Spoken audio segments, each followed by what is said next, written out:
the McGuire students know that I make to-do lists on the whiteboard and then never follow it. So I've written a script which we shan't follow because we're late. But welcome. Thank you for being here. This is 2023 New Venture Competition. Rock on.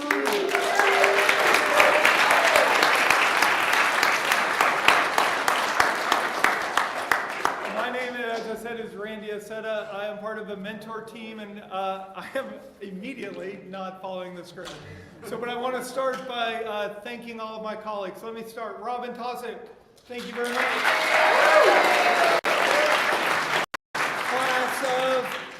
Class of something. 2000. Michael Miles. Look at that. Cry, complain, and you get microphones. Judges, you get microphones, but you have swapped them out. You can sit closer. Where are the judges? You don't. Whatever.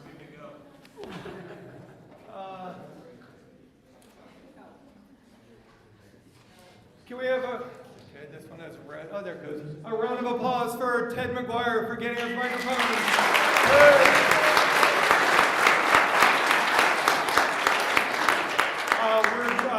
While we're here, we're in the middle of thanking and recognizing the teaching team. It's a Team Talk course. Bjorvin Benediksen from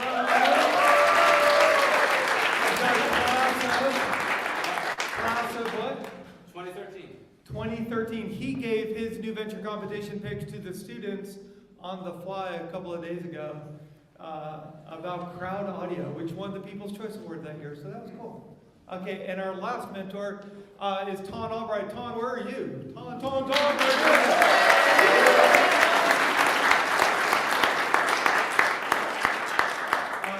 Ton is class of? 1990. So Steve, you do win. By the time we're done, you do.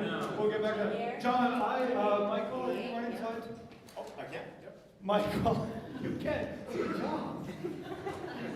I can do that. We've been rehearsing for days. Thank you. Who of you are parents of current students?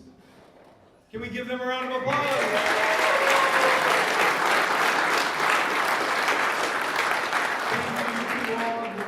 To all the guests. I'm going to turn it over. We have some details about what the McGuire Center is, but I'm going to turn it over to my good friend, four-year colleague at this point, director of the program, John Sharp.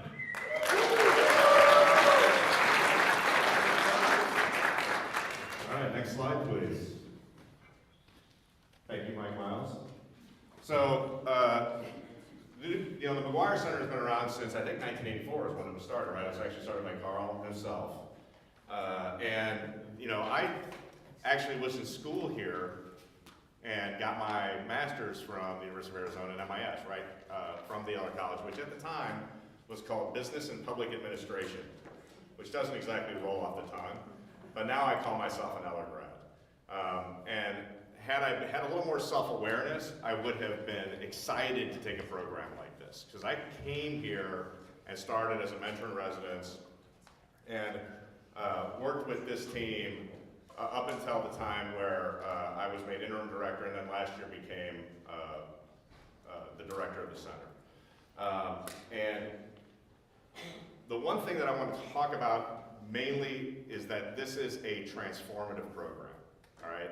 We can talk all day about launching companies or whatever that is, but from my perspective, if we can prepare students to think about working for a startup or someday maybe taking risks that they otherwise might not take, okay, that is, I think, really what gets at what this program is all about. It is 8 credit hours total, 4 in fall and 4 in spring. This is a big lift. But I can tell you that the students that come into this program, I always hear how they learned more here than they learned in the rest of their college experience combined.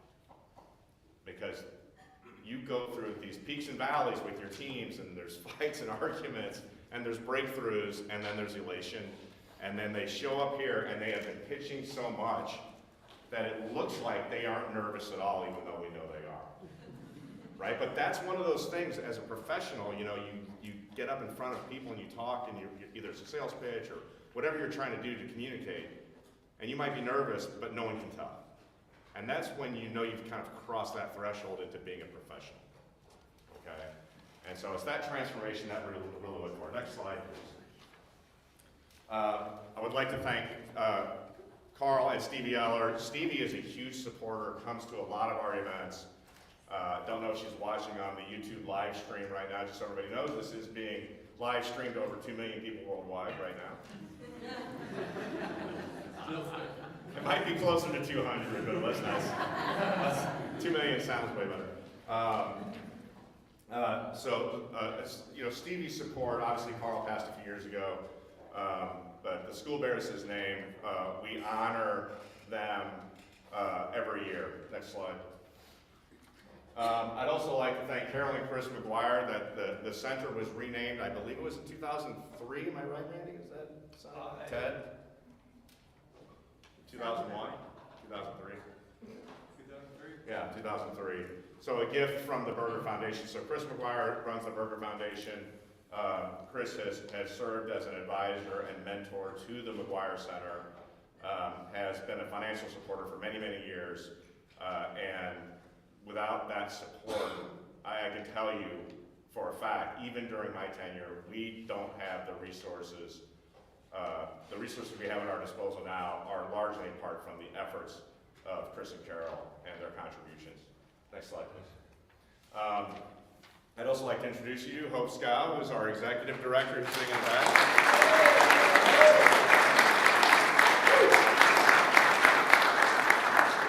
So those of you who know me well know that I'm not an academic. I come from private sector. I run a software company when I'm not here doing this job. And without Hope, her support and knowledge and understanding of how things work in a public institution like this, I would not be standing here today probably. I believe that with her help and guidance and leadership, I have learned so much from Hope, and as a team, we feel like we have the center on the right track, that we continue to build and curriculum and improve our programs and make McGuire sustainable for the next 35 years. Next slide, please. Just so everyone knows, 2 years ago, the programs that we actually had were NVD, Spark, MSc, and 45. So we have added curriculum for first and second year students, the first curriculum, actual curriculum in terms of like classes more than just an hour, for the first time since I believe the very early 2000s. So now students can come to McGuire and take classes as a first year, as a second year, as a third year. These classes are also attracting students from across campus. Most of the big companies aren't necessarily started by business majors. So getting in the classroom with students that don't act like you, sound like you, have a completely different worldview is super important. That's part of what makes this transformative. That's part of what makes entrepreneurship interesting to me. Because I couldn't have built my own company without recognizing that my talents were really pretty narrow in the great scheme of things. And recognizing that about myself was critical to saying, okay, I gotta let go and let other people run the ball for me. So we've added the lab, which is for students that have side hustles they might already be running and they want to grow it, or a really good, well-vetted idea. We have like 20 different ventures in the lab today. The PAD is our production and design team. That is a team of student workers. So you got to realize not everyone wants to start their own thing. Some people are really about, I want to be in the, I just want to be in the room. I want to help these people get to where they're going. And so that's like web design and videography and working with Adobe Photoshop or Adobe Cloud, whatever it is, whatever they're doing, prototyping. So that's what the PAD is. iVenture is another program we created, which is a 12 to 16 week course, depending on how long it takes. We call it 16 weeks to your first dollar. It's a way for students to come in, they don't need to have an idea. They source a product, they put it online, and we have a partnership with Startup Tucson, an actual storefront. So they, not only do they learn to brand and message, but they have to learn how to operate a little bit. So that's just learning entrepreneurship just by doing, get in there and do it, okay? That ran for the first time this spring successfully. We're gonna run it again in summer and again in fall. And as far as I know, we're gonna give E-Cube down at the bottom is our partnership with the engineering college, which has been really the impetus to grow our curriculum and offer those classes at the first and second years. Next slide, please. I'd also like to thank all of our partners, starting with the Berger Foundation. That endowment is a huge part of our resources to run this. Right below there, you'll see the MF, which is the Muzzy Foundation. The Muzzy Foundation has been critical in supporting our E-Cubed program. I work very closely with the Muzzies. Hope Scow is the Muzzy Chair here at the Eller College. The Muzzies have also been responsible for physical infrastructure within this building itself. On the left side, you'll see my left. Looking at this, you'll see the University of Arizona Center for Innovation, UACI, that is our incubator within the Tucson U of A ecosystem.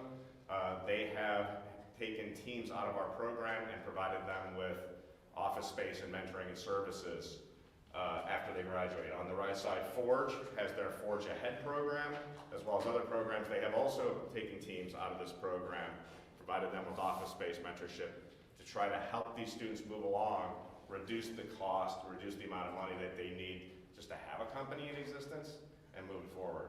Startup Tucson partners with us on all different kinds of projects like iVenture. They partner with us on NVD to help us with awards and following up with teams or helping teams find what's the right place for them to land.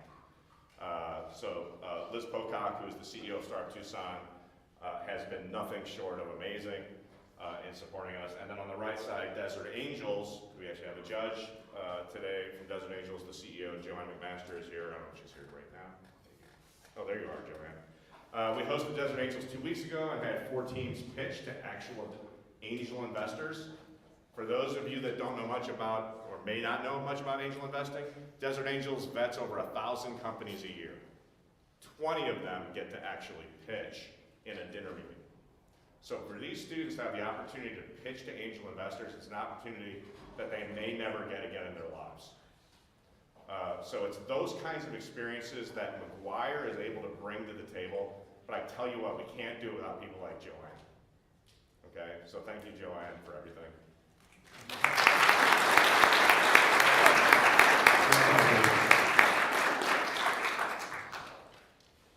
And without further ado, I would like to introduce to you the Dean of the Eller College of Management, Karthik Khanna.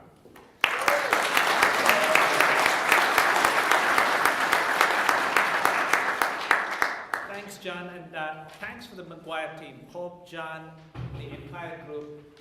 It's really a festive occasion. This is the first time, for those of you who don't know about me, I moved to Arizona in August, so this is one of the first big events that I'm seeing of the scale. So great job in putting this event together. Thanks for all the effort. And this event would not have happened without the support from so many of those foundations and people from Desert Angels and other places as well. Judges, everybody, thanks for contributing your time. I want to talk a couple of seconds about how critical this particular center is for the school and broadly for the university as a whole, right?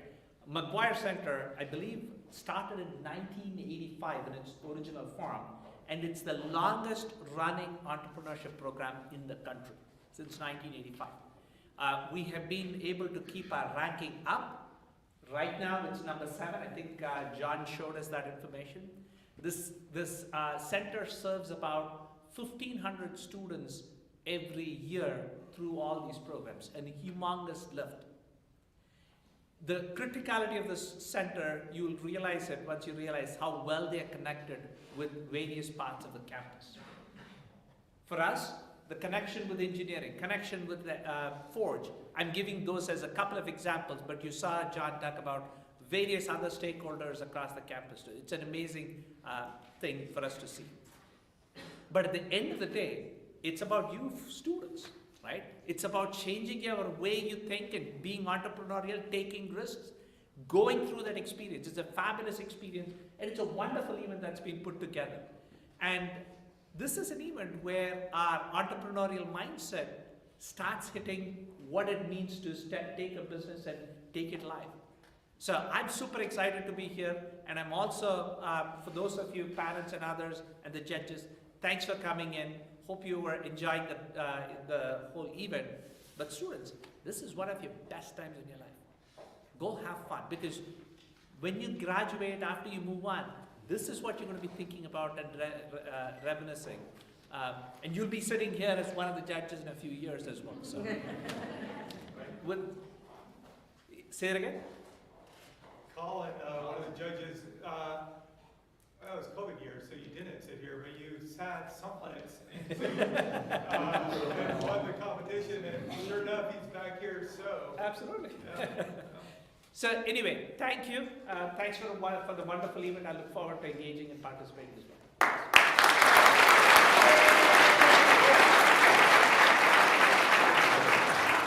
So my notes say to thank all sorts of people, but I think we're going to hold off on thanking people till the afternoon session. This is our schedule for today. We're supposed to be doing this at 10, and then having students start pitching at 10:15, so that's great. We'll run through the pitching in a few moments. I do feel compelled to remind you, students came to us a year ago, applied to the program. They're from all around campus. Many are LR students, but others are any number of majors around campus. Majority are seniors, some graduate students, and they've been with us for a year. They did some homework over the summer. But then they've done a lot of work. In August and September, they formed teams and formulated ideas. So these are brand new, whole cloth, right from the get-go ideas. Does that make sense? Right? They're not taking, well, one of them is taken from a lab, but that's because they created it from the lab. But they're not taking other people's ideas and putting the business spin on it, right? In September and October, we ran them through what we call validation, which is an ongoing, eternal process, we all know, but we had homework assignments to validate your market, validate your product, validate customer market fit and all of that, or product market fit. Then we put them in a strategies phase and forced them to write their first business plan, which they were very happy to do. They really enjoyed that assignment. And then over the spring semester, winter and spring, they've been doing pitches on different elements. They've done a trade show out at the U of A Mall. And now they're about to graduate. Almost all of them are graduating. Woo-hoo. If you get a good grade on this, that will help. And then we have our ecosystem friends to whom they can go for help and move forward, right? So that's the frame for today. They have developed a 3-minute pitch to be followed by 3 minutes of Q&A by our judges, who we'll introduce in a moment. So it's a 3-minute pitch. Michael Miles is leading the slideshow, and he will be jumping back and forth, because before every pitch we will show a 30-second commercial that they made, customer-facing commercial. You're nodding your head as if that's a good thing, Steve. So let's. They're awesome, actually. That's, dude, I want to hire them to do commercials for me. And then judges are going to be taking notes. We've given them a rubric that has been very thoughtfully developed. Matt Williams had an original hand in that a couple years ago. We've been modifying, and so we're grateful to the sort of objectivity of the judging. As we're done with the pitches, judges will go judge. No, that's not true. We will all adjourn to the trade show upstairs. Judges will roam around asking questions, talking to people. Then they will adjourn for lunch, and they will make a decision on 4 or 5 teams to come back in the afternoon to present a 5-minute pitch and 5-minute Q&A. And some of our afternoon judges are here. Do you have the next, what's after this? Yeah. Then after that? Among the awards that they're vying for are thousands of dollars in prize money, thousands of dollars in startup money, and all sorts of in-kind things. One of the other elements to the morning pitches is a People's Choice Award, and that's where I'm trying to pause on that. We have a slide on it in a moment, and we're going to invite you all to hop on a QR code, and then judges, you don't get to. You're going to pick your own teams. Other people will pick the People's Choice, and you can vote for your people. Oh, look at that. Dude. We have pieces of paper roaming around for that as well. This will come up again. And we'll do it again before lunch. So, are we good? All right, you want to go back? All right, let's show that real quick. the word cloud. We're going to move on, but this, we asked students the other day to write down 3 things you learned. No, we said write down everything you learned. Is that right? Write down everything you learned as a team, and then collectively they merged papers, and then we took a stab at writing down everything what they wrote, and then we threw it in a word cloud. And I look at all the things, among all the things they said they learned, and I am struck by this year's word cloud because it comes out to managing financial metrics. Through storytelling. Okay, so we're going to go through every word. Through storytelling and conflict. I read that.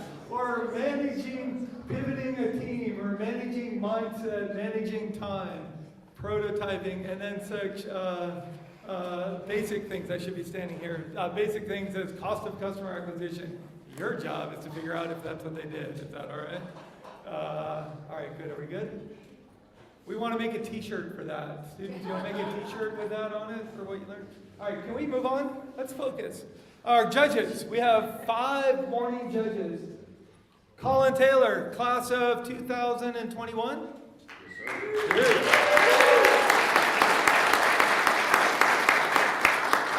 Milena Kirilova from the Watson Institute.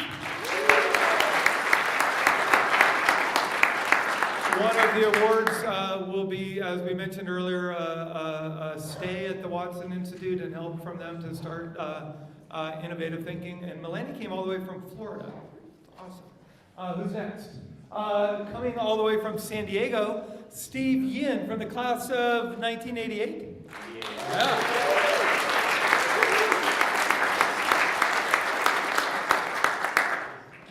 I get sort of impressed sometimes by titles, and I look at that like Senior Vice President for Experian. Like, dude, it's a good job.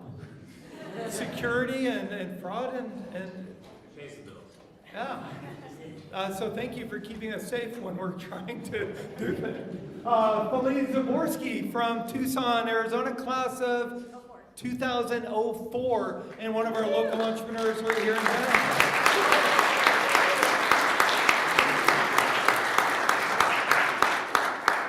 Trying to weave in Ted McGuire and how he hired you way back when, but it's awesome to have you. And a new friend of the center, Oye Waddell, who came down from Phoenix today. I know we don't have a microphone, but what is Hustle Phoenix, real quick? Yeah, so we're a business accelerator that supports entrepreneurs in urban industry communities throughout the U.S. Excellent. First time judge, thank you for being here. Those are our judges. Can we roll on? Thank you very much.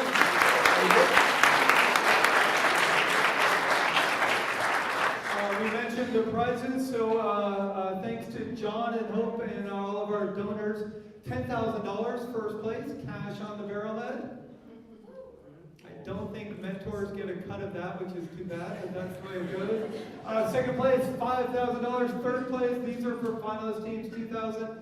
And then among the teams the judges bring back, and then the People's Choice, the runners up in the afternoon session will each receive an award of $1,000. We have this Investor's Choice Award, which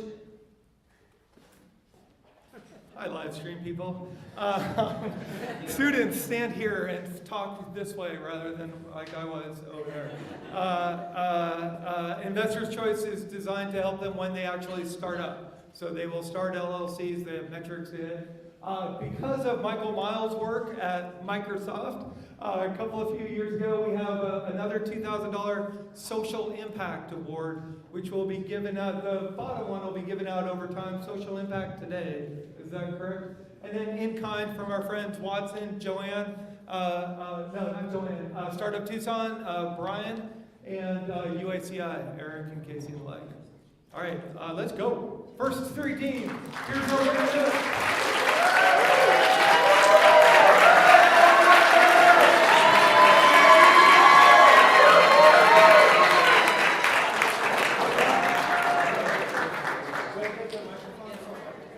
Michael, can you give them the microphone, turn it on?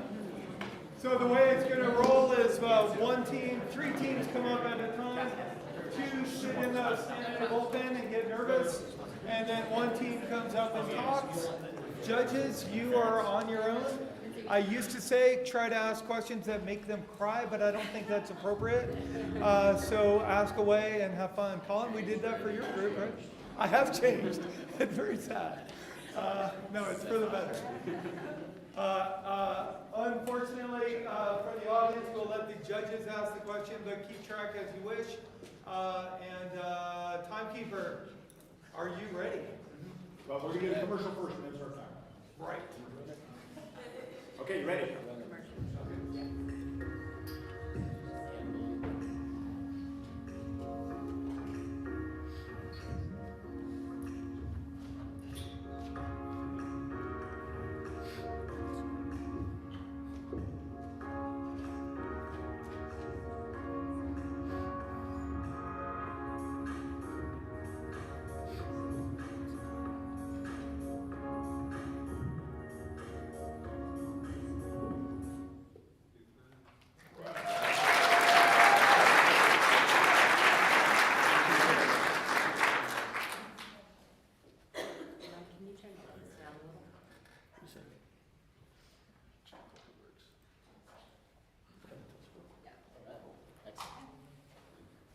Good morning. We are Zephyr, a business-to-business venture creating a partnership between commercial and charter airlines by facilitating a seamless transfer of disrupted commercial passengers and placing them on empty-leg charter flights. This is John. John is a frequent flyer on American Airlines. He is one of 45 million premium passengers that experience such disruptions. Last week, John had this flight from Phoenix to LAX to conduct a few business meetings. Unfortunately, his flight got delayed by 3 hours. Fortunately, with Zephyr and our solution, our software was able to find him a flight on our partner JSX around the same time his original flight was supposed to take off at. John was able to go into his American Airlines mobile app, view our service, and see that for an additional cost, he can have an upgraded travel experience and make those business meetings.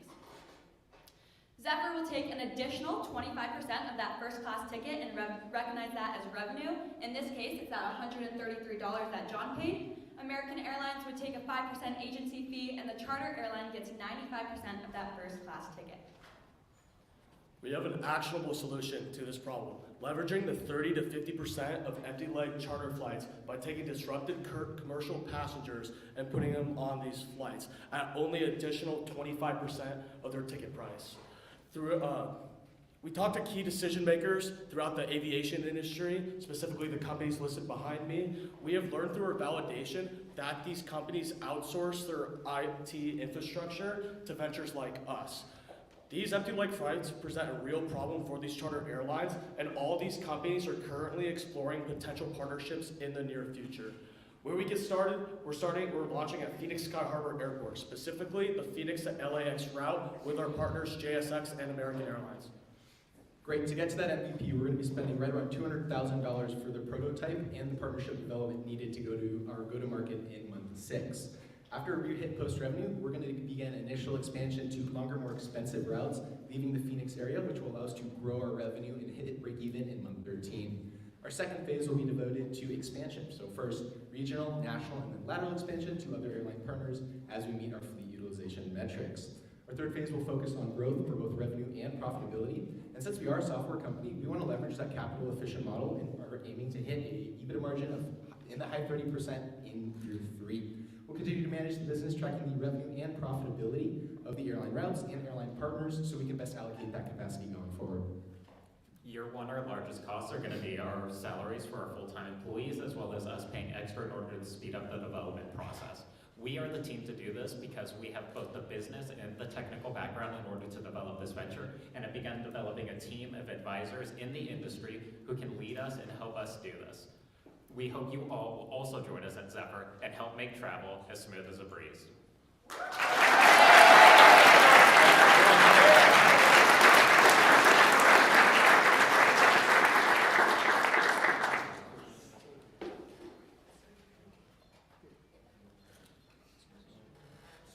We will open the floor for questions. Yes. I'll go. Okay. Hey guys, great job. I actually, before COVID, I flew 120, never hear me? Yeah.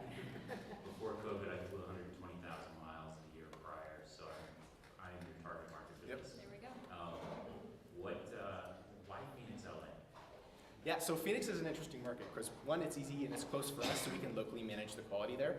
But it's what we call like a joint airport. So the major airline terminal and the charter airline terminal are located on the same field. So it simplifies our operations, and it's a hub for both American Airlines and JSX. So it provides us with the passengers we need to supply our operations, and then the capacity to actually service them too.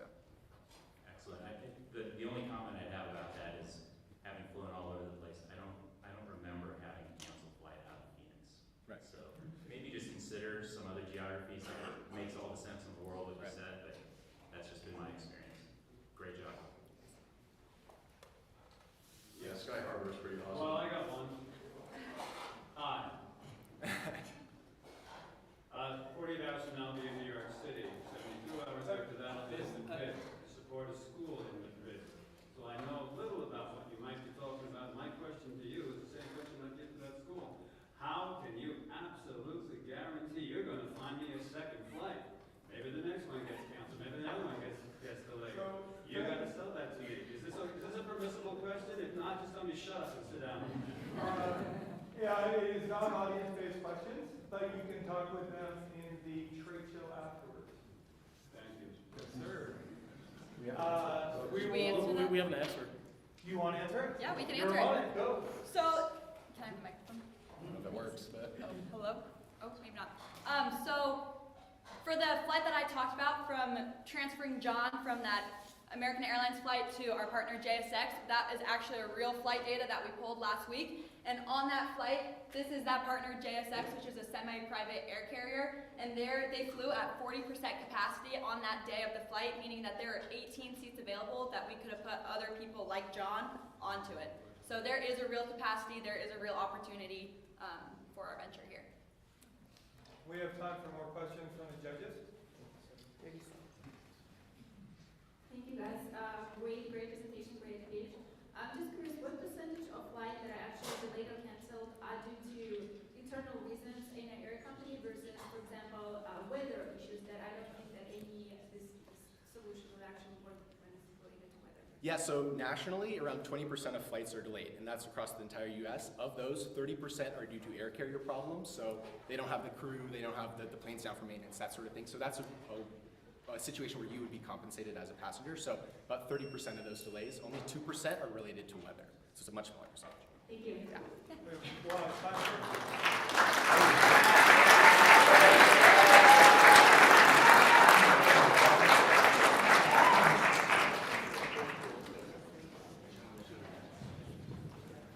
Thank you very much, Zephyr. Michael, good job managing that.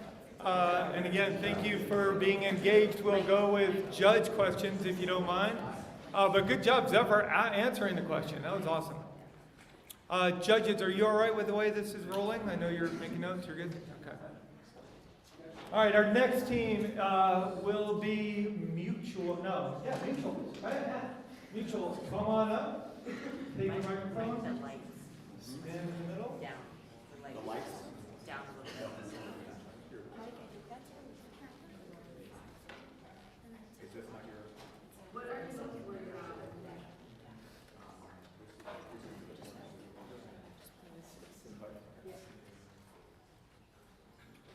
What are you most worried about when you get to a new city?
conducting our primary research, we discovered through surveying hundreds of college students and recent graduates and looking at dozens of articles to really discover what made people apprehensive about moving to new cities once they graduated.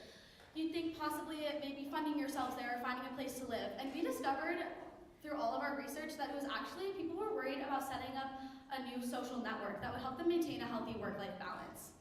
With 4 million college students graduating every single year, we figured that we could find a new and unique way to bring them together to help get people into new cities. Additionally, in our research, we found that in between the 4 of us up here on stage, there are nearly 300 mutual connections between us all on just one social media platform. We figured that we could simulate this networking effect in our social networking application, which is where Mutuals comes in. We are a team of 4 college or soon-to-be college graduates that are dedicated to easing the transition into post-grad life. Under the support of 2 amazing mentors, we feel that we are the right team to make this possible to our serviceable obtainable market. And looking at our competitive matrix, we understand we need a mass user base to make this competitive, but we plan on relying on our in-app event purchases and our genuine connection recommendations to make this happen. Last summer, I moved to Salt Lake City to work for Goldman Sachs. Great city, great job, but I had no friends. Mutual solves this problem. Just like any other social media, you could upload your personal pictures and interests, but what makes us different is our connections page. Before you message anybody, you can see how many mutual connections you have with them through the different social media platforms. On top of this, once you message them on our app, we also have events that you can plan to go to these connections with. Our customers are going to find out about us through our college ambassadors, so once they find that job or internship, they'll be aware of our app and ready to download it and take advantage. So for a summary of our expenses, we have expenses broken down into 3 major categories, with product development being the main leader of our expense. We also have legal and marketing expenses for $340,000 is what we're looking at. And for our average revenue per user, we take our $2.5 million of our revenue in year 3 and throw that over, or divide that by our expense, by our downloads of 30,000, and our factor in our churn rate of 40 to then get an average revenue per user of $84.43. So how exactly are we going to target to these consumers? We plan on launching a college influencer program to target recent college graduates. In phase 1, we will launch in Arizona, expand to 5 major cities, and by the end of phase 3, expand to 10 major cities. We plan on budgeting $1 million nearly to gain 50,000 downloads and gain $2.5 million in revenue, because in total, the more you know, the better off you are. Thank you guys.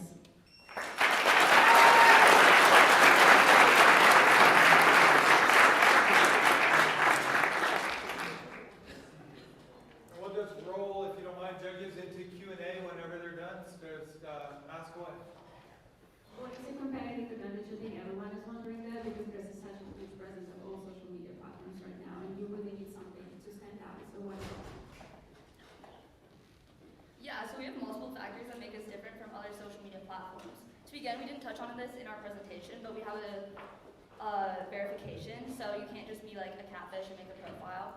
On top of that, what makes this different is the connection. So these people are already kind of vouched for. So say you're moving to a new city, your cousin's college roommate is too. You would have no idea unless you used our app and saw, oh, my cousin Carly follows them. So you already kind of have that connection instantly, and it removes the middleman from it. Lastly, we have our events on our app that allow you to go to kind of wherever you are. It's not like a Taylor Swift concert. It's like Dallas local like events that you can go to with these connections that you make. Thank you. Just had a quick question, just for clarity. I just wanted to know, what is the problem you're solving? Is it connectivity of people? Because Yeah. So when coming up with this idea, we couldn't really help but shake, oh, what are we going to do once we graduate? If I have the job, I know what city I'm moving to, and I'm leaving my college town, what is going to help me thrive in that city and outside of work?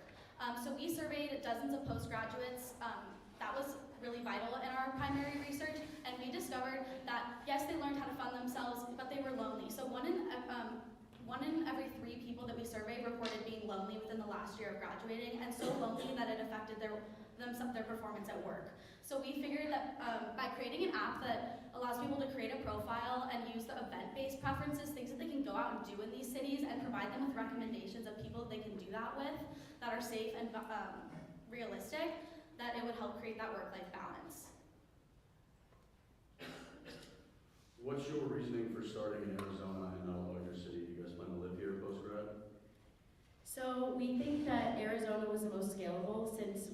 outsource the events directly in Arizona since we are all living here right now.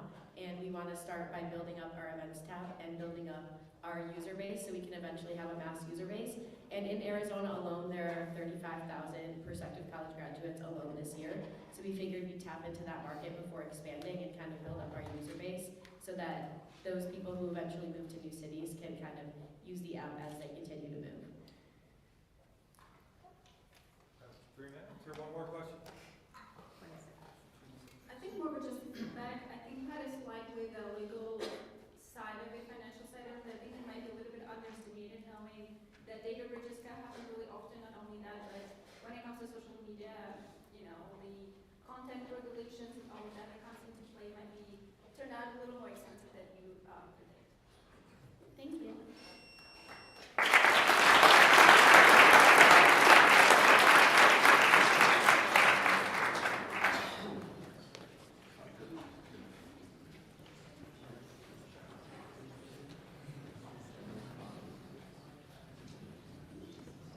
Hi. I think I'm going to present with you. I need a pair of sunglasses. My car got broken into at a trailhead the other day and they stole my sunglasses. So, they look like that. All right, our next team is Viz and their commercial is up.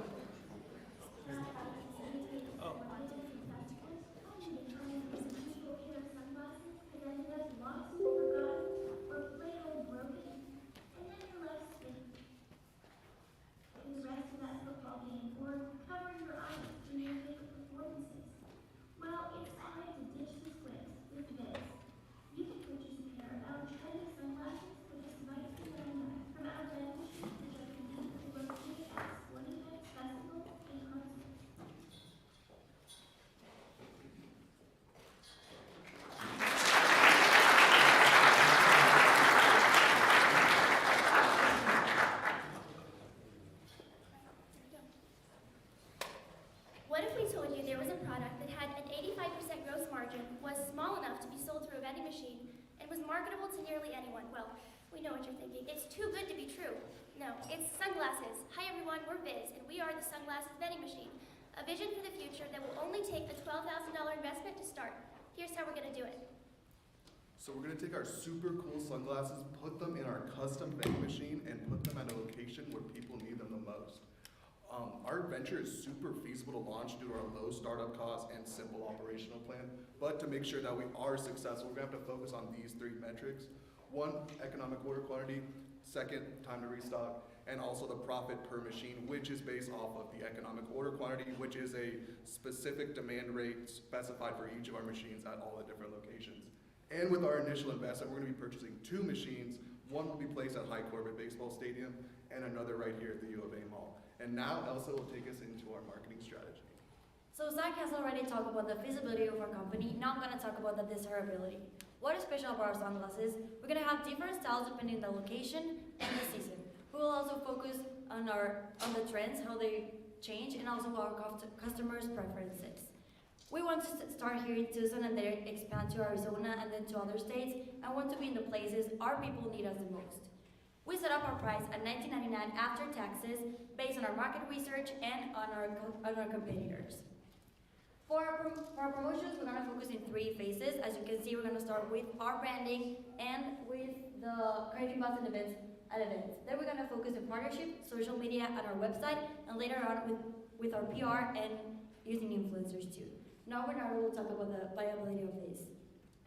Looking at our cost breakdown, we require an initial investment of $12,000, $4,000 of which will be used for our first 2 vending machines, $2,400 will be used for our initial inventory purchase, and the rest will go to various fees and expenses that we know will come up.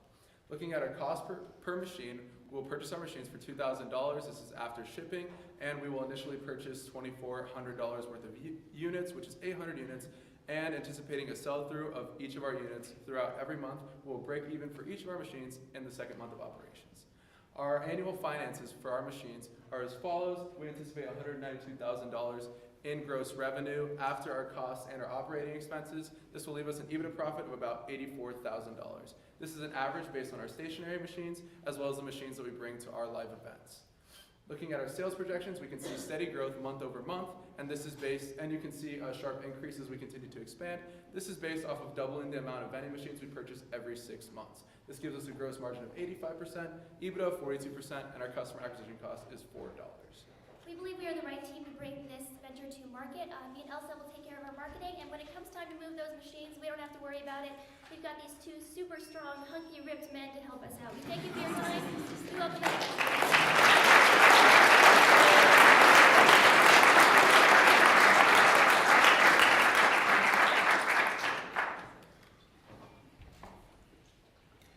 If you guys talk to existing vending machine companies, do you know about any options for them to finance what you guys are doing so you don't have any upfront cost? There actually is a guy here in Arizona, but he specifies in the luxury sunglass market, and his machines are a lot more expensive than what we plan on launching. So with our low startup costs, that's basically how we're going to differentiate ourselves, because we're on a completely different price point, trying to go attack a completely different market in locations that he's sort of neglecting, and we're sort of trying to grab that market share.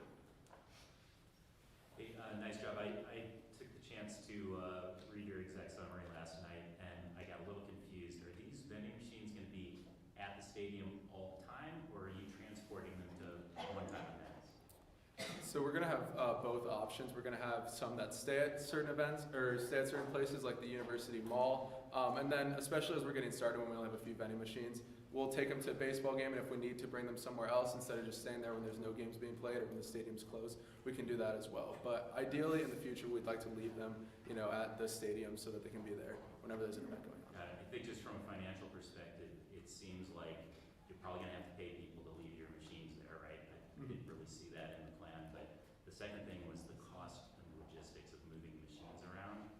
For a one-time event, I'm not entirely sure that's going to pencil out, but great job on the presentation.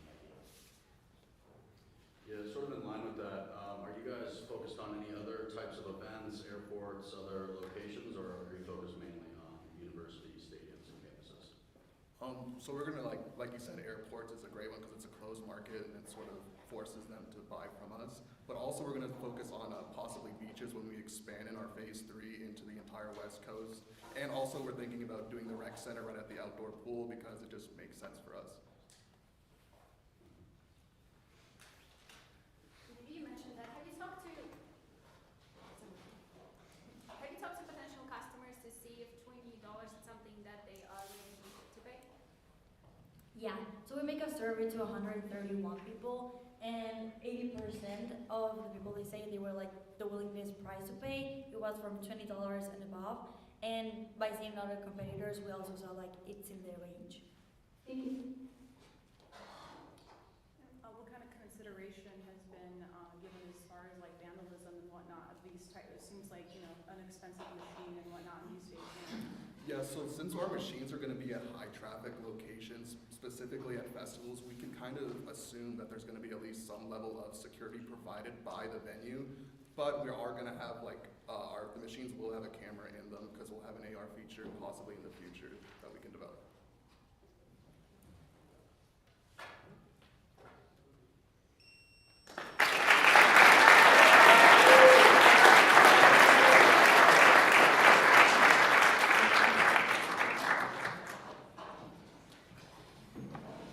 Great job, Viz.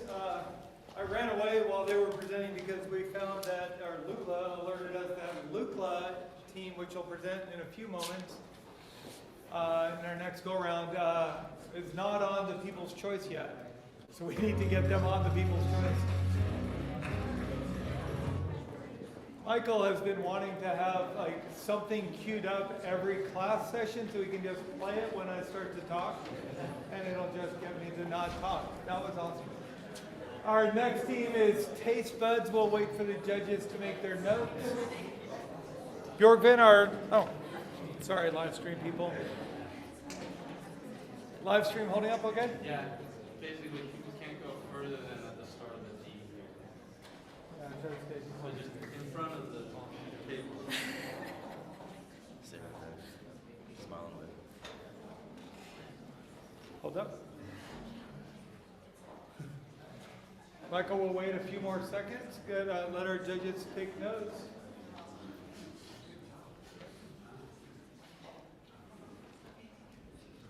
Thanks again to the guests who have been arriving as we go.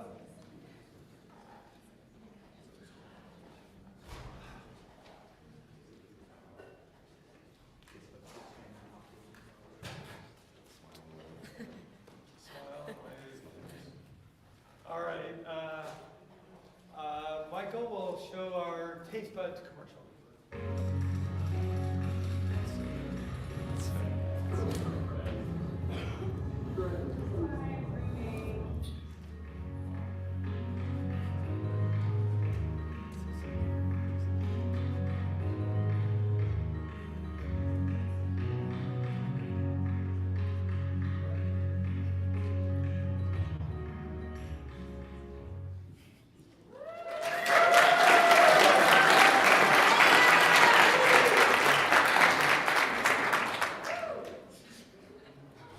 Good afternoon, everybody. We are Team Taste Buds. My name is Alex. I'm Ava. And I'm Hunter. Awesome, and we'll jump right into it.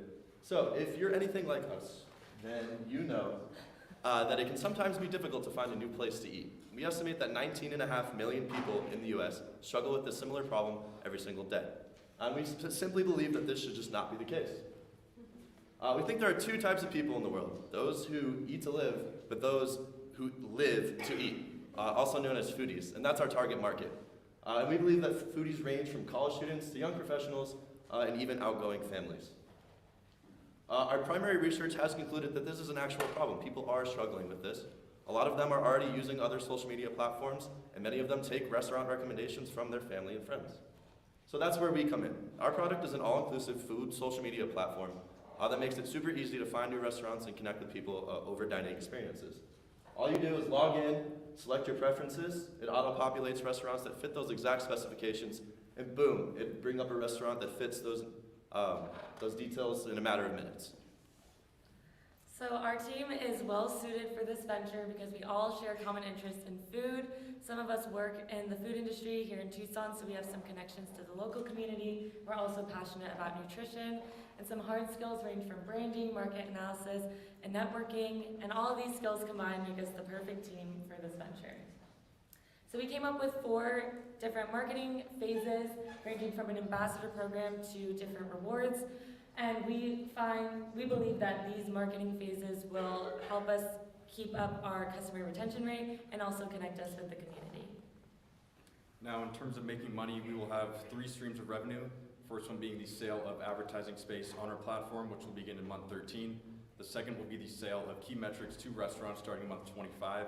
And the third will be the sale of pre-populated restaurant profiles, also starting month 25. And in terms of funding our venture, we will break up our financing into 2 phases. Phase 1 will be a $105,000 ask, which will fund us through month 18. And the second will be a $300,000 ask, which will fund us all the way through break-even. And what makes us unique is our trust aspect. Our users are following people that they know and they trust, and also our rewards program. And our venture is desirable because everybody loves to go out to eat. Restaurants are in high demand. It's feasible because we're lucky to be in a technological age. Everyone's on their phones using different applications. And we're viable because our platform is benefiting our users and restaurants at the same time. So believe in us today, and we can help you find your taste buds. We thank you for listening to our presentation, and we're hungry for any questions.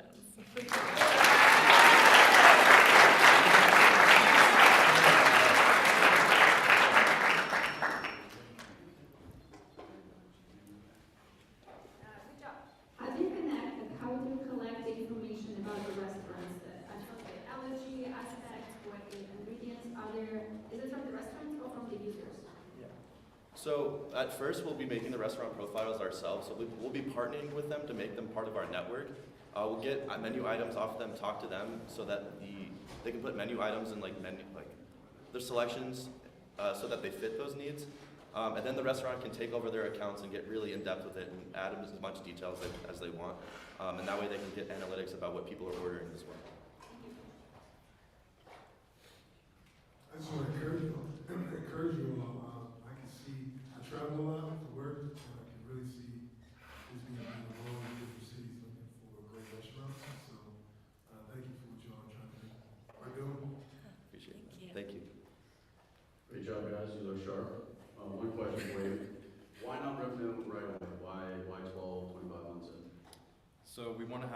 certain amount of users on our platform before we start running advertisements.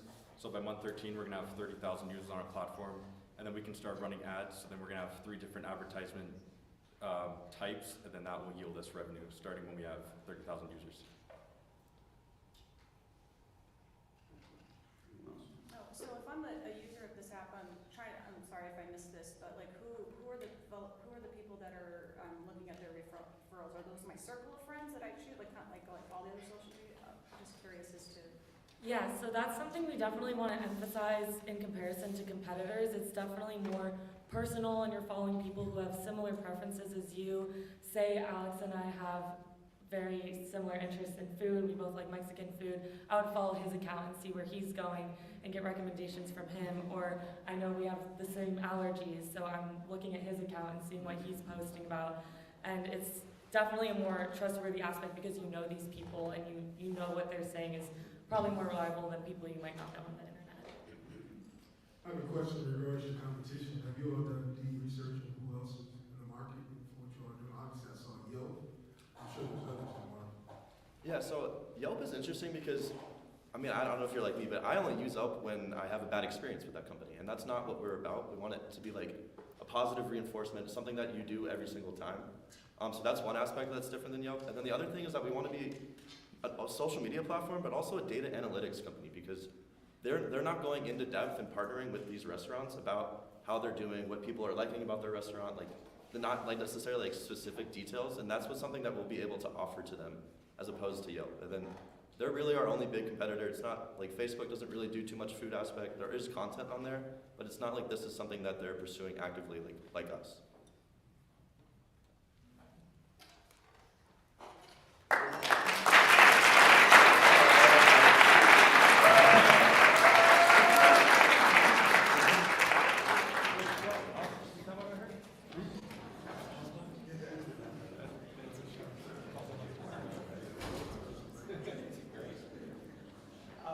Our next theme will be sustainable. Oh, wait a moment. There's always a balance between pulling up the commercial and then waiting for the judges, so sorry about that. Oh, here. You all are good?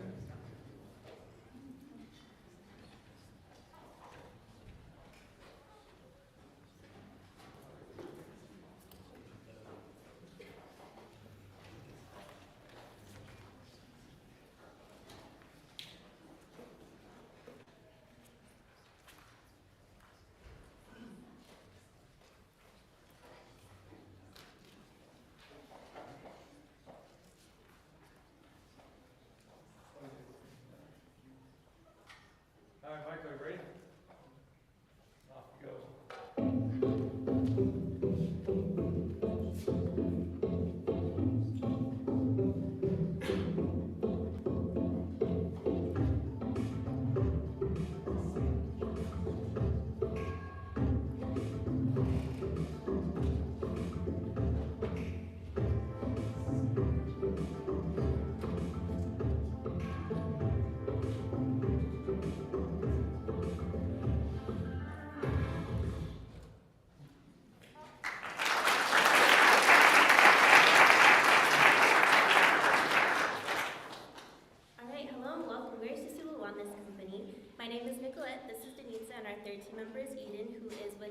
volleyball team in Hawaii, so we're rooting for them this weekend.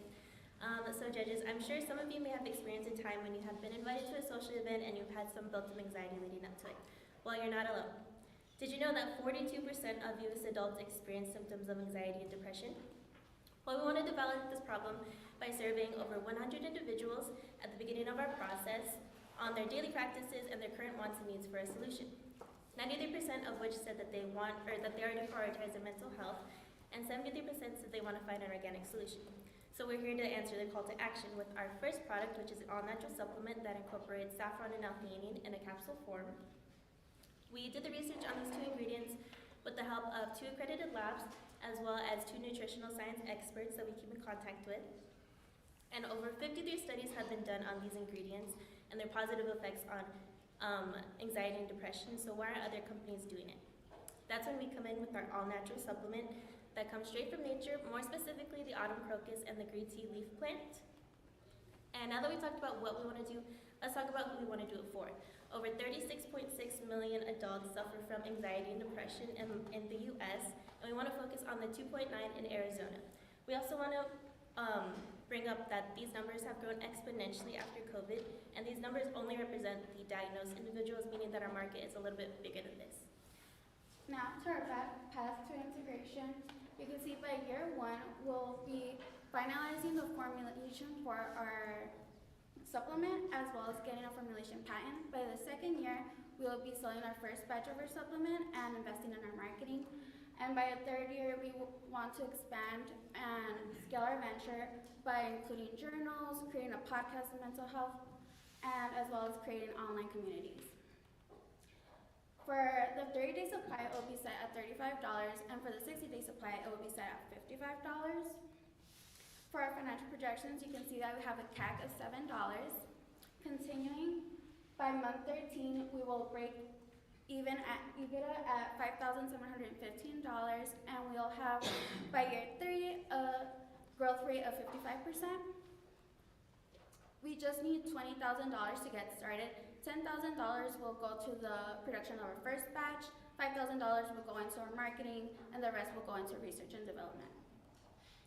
As you can see, we have a great team from the CEO to our CFO, health and fitness expert, mental health advocate, and we also have that partnership with the Food and Science Department from the U of A. But by year 3, we wish to allocate a sales and marketing manager that can help us scale our venture. So judges, join us in elevating mental health for the 42%. Thank you.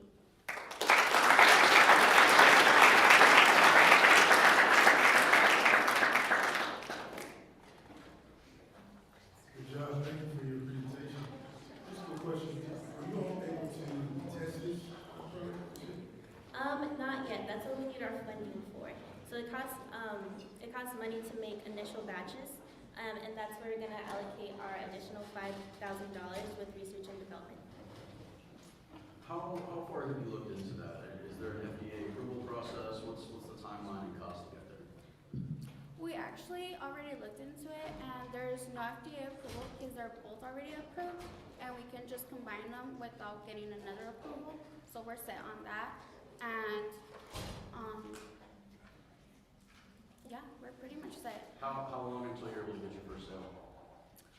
For our first sale, it'll be until month 7. Okay. And this is month 1? Well, yeah. We'll Hopefully. Good job, good job. So what are the other competition on the market that uses the same ingredients? If there are typical research, I think you mentioned that has been done, there are probably other supplement companies that do that. Yeah, so one of our competitors has something similar, but not with our ingredients. They have other dosages and other ingredients that they use, but ours comes specifically from nature, so ours is all natural. And to differentiate ourselves from them, we are also wanting to make ourselves more of like a wellness brand, and we want to expand, and that's how we're going to grow and like have supportive communities around this supplement as well.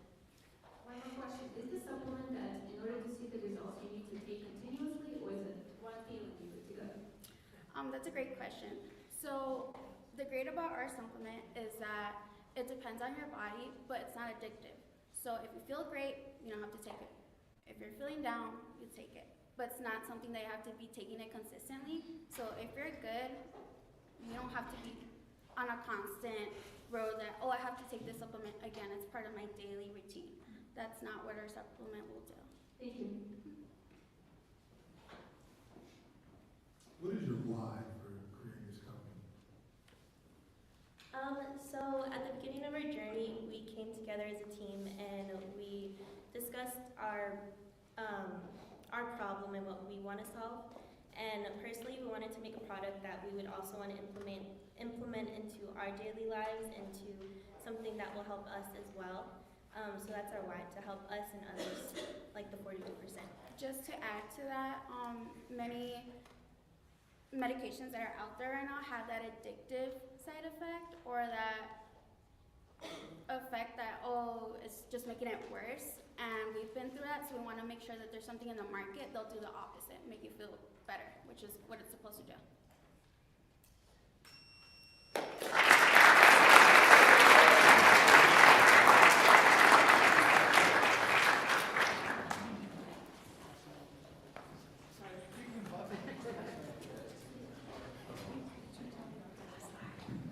As you're beginning, those of you who have been here since we started, beginning to realize 18 teams takes a long time. So we all know everyone needs to get up and run out.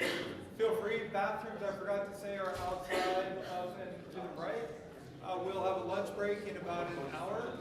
But when you come back, please stand in the back until the team is done with presenting your Q&A. Ash Black, good to see you. Your tech core got us started on everything.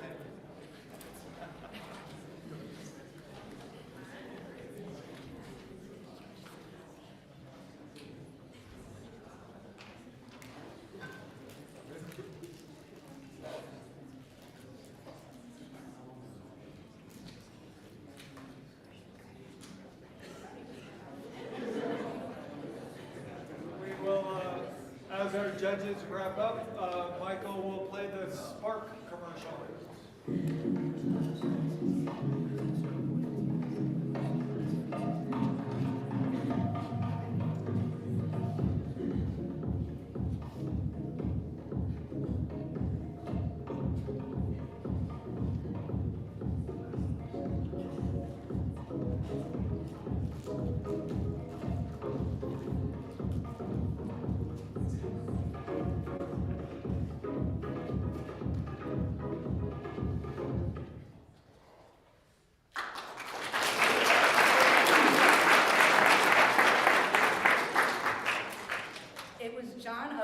Who said, "We are most alive when we're in love." Romantic love is a central expression of a meaningful and flourishing life. However, as the greatest contributor to our happiness, according to Psychology Today, only 10% of couples are truly happy and healthy in their relationship. At Spark, we're trying to bring couples together by strengthening their intimacy, as intimacy is a core being of a relationship. We're offering a $40 monthly subscription box that incorporates mental, emotional, physical, and spiritual intimacy. Every month, customers will receive specialized items and a guided prompt that will allow them to explore their relationships as they tap into a deeper sense of openness and honesty that would otherwise be overlooked. As you can see on the screen behind me, these are an example of the 4 components of intimacy you'll have in each of your monthly subscription boxes for your mental, emotional, spiritual, and physical intimacy.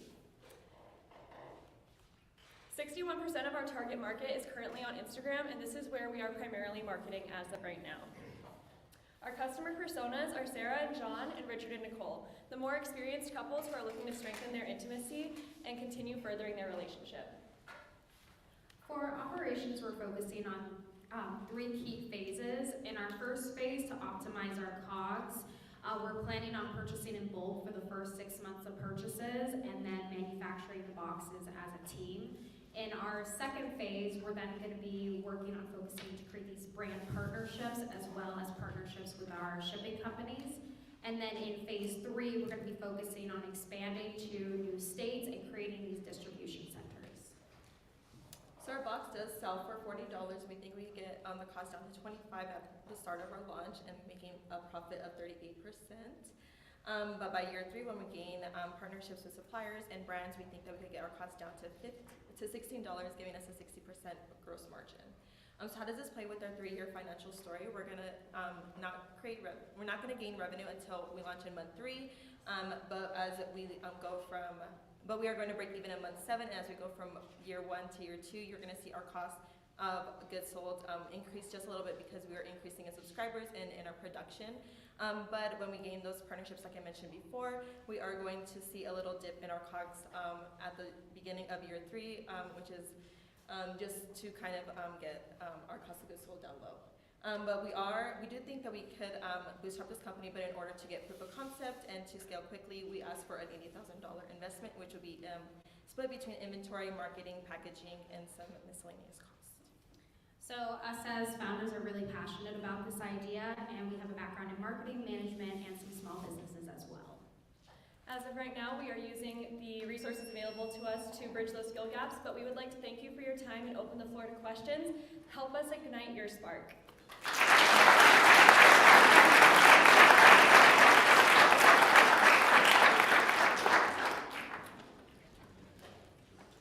Great job. How does your subscription differ for older versus younger couples? So as of right now, we are targeting anyone from the age of 21 and older. For right now, most of our research is for people who are in the 18 to 34-ish age gap. And we can use our subscription for older couples. We do have people interested in it. We just need to perform more research and continue to evolve the product itself. A comment and a question. First of all, I thought it was a fantastic job. I'm a tech guy. I didn't really get it until I read your exec summary, and then it suddenly made sense to me. The comment is, I think you can charge a whole lot more than you're charging. And I've subscribed to wine before, and every month suddenly you're sitting on a ton of wine. So you may want to kind of reconsider, is it a monthly thing or whatever, but I think you can charge more than you're thinking. The question is, who else is doing this right now? As of right now, our competitive landscape, we have a couple different competitors. With us in particular, we provide the personalized experience and we focus on the 4 components of intimacy, whereas there's also Happily, Datebox Club, and the Adventure Challenge. They don't necessarily have the 4 components of intimacy, but they do give you date ideas and things like that to continue to drive your intimacy in your relationship. So describe the user experience. As a person who wants to explore it, what are the steps I need to take in order to get involved? Do I fill out the questionnaire? So how can you know what I prefer? Yeah, so the first step our customers would take is to go onto our website, and they can fill out kind of a survey of what they're interested in based on our 4 elements. So some of our customers may not be interested in more of that physical element, but may be more interested in the mental and the spiritual. So that survey, they can determine which type of box they would be getting. And then as it progresses and they get more boxes each month, they can go ahead and also change their mind and say, oh, you know what, I'm more interested in looking into this element. And also in our boxes, we will be including these survey and feedback cards and, our prompts as well. So we will be getting a lot of feedback from our customers as well as to what they'd be interested in, and we'd be focusing on that as our founders. Thank you. What does the first 3 months look like for you guys? So the first 3 months we're going to be in, it doesn't show on our graph, but for like the first 2 months we are going to do marketing really heavy. So we are going to try to go to trade shows. I found a few love trade shows that we could go to, and we want to actually do PR experiences where we give 100 boxes free per month, so that we could kind of get some traction on our business. And then in month 3 we're going to try to launch. Great job.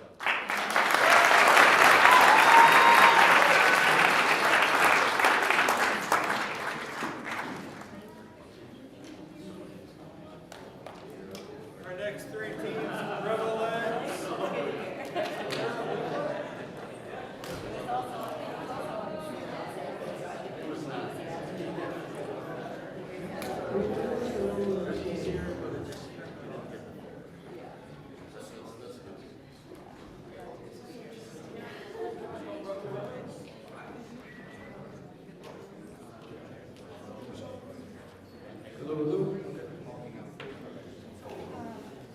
Y'all hooked up all right? I'm hungry. Anybody else hungry, or is it just me? Someone order pizza. Have it delivered. If only I knew where to go and had friends who could help me figure it out.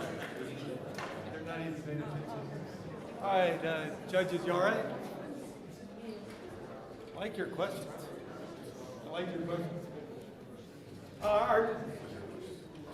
Our next team is Rebelens. Michael is queuing up their commercial. We understand this pain. We understand that the lack of access of 24/7 monitoring is costing lives every day. That's why we created Rebelens, the most customized advanced contact lens technology to reduce beyond what was previously possible. Our device can send blood glucose results to you, your doctor, or to your pharmacy to get you the best treatments for your health. Rebelens, one lens, infinite possibilities.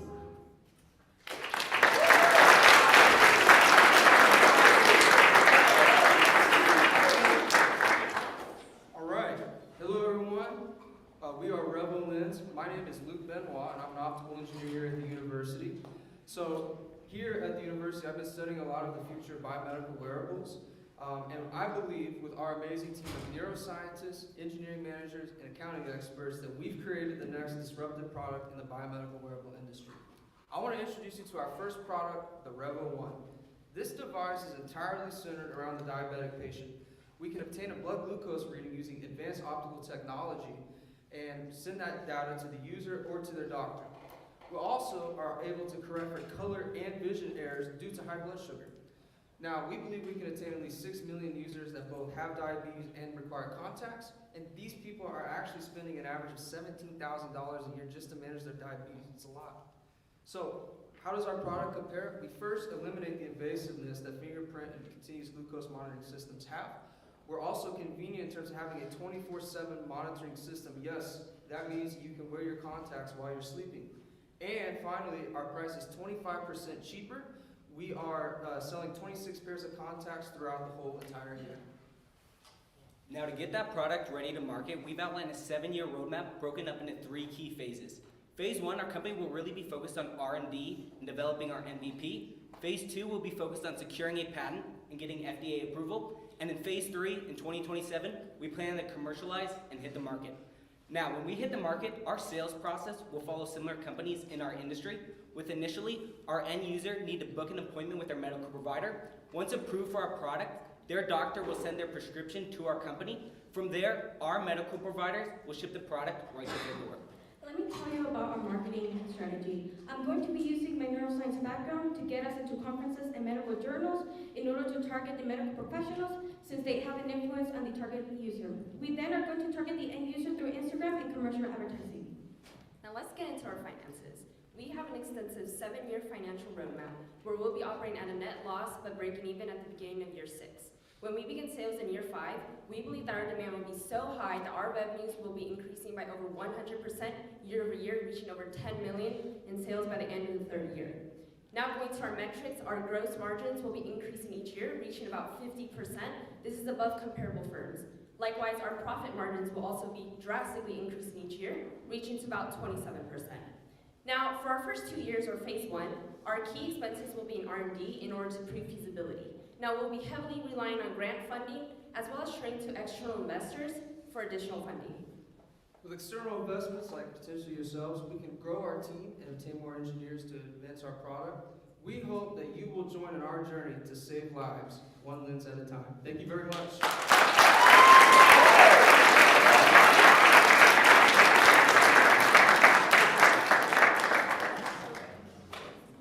Great job, guys. What are the risks, what are the dangers of putting this technology on my eye? Yeah, so that's a great question, and that's really that's a huge process. That's why we have to go through FDA approval for this kind of thing. So you know, there's of course risk of infection, so that's why we changed out the contacts. When you're having a microdiode in your eye, we have it in the near infrared range, and eye tracking technology, like on your iPhone, uses infrared. So there's not too big of a risk, but obviously we have to overcome those obstacles for FDA approval before we can commercialize. So. Does a prototype exist for this? Yeah, so we have an optical model for this device right now. Our aim is to have to add on more engineers. So we have a schematic of our electronics, and our goal is to add an electrical engineer on to get the electronics in, and then we'll add more engineers as we go on. And so also from the glucose monitoring perspective, you got that kind of figured out? Yeah, so yeah, we're using the absorption spectroscopy technique in the contact, and it gets sent to a detector. So that detector will then transmit it to the app. So we have an application as well, but we're focused on getting our hardware first because that's going to be the biggest challenge. And one last question, competition. Who else is figuring this out right now? Yeah, so that's a great question. So there's the other products that have been attempted. So the Google Smart Contact Lenses, they had issues because they're actually using biomarkers to obtain absorption from tear fluid. Now there's other smart contact lens companies out there such as Mojo Vision. Mojo Vision has a ton of technology inside of it, so they have a whole display. We don't need to have the display, so that's why our gross margins are so high, is because we can eliminate any unrequired components. So we have 3 microdiodes. We don't need a ton of technology. So those are our 2 big competitors that have actually created smart contact lens products. And so that's where I think we're. Excellent job. Really Thank you. Is there any attention been paid to as far as like keeping this medical sort of information private to the users of this? Yeah, so again, we want to make sure that the user, this is all going to be based on permission. So it can be exchanged to them, their doctor, they're setting all of that.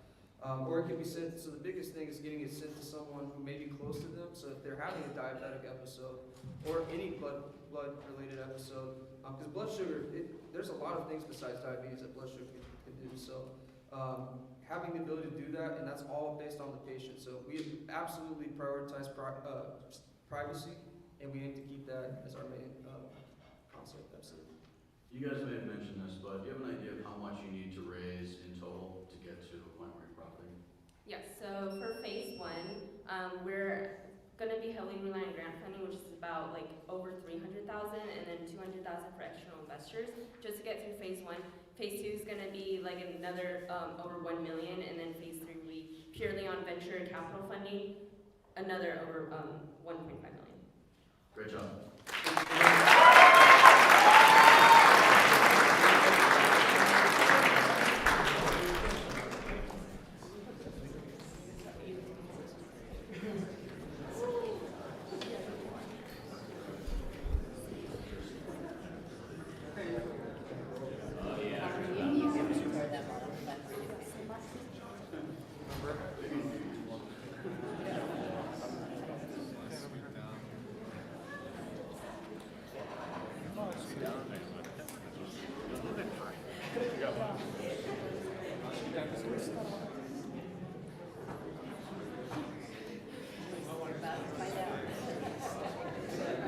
It looked like food, right?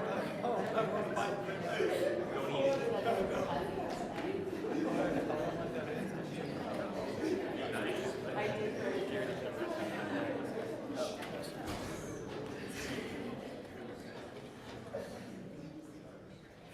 The balance, of course, is waiting for our judges to settle through their thoughts, and then getting Michael to hit the arrow. So are we ready for the arrow for Nexoterra?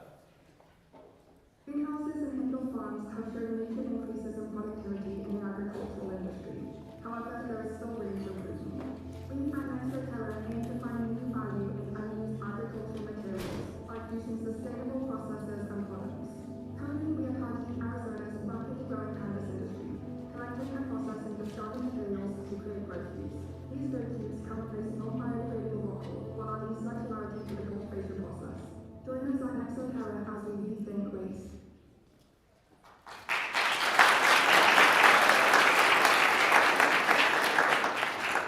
Hello everyone, we are Nexoterra and we are rethinking waste. We are a team of graduate and undergraduate students that have hands-on experience in business, hydroponic farming, and a shared interest in sustainability. Through our experiences, we found a certain issue in the cannabis industry. This is an issue with a booming industry that has a giant waste problem. In just 15 states, there's over 25 million pounds of cannabis waste that must be rendered useless. And here in Arizona, we must do it in unsustainable ways, such as burning or bleaching. And adding to that issue is going to be with rock wool. This is a non-biodegradable compound that must be thrown out after harvest. So how are we going to address this issue? All right, for our solution, we will collect cannabis stalks and provide effective and compliant waste removal services while saving cannabis cultivation facilities money. Then, with the collected waste, we will manufacture affordable and compostable grow cubes that can be sold right back to the farmers. and provide equally effective grow media compared to others in the market. And from our interviews, we know that growers do not want to contribute to the waste problem, and that's why our solution empowers growers to reduce their waste. So this is a simplified version of our business cycle, starting with collecting the cannabis stalks from the cannabis grow facilities, and then we turn them into fibers and then press them into grow cubes, which you guys saw earlier. So those grow cubes can be used to grow anything. We plan on selling back to the original people that we got the materials from, completing the cycle, and that's really what drives our business. So how are we going to market all of this? Our marketing plan starts with direct in-person sales, leveraging promotions such as free samples and exclusivity discounts. We've already received interest from Downtown Dispensary and Prime Leaf, and will attend networking events to meet more potential customers and generate trust. And throughout this, we'll establish credibility through our website, where we'll publish press releases and promote our awards and testimonials. Looking into our metrics, these are our EBITDA margins for year one, split into our two revenue streams. These are going to be waste pickup and our grow cubes. As you can see in year one, they're negative and even low in some cases, but by year 5, they've improved substantially. This is reflected in our graph that you see here with revenue, gross profit, and EBITDA. We break even in month 24, and from there, our margins really start to go.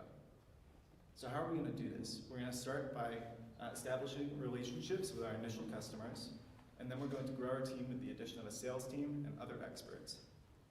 Then we're going to reduce costs and increase revenue, opening up those margins. Thank you so much, everyone. We are Nexoterra, and we hope you join us on a journey as we repurpose waste. Thank you.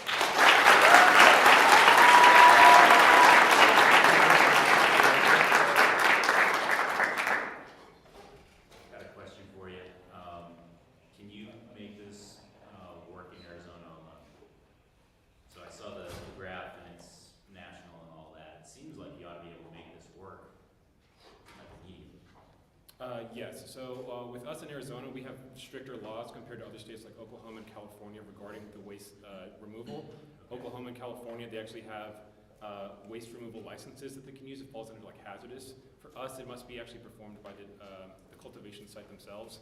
So we can actually go in there, give them the process, or do it ourselves for them, and then we can render that waste useless, and then we can use it for our resources. How about your manufacturing? Have you figured out how to manufacture cube at scale? So for that, we're actually going to use some of the investment money to hire engineers to fill our skill gap. We're into biosystems engineering and business. We need to fill our skill gap and have more into manufacturing engineering. With our initial prototypes, it's going to follow the same thing where we process the material and then we'll press it into the cubes. You just need to scale it that way. Nice job. Very nice. Yeah, great job. Question. I had a question around the cubes. Why is the cube important to the farmer? Okay, so all the plants that are grown, especially cannabis plants, they're grown in that rock wool substrate, and it's a more expensive substrate. It actually has to be. It's rock wool it's mined and then it's basically spun like cotton candy. They heat it up really hot and then it's basically an inert substrate. They don't add fertilizer to it, so it's hydroponic. So in that sense, it's basically is what holds the plant together for it to grow, and it supplies it with all the nutrients. But with ours, it would be compostable in that sense. And just to add to that, so when we're talking about hydroponics, they are grown without soil, and so it is necessary to have some sort of media where the roots are growing. So a grow cube like the one we are providing will be essential for the plant to be able to be integrated in the system and to stabilize the plant and actually grow it. So it's key to it. Did you speak with farmers and what were their thoughts on like how's this an advantage to what they're currently using? So we're actually, me and Max work at the Controlled Environment Agriculture Center. So we spoke to our professors and growers, and so I guess the main thing here would be to provide an equally effective product, but in this case, a product that is more sustainable in the fact that it doesn't have to be brought up from like Europe or Sri Lanka, like Coca-Cola, a very used product in Rockwool. And so also providing a compostable version that could go back into the soil and be decomposed. It's also very appealing to farmers that want to care about the environment.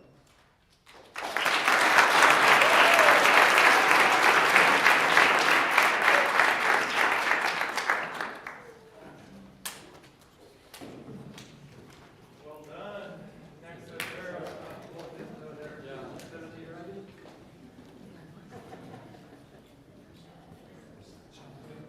Well, I'm trying to figure out how to weave in the idea of having actually been to this city that they named themselves after. But I can't come up with a good way to do it. Stand over here so they can see. While judges are making notes, Loopla Devices is coming up. $10 million to whoever can answer the question of what Loopla is. Ah, dude, you can say that. You can answer that in a few minutes. Michael, yep. We're ready.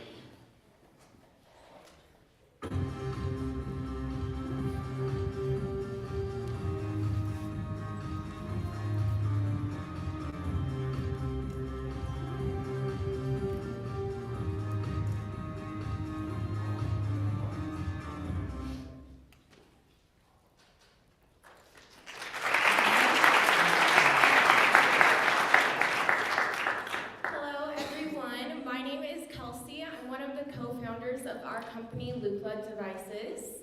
4 years ago, I came to college and I was so excited to start my experience, but like many other women, I was a little nervous to live alone for the first time in my life.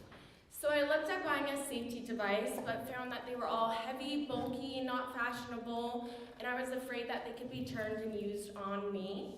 So with Loopla Devices, women won't have to face the fear, and they will be able to choose a product with safety and style. Loopla Devices is a high-inch jewelry charm that has Bluetooth technology embedded in the center, so if I ever feel unsafe, I can easily double-click my charm and my location will be sent to the police. Our team has expertise in marketing, operations, finance, and we'll be filling our skill gap by hiring an engineer.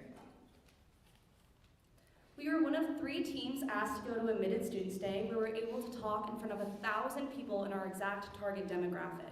60% of those people said that they would invest in our company. Afterwards, we were able to set up a tabling event where they were able to come talk to us, and we heard a lot of people say things like, I didn't even know I needed this product until now. That really showed us how important it is to build brand awareness, and we're going to be doing that by posting on social media, such as Facebook, Instagram, and TikTok. But something that we're super excited about is our ambassador program that I do want to point out is going to take 30% of our marketing budget and starting here at the University of Arizona. Yeah, so here's our 5-year financial forecast. In years 1 through 3 will be strictly just a one-time purchase cost revenue model, but then in years 4 and 5 we'll be switching to a subscription-based revenue model as we plan to launch our newest version of our product in year 4. We are currently pricing our product at $199.99, which is $50 more than our competitors. That's because we will be investing in higher quality products to make our devices. We will be starting to sell through e-commerce and to build our brand and also to enter the market share, but then we'll be leveraging that to gain partnerships with a company like Nordstrom's and expand our ambassador program to different universities. We have a one-time startup cost of $33,000, our cost of goods sold per unit $84, and breaking even in month 5. We will be partnering with a manufacturer in China. We're going to send them what features, uses, and materials that we want in our device, and they are going to create a prototype for us as well as our first release MVP. We will not have a patent on this first product, but in month 12, our engineer is going to start working on our brand new to the market cell phone free device, which we do plan to have a patent on.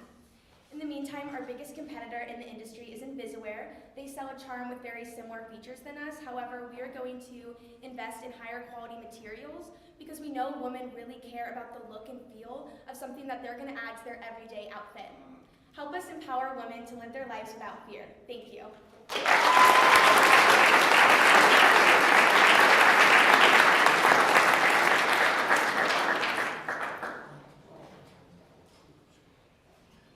So I have 3 daughters, so mine is like yesterday.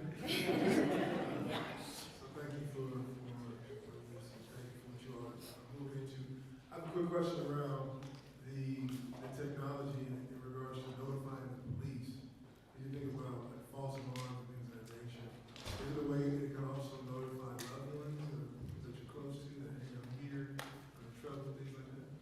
answer that question for you. So when you first send out that SOS alert, you're gonna get a fake text message that comes to your phone. It'll be like, from your grandma, did you take the dog out? And that will be your opportunity to let us know that you accidentally clicked the charm. And if not, then the authorities will assume it's real. And when you do set up your device, you'll also input a description of yourself, so the police will have the victim's description as well. So you need your phone with you. Yes, before we release our cell phone free device, it's going to work via Bluetooth. Do you have any ideas how you're actually going to make one that's cell phone free? That's our skill gap, so we're going to be hiring an engineer in month 12, or as soon as we can, honestly. Have you done research on how likely the person is actually to use it? Something that I've heard related to devices like that is a lot of victims are underestimating the danger they add, and they simply don't want to reach out to police because they think it's not serious enough, and when the situation comes in, it's often too late. I'm curious to see if you research those topics from a psychological perspective, and maybe how to inspire women to actually take those situations more seriously. Yeah, but that's a really good point. So one of our primary things that we're going to focus on is building a community with our website and our social media, really empowering women to protect themselves. We don't have an exact number about like the call rate or anything like that, but we have noticed that some women are really nervous to pull out their phone and call the police and make things kind of escalate. So having that discreet safety device that you can just double tap, we think will increase their chances of calling the authorities. Talk to me about your startup costs. I saw $33,000, a bunch of expenses for marketing. You need an engineer. I don't know engineers that are willing to work for that low amount of money. What's it going to cost you to get this thing built? Well, yeah, for right now, it's costed $33,000, but we're not having an engineer yet, because we found an engineer in China, Maxtop, who creates devices kind of like that, and all we have to do is kind of send them the functionality of it and what we want it to do, and they'll build it for us. So for the first 3 years, we'll be doing that and just mass producing that. And then most of it comes actually from the FDA approval, which will be seeking an SBA loan to help us with that. So then we can actually get it down to $5,000 to be. Yeah. Sure.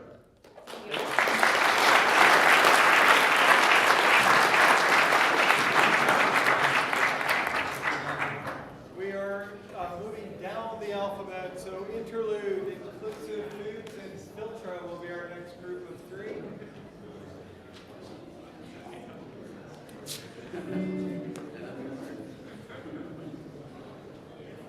Liz from Startup Tucson showed up. She's back there. Liz, where are you? Nice to see you. Judges, holding up all right? Hungry? Thirsty? Do you need another one? No. You can also scoot out there. No, we thought about doing a 10-minute break. What to you? Step over. Are they all left right? Sure, you come on over. Okay. Judges, holding up all right? Exactly in the center. 32 people watching. Wait, is there really? 32 million? Yeah, 30.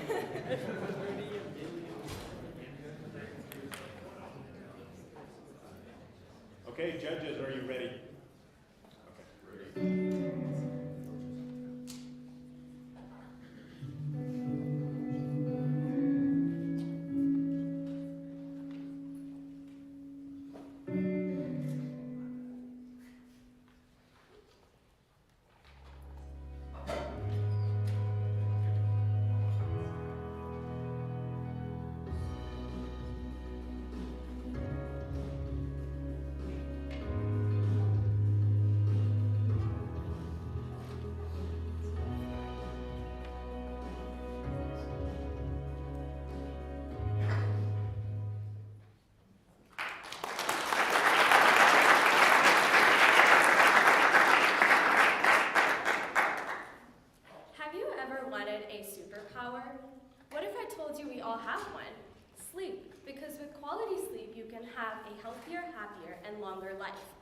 But 1 in 3 Americans don't sleep well because current products only track sleep without utilizing the collected data for personalization or only offer generic solutions. We at Interlude bridge this gap so people can harness their superpower. Through our holistic recommendation app and smart sleep mask that uses EEG sensors to track sleep well, we integrate and use your own data to provide optimal sleep solutions. This two-pronged approach and future patents will also help us really distinguish ourselves in the $50 billion sleep tech industry. Also in surveys, over 65% of people value our streamlined process. We found that 60% of the people wanted more personalized recommendations. Hence, we created a screen where the user will get actionable recommendations curated to their sleep needs, gathered through data from lifestyle health apps such as Fitbit, Apple Watch, etc. We also found that 35% of people wanted incentives to track their progress. Hence, we integrated fun visualization such as a garden and virtual pets. On the other hand, our solution of the sleep mask is a comfortable and accurate way of tracking the user's brain waves using EEG sensors. We have 2 streams of revenue, one being our app, which is a freemium model where the premium version is $9.99 per month, and the retail price for a sleep mask is about $300. We have chosen Phoenix as our beachhead market because of the connections we made and our solution validation. For our go-to market, we'll be going direct to consumer by selling our products right on our website. And then we'll be partnering with local businesses and sleep clinics such as the Banner Sleep Center. We'll be launching ad campaigns as well as partnering with different influencers. The Sleep Doctor is one example. He frequently gives sleep tips and reviews sleep products. Health Coach Kate emphasizes nutrition and sleep on her page. We want to take advantage of their young and health-conscious demographic. To ensure a successful launch, we are seeking a $340,000 investment, which will mainly go towards our app development and go-to-market expenses. For our early financials, we see a negative net income in year 1 due to our delayed launch of our app, of our free version app, as well as our high marketing costs. However, from our rapid growth and extensive early marketing, we see a positive net income within the next year. And through the launch of our premium app and smart sleep mask in month 25, we expect to break even within year 3. In years 4 and 5, we'll focus on growing and scaling our venture by expanding our team and marketing, as well as building new brand partnerships and expanding the smart sleep mask into retail stores. We are the right team to do this because, as indicated by our financial growth and product feedback from experts and market research, we have a great product market fit and diverse science and business skill sets. Thank you.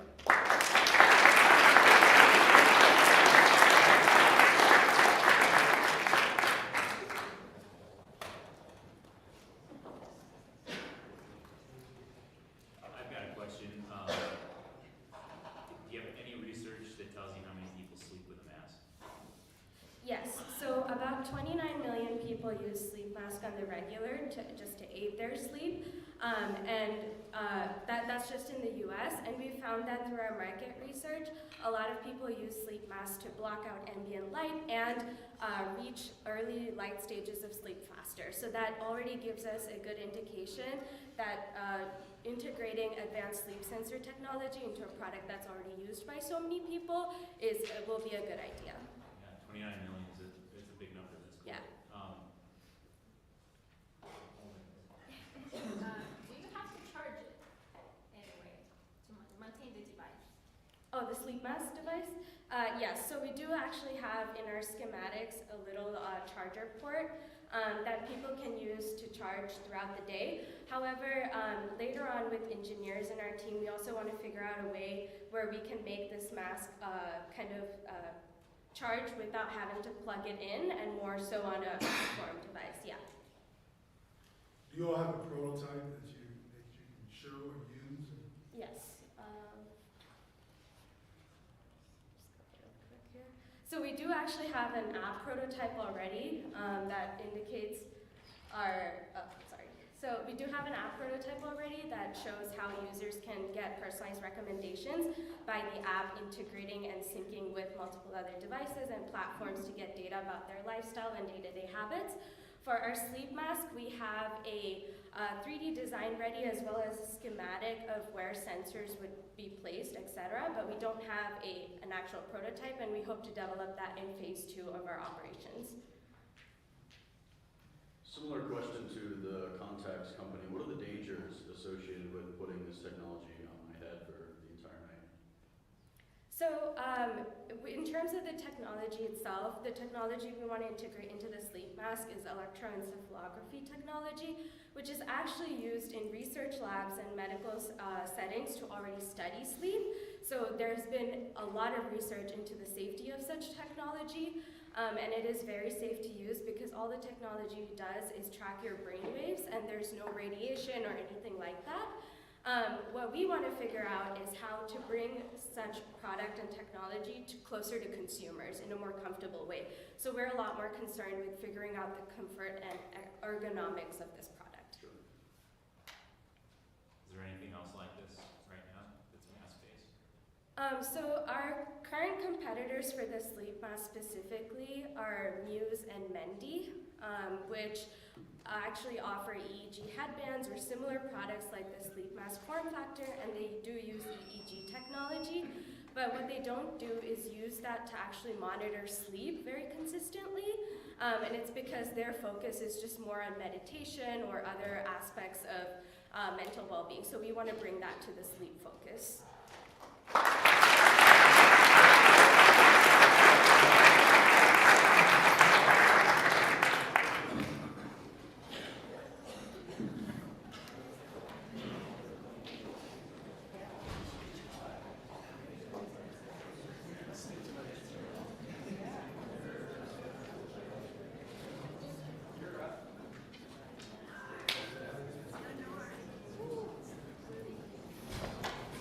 Michael, how are you doing over here?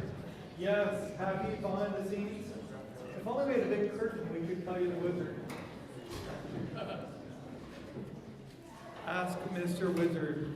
Our next team is a team of one. She's from Tucson, Arizona. Nor with inclusive ingredients.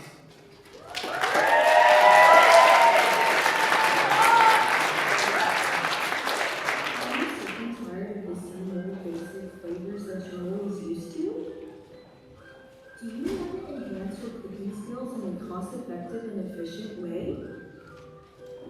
Well, have I got the answer for you? It's Inclusive Ingredients, an international spice blend subscription box that develops new flavors. Order yours today so that you too can spice up your world.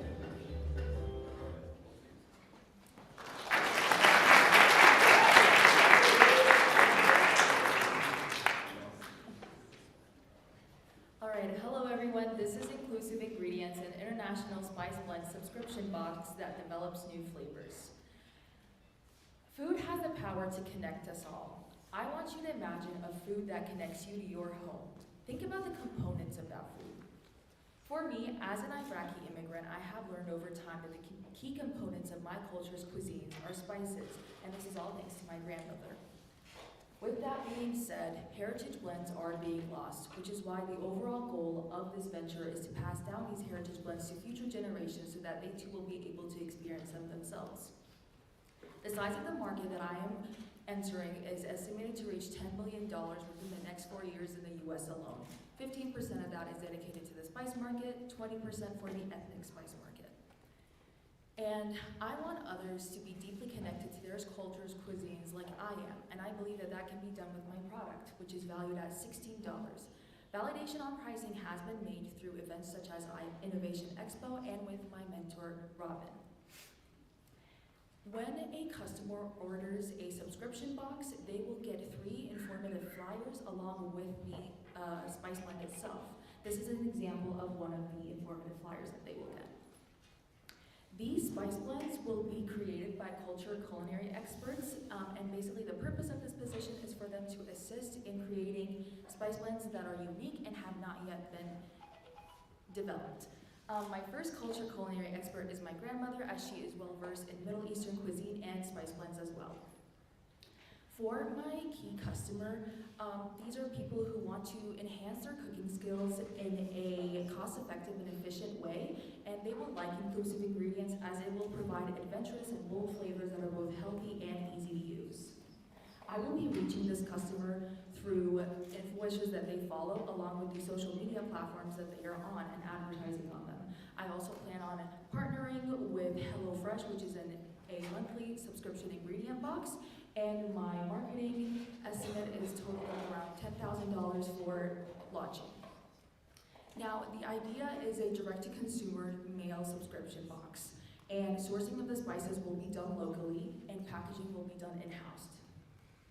For the cost of the product itself, it will cost me around $6, and for the customer, it will cost them around $22, including shipping itself.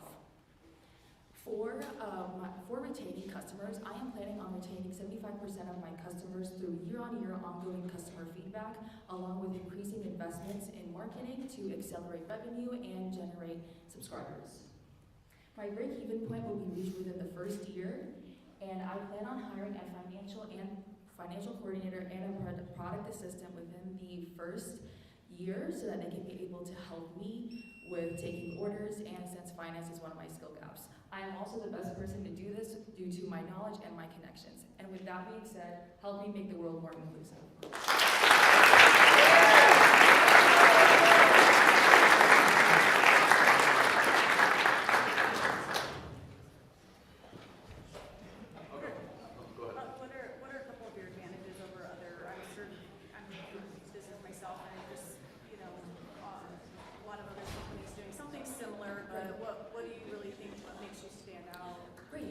So basically, the spice blends that are created, they are complex as they will be used and tested by the culture culinary experts themselves. However, they will be user-friendly so that basically anyone that will purchase them will be able to implement them into their daily meals. Yeah, thank you for your presentation. And I really believe you. Like, I think you're the one to take this. Thank you. Have you thought about ever getting your spices into larger, big box chain stores like Fry's or other stores like that? At the moment, I am planning on staying online for now. I know within the first year, I do plan on attending food trade shows and possibly working with local farmers market just to create buzz around the venture itself, so that people will be able to go visit the online website and order from there. But if, possibly after 3 years, I do possibly see that if I were to have enough funding, but at the moment, possibly just staying online. And a follow-up question to that is in regards to the need, right? I see the need in regards to where I live and the spices that we need for different types of cultural foods, but help me understand where you saw the need. Yeah, so basically, I am not born from here. I'm from the Middle East, and I think it can be definitely intimidating to commit to one culture's cuisine. And so without having to make that big commitment, basically, I have figured out that you don't need to implement all of it. You can only implement a small part, and then you can be able to experience it yourself without having to, feel intimidated or scared to try something that you possibly won't like. So that's why I saw the need. So, yeah. Talk to me about the cost, depending on different types of spices. Where do you see yourself going after you've done Middle Eastern spices? How does that change the cost? Right, so basically this really all depends on the culture culinary expert themselves and what they are versed in, like in terms of the region of the world. I am mainly focusing on Middle Eastern spice blends right now since that's where I'm from and since that's what my current culture culinary expert is familiar with. So really depending on who I will hire in the near future, mainly within the first year of launching, I plan on hiring 4 culture culinary experts. So there's really no focus as to where I'm going, just really all over the world. Sure. So, yeah. And how expert do they need to be? Do they need to be a head chef, or can it be somebody like yourself who's learned from their grandparents and wants to pass something like this along? I wouldn't say at the level of expertise as a head chef, but possibly cooking at home and is pretty well versed with their culture and just the cuisine itself. So yeah. Sure. Great job.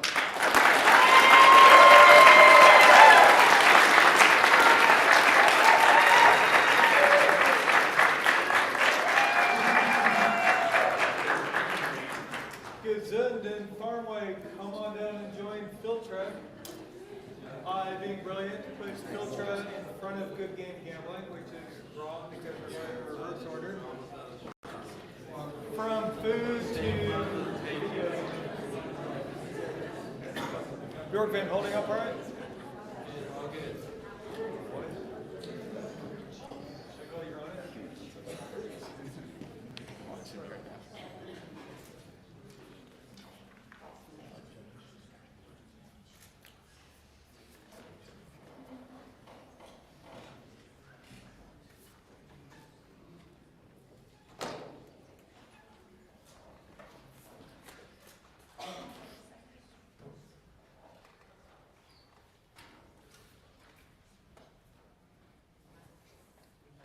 We'll let them stand up here awkwardly. Okay,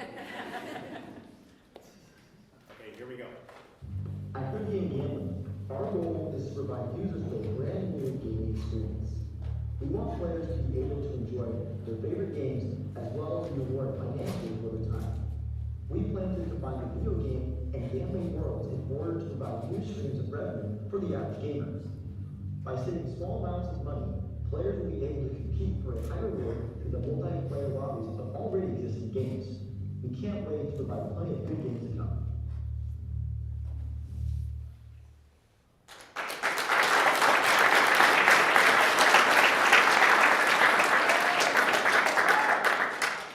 Hello everyone, we are Good Game Gambling. My name is Henry Pierzak. I'm Alex Yu.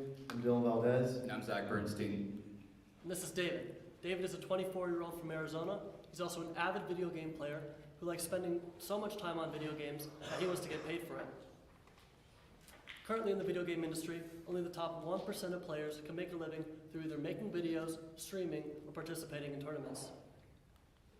Our solution to this issue is to combine the excitement of video games with the thrill of gambling. Our unique value proposition is to create an adaptable software which will allow players to place bets within the actual game itself. This will create a new stream of revenue for the average gamer and introduce a new genre into the gambling industry. When it comes to developing our app and software, we'll be outsourcing for developers and coders, while also making sure we're inside the legal limits of gambling. So you can see we have our prototype up on the screen. So first you'll be logging in to verify your age and location to make sure you're inside those legal boundaries when it comes to online gambling. After that, you're using our in-game processing system, which will help you find games and create matchmaking. Then lastly, the app will act as a wallet so you can add funds and withdraw them. In order for all this to run smoothly, we'll be creating server-side infrastructures so it will store and process all our data. All right, launch and marketing. So in the first year, we're gonna be creating and developing our app and gambling software. Then we're gonna get into phase 1 of our marketing program. So we're gonna be launching in Arizona, and we're gonna have an ambassador program at the top 3 universities. These are gonna be ASU, U of A, and NAU. From there, we're gonna be launching social media content online, and then, go back a slide. And then we're gonna have a referral program for current users where they can refer out their friends and bring them on the platform. Now, in phase 2, we're going to be moving on to Nevada as well, using the same ambassador program. Then we're running cost per impression ads online.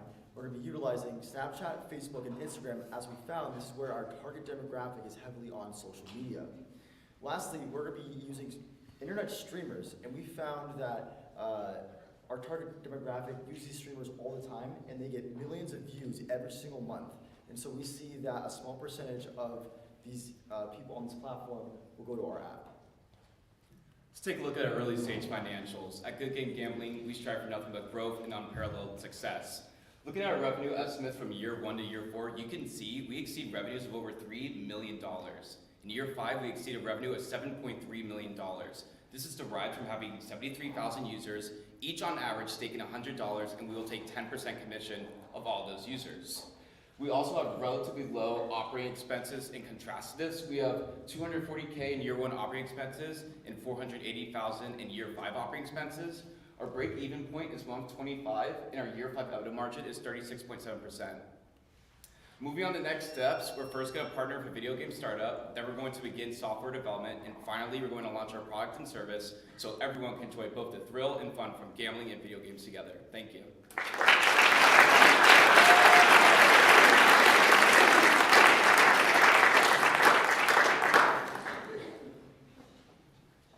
I think it's a great idea. Certainly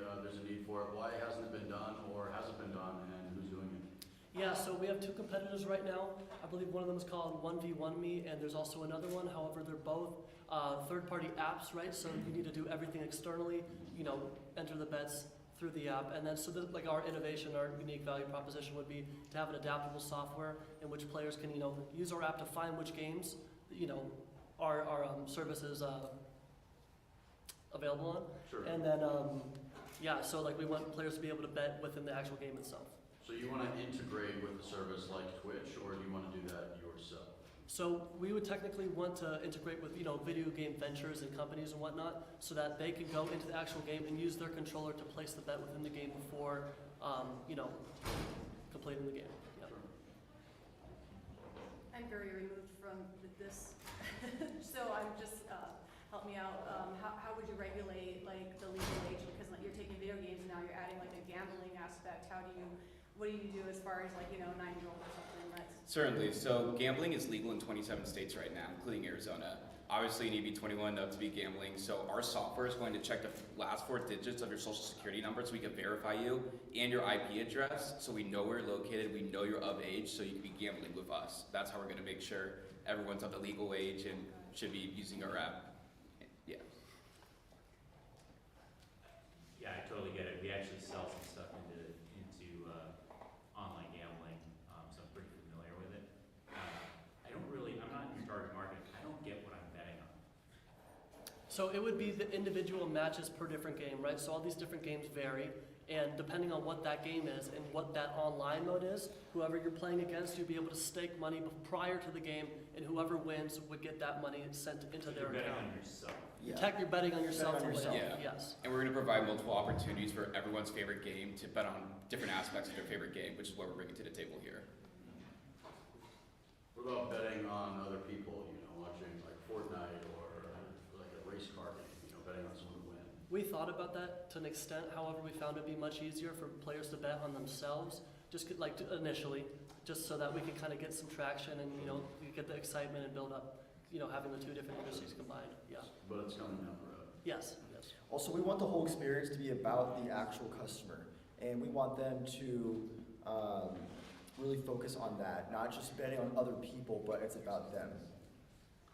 Ultimately being in control of their success and betting on their ability to win their match. Like betting on golf. I'm going to beat the guy. Yeah. This kid's game. All right, I got it. Now I get it. I'm the old guy, so. No worries. And when it comes to the matches, there's thousands of online lobbies occurring at a single time, depending on what the game is, meaning, tens of thousands or even hundreds of thousands in a single day. People could easily connect and find a match to gamble with, unlike having to rely on your friend and then have them hope to pay you back. Our app's going to allow that transaction to go through, so it's all good to go through a third party.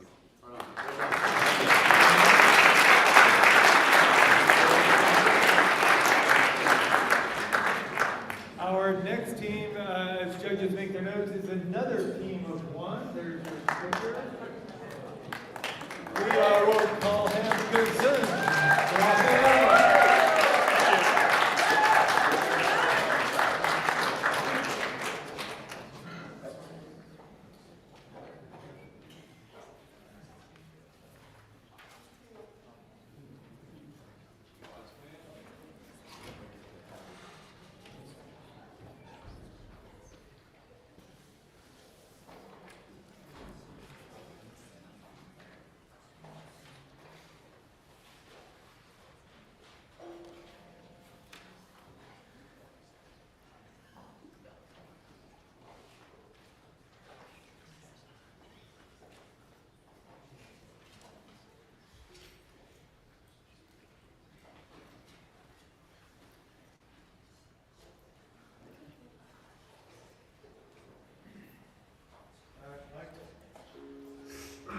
Not again, not another toothache. I just had a feeling last month.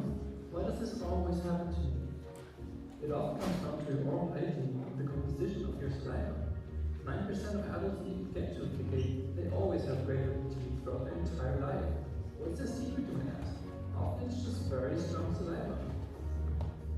Buy our saliva testing twice a day. Find out if your body is strong to the great ranges, what you can do to move them.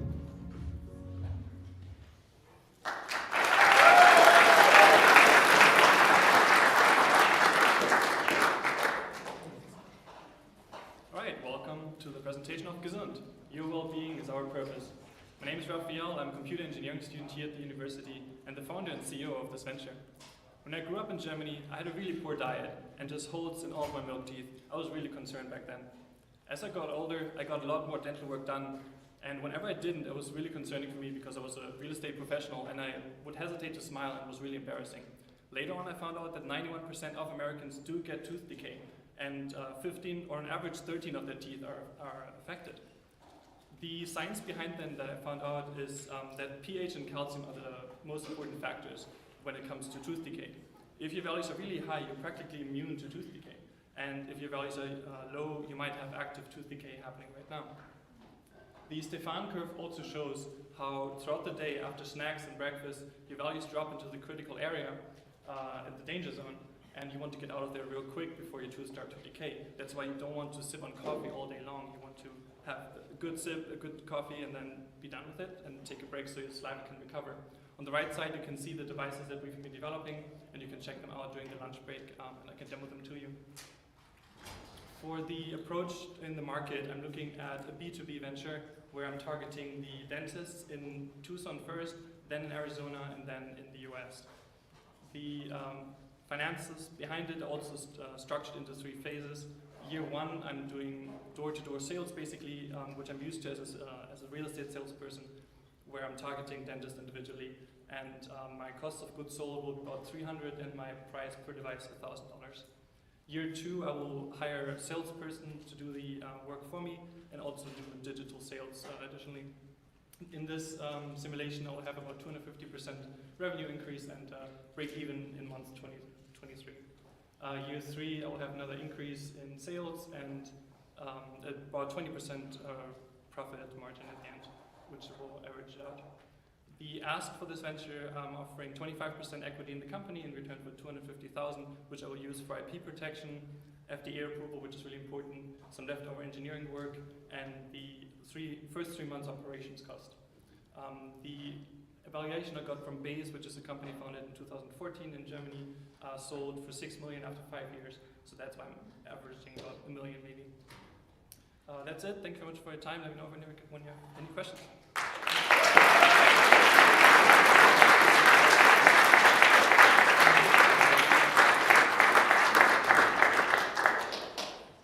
Walk me through the user experience from the time I buy it to the first time I use it. How long am I using it for? Right, so you definitely want to buy it when you have tooth decay happening frequently, even when you're brushing teeth, even when you're flossing. It's just happening all the time. You want to use it throughout your day, so you want to check after breakfast. Actually, in the first thing in the morning, you want to find out, do you have already acidic saliva in the morning? And then if that's the case, well, actually at the beginning, you just want to take measurements, just collect data. Then I have an app that pairs with the device, and then from there, the app will understand, oh, you have just continuously low levels, you need supplements, calcium supplements, you need oral care products that are alkaline, these kind of things. So just boost your health intelligently. What is the device? What is it what am I putting on now? So we're looking at 3 sensors. They're called ion selective electrodes. One is pH, one is calcium, one is a reference. And right now you would spit into a holder where the saliva gets then tested, which is easier for FDA approval instead of having it inserted orally. And then, what was the question again? Sorry. How long am I going to use it for? Is it several times a day for as long as I live, or is it just once I've got tooth decay, I want to turn it around? Right, so hopefully after some time you'll have it fixed once you've figured out what your issues are, and the supplements will help you in the kind of care routine. Which is also why I was thinking that probably a lease agreement might be better, but it's hard to show the finances on a lease because I'm covering the cost of goods sold on my own. But yeah, it should be more or less temporarily, maybe for a few years. Yeah. Thanks. Thank you. Still, go ahead. You showed the graphs in terms of the indicators of tooth decay, right? Is that pretty definitive? That's like well known that those are the things that we test indicators? So the research has been done for it for decades, but for some reason science doesn't like to put that like definitive spotlight on it. Maybe because the dental industry is just really big and maybe would lose out of business. Maybe that's why dentists developed cotton candy. Like there was a dentist behind that. So there's profit, so maybe there's a bias against it. But yeah, so it's not as clear, you're right, in the science, mainstream science. Is there any way to use this or apply it in a way that it prevents, like, sounds like you already, you know, you already have the issue of decay. Can this be applied in a way possibly to prevent you from getting to that? Yes, so it's actually, the focus is on preventative care, you're absolutely right. So you want to catch it before it starts. Like when your saliva drops already, that's when you start getting tooth decay, the enamel starts deteriorating. So that's, you're catching it early. Another application actually of this is for any kind of non-invasive testing. So for example, for pregnancy, women want to test regularly, so that's why they usually do blood tests. But you can also use the device to test your saliva values. And the saliva is kind of like blood, a little bit less accurate, but so you can use it in a lot of different applications.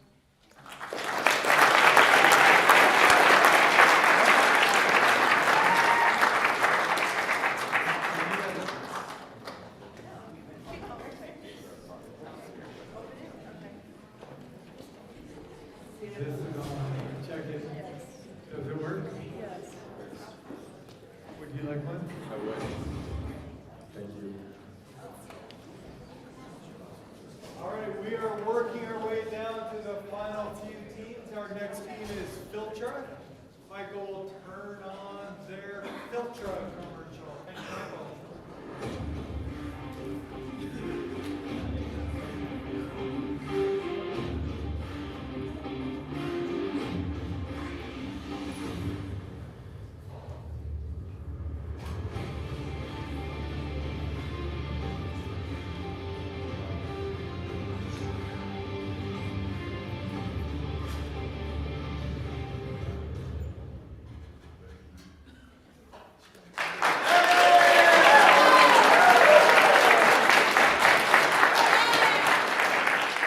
Hi everyone, we're Team Filtra and we're working to prevent hearing loss.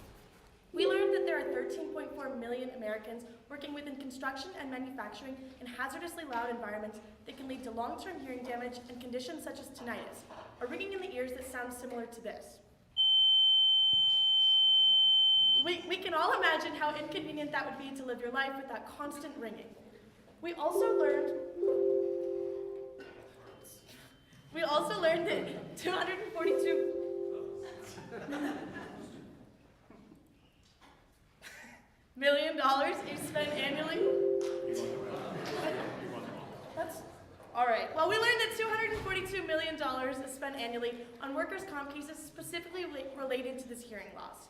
We wanted to find out why, so we spent countless hours on the phone and learned that discomfort, inconvenience, and the fear of overprotection, which occurs when you use a noise-canceling option that makes it so you can't hear anything in your environment, are the leading causes.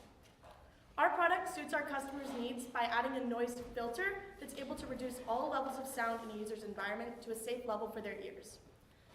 We position ourselves competitively against 3M, who offers about 25-cent foam earplugs like the free giveaways on an airplane, and against Capcom and Miracle Ear high-quality options for $30 to $150 that are highly specialized in technology products.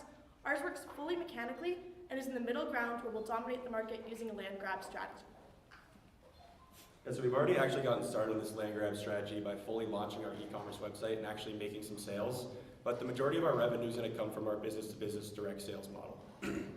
So we'll be hiring 2 salespeople in the beginning of year 1, and then 3 per year after that, paying them a $55,000 a year base salary, as well as a 10% commission on everything they sell. They'll be expected to do 3 times their salary in revenue per year, as well as retain 75% of their clients on a 6-month repurchase basis. What that kind of looks like as far as our financials go is here's our years 1 through 5. You can see in year 1 we take a little bit of a loss just because it takes some time to get that 2 months of training in, about 12 months for them to get to the point where they are hitting those quotas. Then we see years 2 on where we really see a lot of exponential growth. I think this graph really visualizes that exponential growth really well, showing our net income and our revenue from the years 1 through 5. Something else we like to point out in particular is that our break-even point is in month 20. We might realize this might seem like a long time, but it does take a while for our salespeople to build that book of business, get some experience, and start making a lot of money for the company.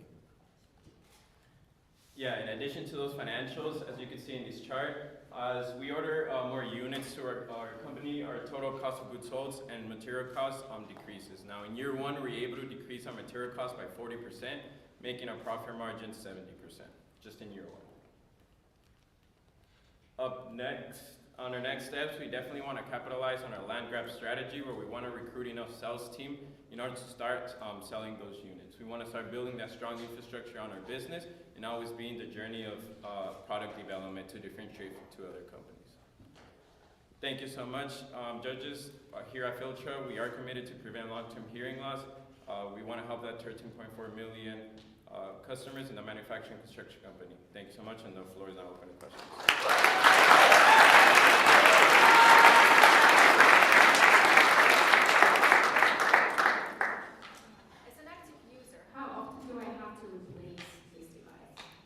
On average, if you're working 40 hours a week, it's about 6 months.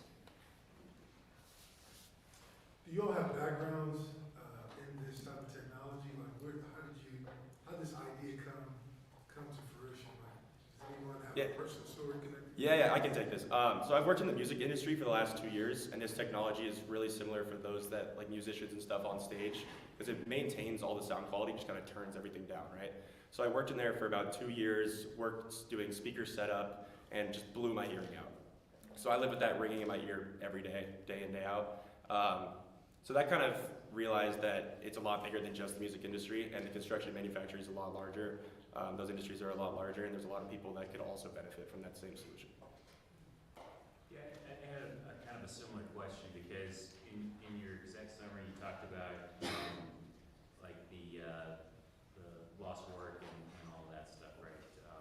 Like 242 million or something like that. But that was for hearing damage, but you emphasized that overprotection was your key. Do you have any metrics on the risks associated with overprotection? So not being able to hear stuff you should hear.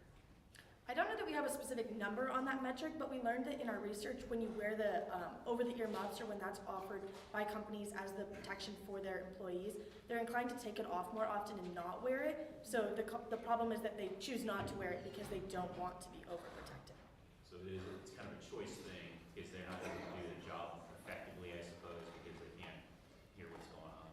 Yeah, some of the safety managers said that like it's they can provide the resources, but they can't require an employee. They can't babysit on what they're actually wearing. Great job, by the way. Great job. Nice broke down. Are you actually selling this right now? That was like a retail unit? Yeah. Yeah, we've already started making sales on our e-commerce site. Nice. How long have you all been in business thus far? So we got our first order in about 2 months ago, and we have only 5 units left. So we've started selling. Very cool. How'd you get it built? What's that? How'd you get it built? The earbuds? We have a manufacturer based out of Southeast Asia that we're working with. Which one? Have you guys looked into communications at all? There's a company I follow who's also interested in preventing hearing loss, but on factory floors, there's a lot of two-way communication going on. Is that something you guys see in the future? I would love to get to the point where we're able to have that two-way communication and maybe integrate extra features, but we haven't looked into communication specifically, and we definitely will in our next steps. One last comment, if we've got time. I did read your financials. I think you guys should think bigger. I think there's a bigger opportunity sooner. So I'd encourage you to kind of think even bigger than you are. Got it. Thank you. Thanks. Good job.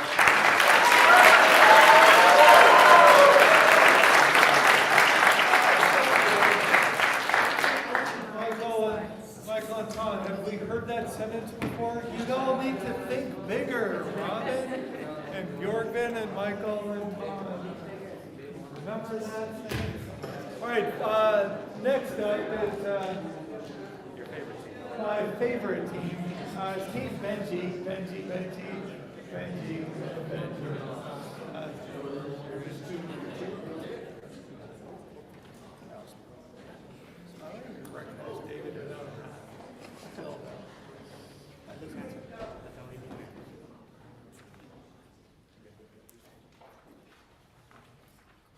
As they make notes, Michael will kick off the Farmway commercials.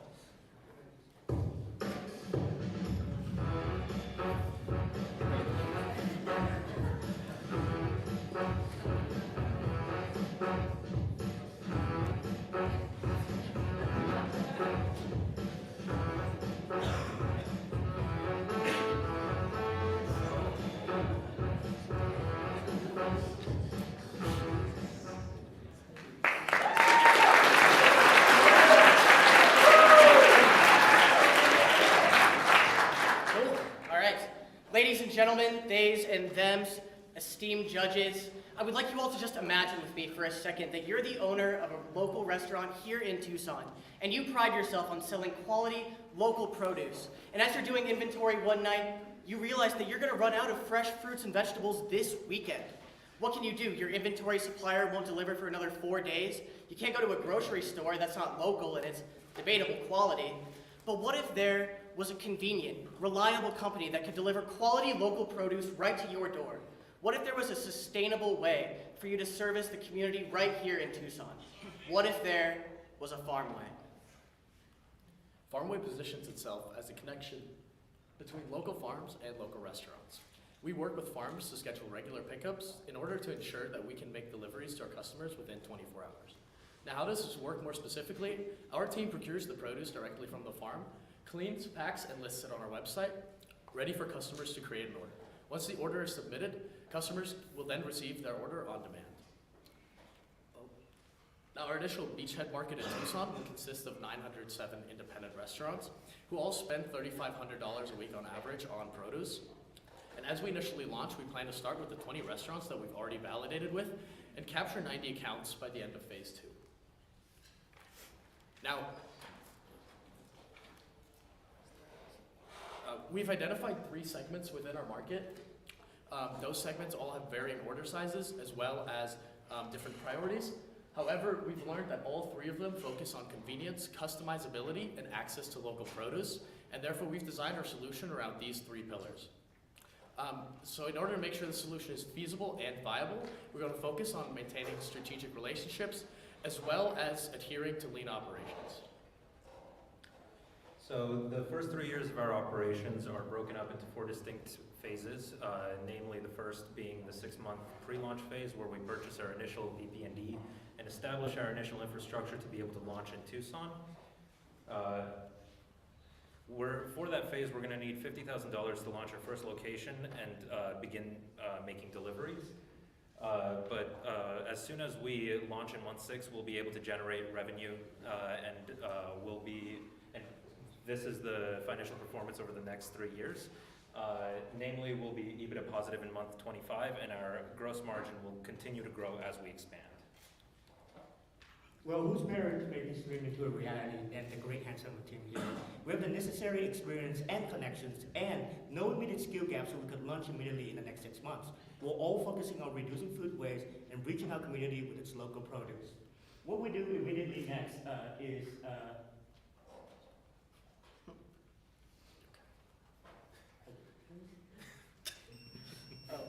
thank you for your time.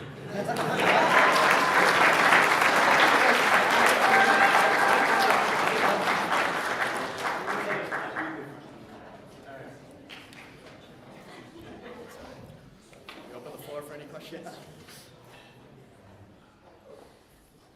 I had a question in regards to distribution, because if you're picking up the fresh produce from the farm, you take it, I'm assuming you're taking it to like a commercial kitchen, where you're refrigerating it, then reselling to the restaurant. Is that how it works? So we're going to be primarily focused on that short distance logistics, getting the produce to our facility. We'll have some quantity of cold storage of our own, but we're looking to list it as quickly as possible on our site and keep up to date with the quantities needed by restaurants, so that we can deliver it without having to invest too much space into it. But we'll be focused primarily on the delivery, and we will maintain our own facility. Yes. So are you taking the inventory and you're taking the financial risk associated with food spoiling while you're holding it? So you are. How do you predict when these stores are going to have a shortage? We're going to be working. We're aiming to build strong relationships with our customers. So we're going to be in constant communication with them. We'll almost standard with B2B industries, we're going to have a sales team to maintain those relationships and to know exactly what they need. If there's some supply chain disruptions, they can notify us and we'll adjust for it. And same with the farm side. We're kind of the intermediary, and we need to connect with everyone. How does this compare to a local company? I think it's called Pivot. Is that kind of similar to what you guys are, or is yours just more of like if you're in a bind and you need like, you know, emergency delivery? Is that kind of what your focus is, what you're saying? Or is that your specialty? Right, so Pivot is actually more of a CSA, so people buy a share of the produce of like that's being grown on a farm, and then they get that share whenever it's harvested. However, we provide like they can purchase individual items at any time on demand. So it's meant to be convenient for them, so that restaurants can order whatever they need when they need it.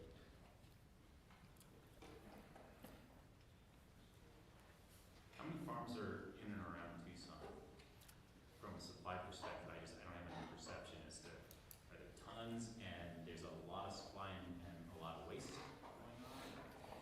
Yeah, so we've actually talked to a lot of farms, and I don't know the exact number, but we've talked to about 10 farms, and we're partnering with one currently. But from what we've learned from them is that they're looking for expanded sales channels because they have produce that they're not able to move on. So a lot of them are smaller farms, and they're growing and looking to get bigger. What is the why behind this business? Like, what compelled you? What was the deep yearning for solving this problem? We're passionate about reducing food waste and bringing the community closer to its food sources so that people can eat locally grown food.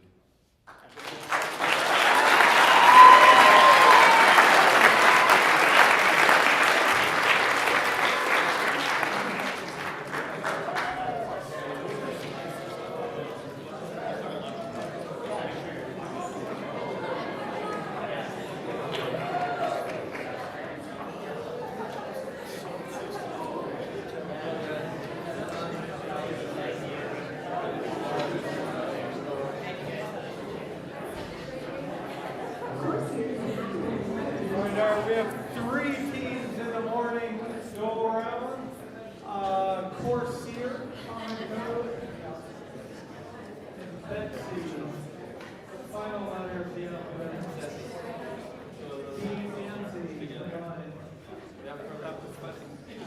We also have one microphone that works. You have to go get a battery for these ones, so share one if you don't mind.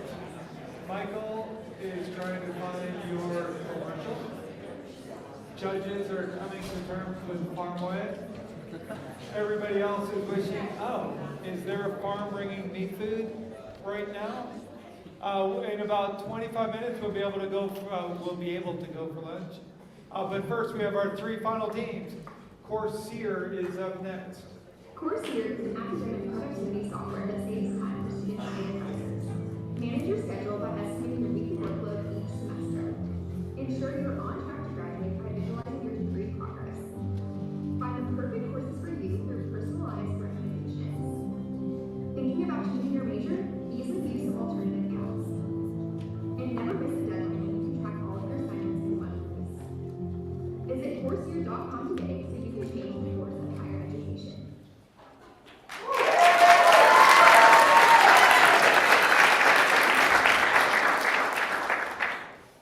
Hello and welcome. My name is Ceci, and I'm a transfer international student with 2 majors, 1 minor, and I'm also in the master's program, which means at some point I had 5 academic advisors who did not communicate. Now this caused a delay, and I'm now graduating late, and I've also had to pay $9,000 out of pocket. But I'm not alone. 60% of undergraduate students do not graduate on time.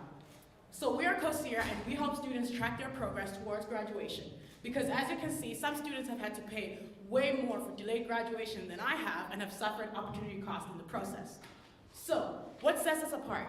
On average, universities use 3 or 4 student management systems. Let's take a look at the University of Arizona, for instance. They use UAccess, D2L, and Trellis to provide essential features, all of which could be combined in one platform, which is Corsair.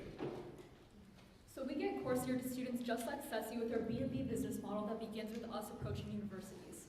Our initial objective will be to get these universities to agree to a semester-long free trial in which their students and advisors can use our platform at 0 cost. The purpose of this free trial is to prove our value to universities via proof of success and with no strings attached. We will do this by reaching a 10% student body adoption rate of our platform through B2C channels such as events, campus ambassadors, and a referral program. And then finally, at the conclusion of the free trial, universities will be prompted to enter into a long-term contract with us. So Coursera will be most attractive to underclassmen students at the undergraduate level and to universities with potentially poor student retention rates or low student satisfaction. The US EdTech market is valued at about $34 billion with over 4,000 higher education institutions and almost 60 million undergraduate students.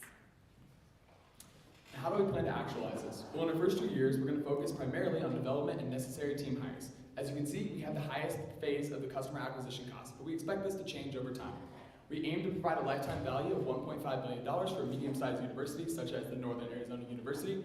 This reflects a pricing strategy of $120 per full-time undergraduate student, assuming that 10% of the student body is utilizing the software.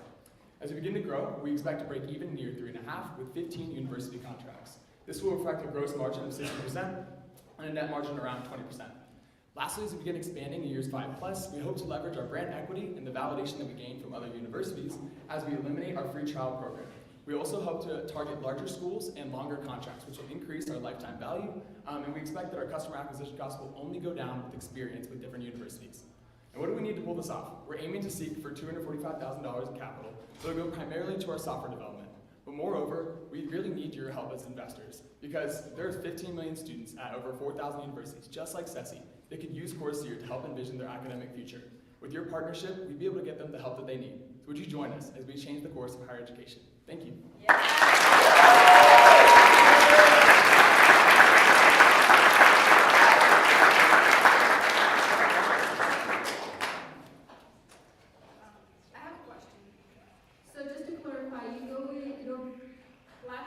Going to unite all of those platforms that currently are being used by universities, so it's kind of all in one place. Yes. Have you already talked to universities and made this proposition to them? So we currently have not approached the software licensing department specifically, but we have talked to 79 advisors to be precise, and we got some feedback as to what they think. And if you see on our primary research, a lot of advisors had to say that one of the issues with the current software, which the university is spending a lot of money on, is that they're actually complex and inefficient, and there's a lot of other unnecessary features that do not pertain to students. Guys, I think it's a really good idea. I definitely can relate to the problem. I think it was super confusing even in my senior year to try and pull everything together. But I can't help but wonder, why is it that there's 3 different platforms offering 3 different things? It seems extremely complex to try and offer all 3 in one. Do you have a plan for where you're going to start? Okay, so one of the reasons we found is that, for instance, when you take a look at the U of A system, they have U-Access D2L and Trellis, and like you said, it offers different things. So we want to take the things that are essentially vital to students, because one of the things students have said is that it's hard to navigate what is where, and it also takes time and resources to try to find that. And we've also found that academic advisors are trying to deal with scheduling courses and are not necessarily doing the advising part. So we want to give both parties an opportunity to talk about other topics besides just trying to get you into a class. And also we've determined that the ratio of students to advisors is like unacceptable. So this platform should also help students take control of their careers without having to always schedule an appointment with the advisor. You guys have a group of developers kind of helping you with this to put this together? So we don't have a group of developers yet, but a software developer will be one of our first strategic hires, as well as a B2B strategist that has experience, hopefully in the education industry and selling B2B. But we have developed a prototype on our own. Yes. Okay, great job on the idea, the concept. I think being student-focused is probably going to be your key. You're going to have to think through your business model a little bit, I think. And I'd encourage you to reach out to your comp sci fellow students, because I guarantee you there's a bunch of folks out there that just love coding, and you can probably strike a deal and get something even further down the line than spending money right off the bat. So I think it's a fantastic idea. Thank you. Thank you.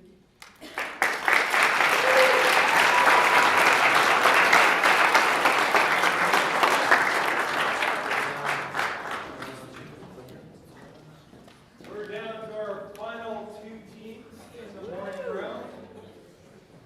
And common code, Randy, does not have it. And that will save us 30 seconds. Yeah, thank you. As we roll to the afternoon. I don't know why I'm stressed about how long in the morning it's been, but this is super fun. Students, you've been doing great.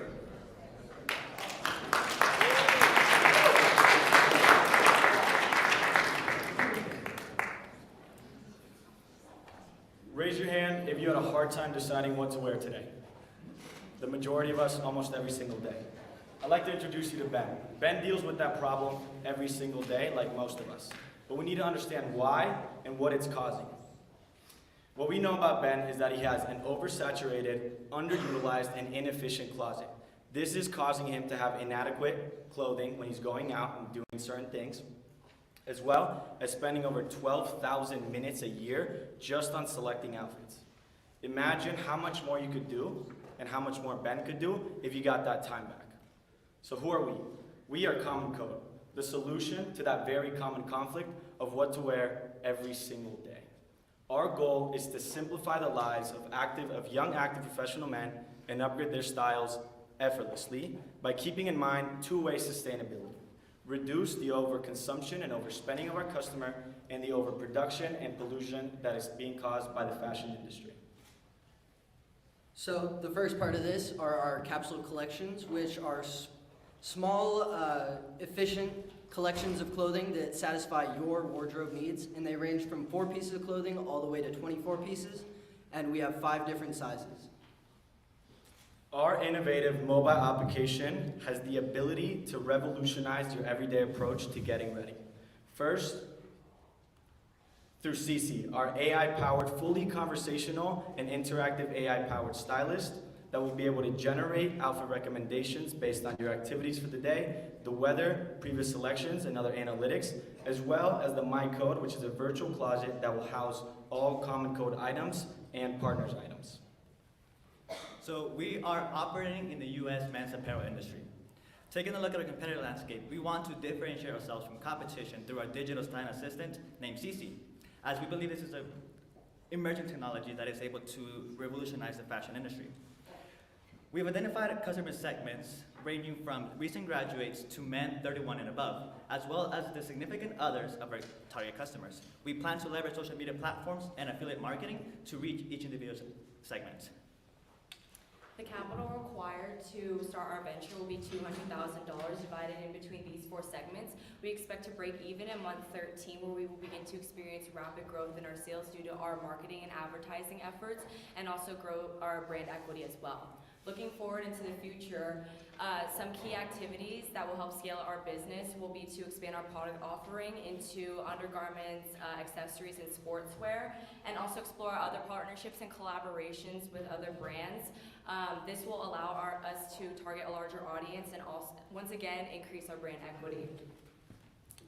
We are Common Code, and we thank you so much for listening to us today. The floor is now open to any questions.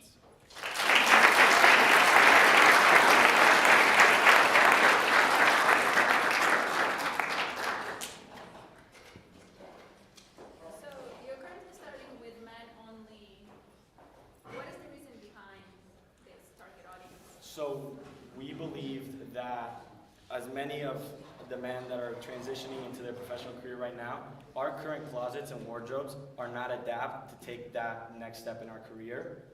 We also believe it was a niche consumer that we could immediately impact. It's a lot harder sometimes to, for women, there's a lot more things that they can wear. For men, it's a lot simpler. There's a blazer, there's some pants, there's a shirt, there's some shoes, some sneakers, some boots. So we believe that for an entry point for our business and for the customer, it was slightly simpler in the time being. How do you reduce the risk of getting the wrong size? That's a wonderful question. So we've implemented certain programs, such as the tailoring for the first order that you make is completely on us. Any return is also completely on us, and you're able to exchange until you get the correct size. What's the cost associated with that? Free to you, and our charge is going to be about a 10% above what we're already spending on our cost of goods sold. Big question for me is, how does this differ from Stitch Fix or any of the other clothing companies? That's a wonderful question. So Stitch Fix does not have what we offer here, which is where we believe we will differentiate ourselves, which is a digital styling assistant. We've seen that the decision fatigue every morning for those who want to achieve hyper success is increasing, which means that we need to find a solution to provide a quicker response to just getting ready in that everyday approach of doing so. Are your design, this is all in-house first, and then you're going to start having branded? Yeah, so the goal is to start in-house to kind of build some brand equity and then be able to go out to market and talk to certain brands. For example, Lululemon, Alo, Nordstrom.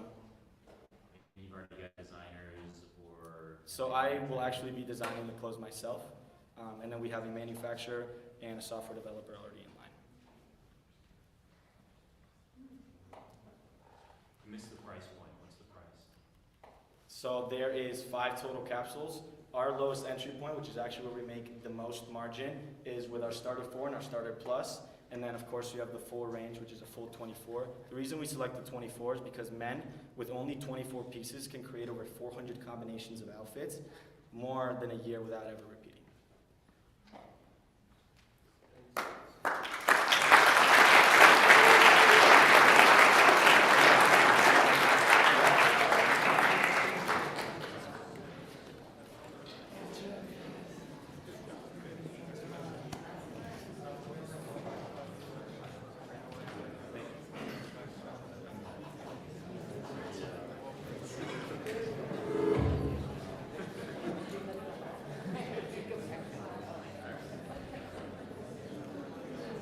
So in a moment, after Betsy finishes their presentation and judges ask questions, we'll pull up once again the QR code for the People's Choice. So all of you in the room be judging as well. Our last team is a group of 4 named Betsy Pop Club.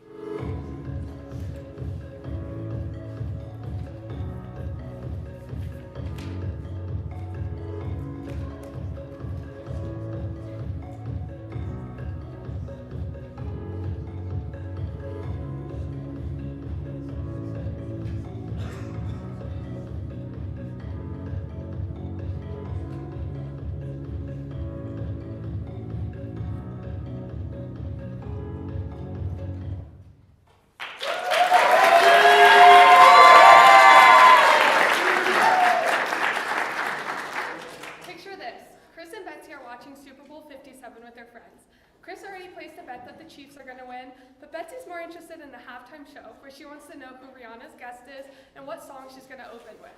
So why is there no official betting app for entertainment? That's where we come in. We're Betsy Popbook, the first and only online betting platform dedicated to pop culture and entertainment.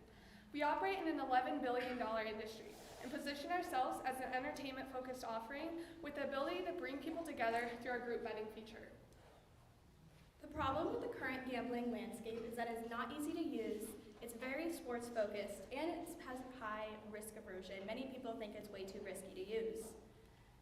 Our consumer base wants new topics, they want to be able to interact with their favorite pop culture shows, and they want to be able to place these bets within their friends. So our initial target market is 9.3 million people. This comes from the 120 million people who live in a state where gambling is legal, combined with the estimate of individuals who watch entertainment, which is roughly 51%. Our target customers are Chris and Betsy. So imagine this. Chris watches The Bachelor every week with his girlfriend, Betsy. Betsy referred him to the app, and she and him place bets with their friends on the show every week. Chris is very competitive, and so this is really awesome for him. He can engage in The Bachelorette in a much more engaging way, and overall have a much more enjoyable experience with his girlfriend. Our marketing strategy consists of promotions to gain new users on our application, as well as organic and social bets to drive awareness to our application.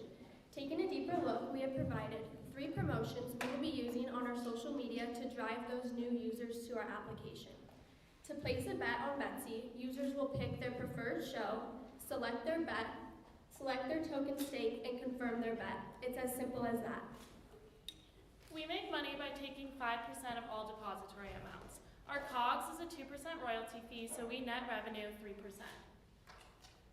Our year 2 revenue growth is 181%. Our year 3 revenue growth is 345%, and we plan to break even in month 19. Our year 3 net revenue is $4.2 million. Our year 3 EBITDA margin is 25% with 16,000 users on our platform.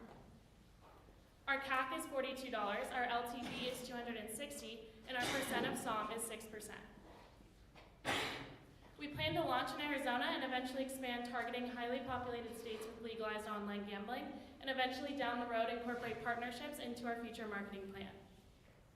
We require $1.4 million of capital. This will cover our marketing expenses, gambling license, and application development. We have a key contact who has experience both at FanDuel and Caesar Sportsbook.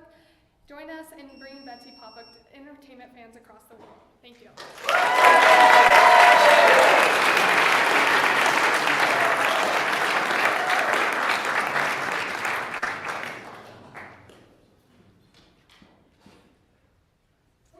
Great job.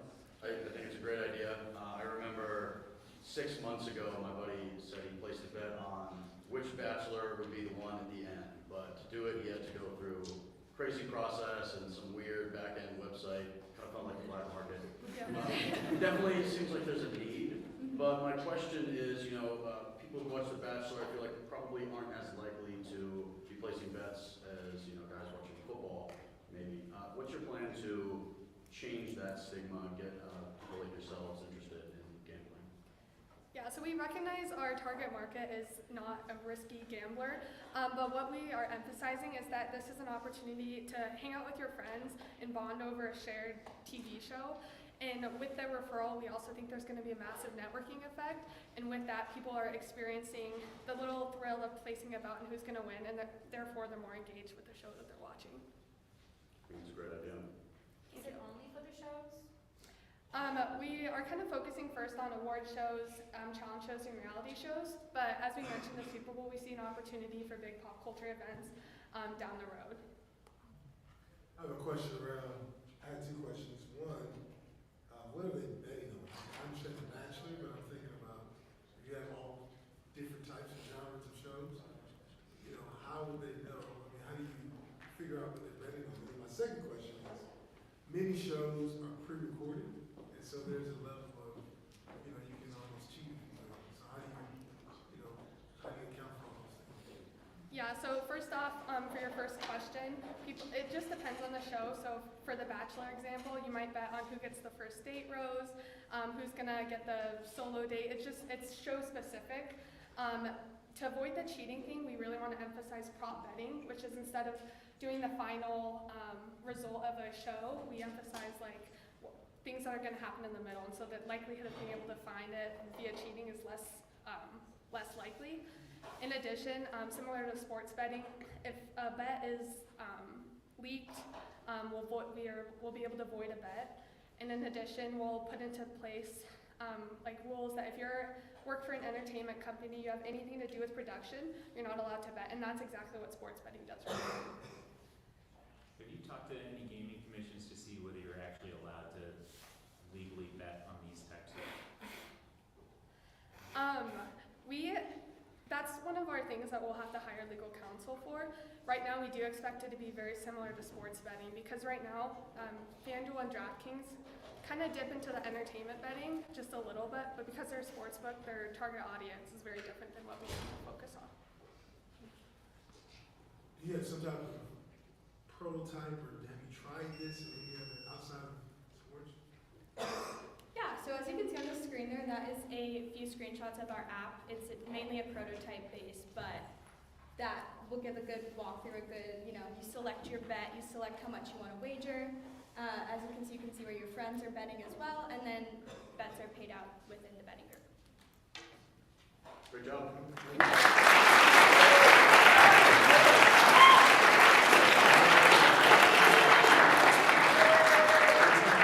You reminded me we should have thought ahead and put together, got you funding to have a prototype so you could bet on who's going to win this. What color clothes Viz would wear. many times Randy would say something that bothered somebody? How many times we clapped for Michael for doing the slideshow?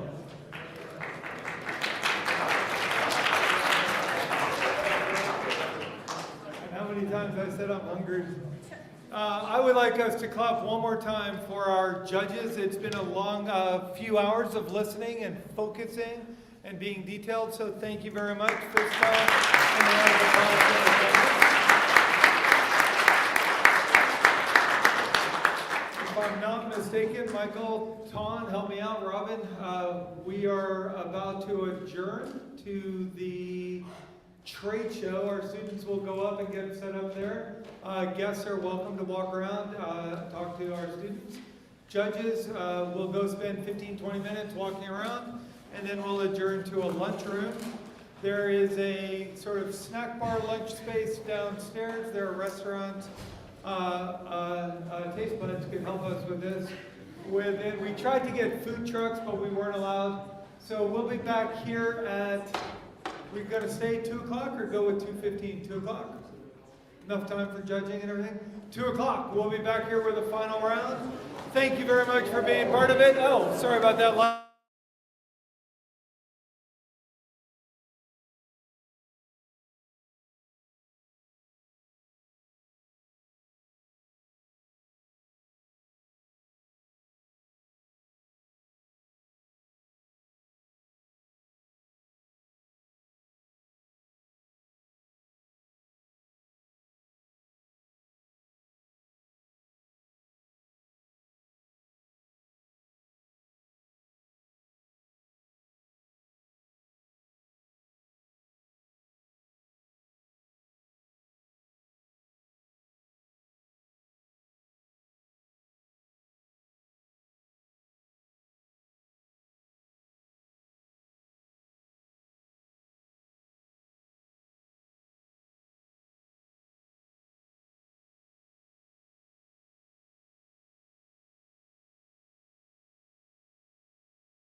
We say, ladies and gentlemen, they and them, and everyone, thank you for being here. This is the afternoon session of New Venture Development. I should have the clicker.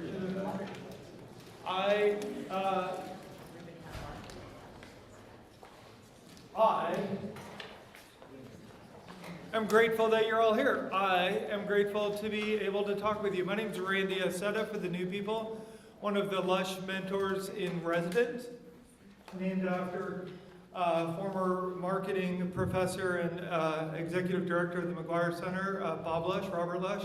Our current, I don't think we have slides, so Hope and John. Our current executive director is Hope Scow, sitting in the corner.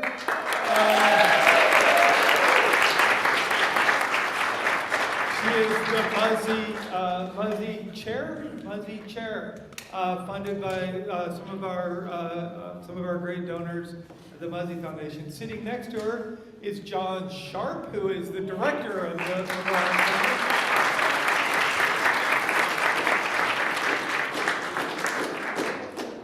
we did a 3-minute morning pitch, which was fun. For those of you who are here, it was fun. Those of you who weren't here, it was fun. The 5-minute pitch is obviously a 5-minute pitch with a 5-minute Q&A. We had a morning panel of judges, for those of you who don't know, who sat in a room, ate lunch and arm wrestled with one another, and they picked 5 teams. And then we had a People's Choice voting from which one team was picked. And so Michael and I have in our possessions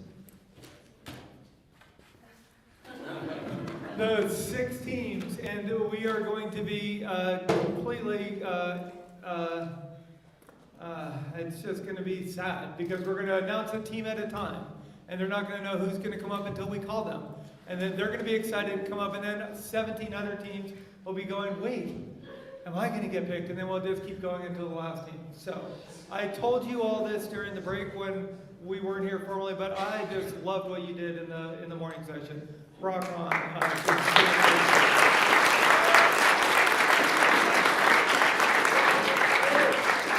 My mentor colleagues, Robin Tosick here, class of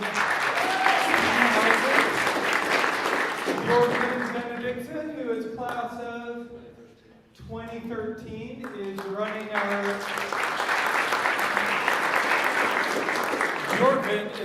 live stream. Michael Miles is sitting here running the slideshow. And then from the class of 1990, Tawn Albright, sitting right here.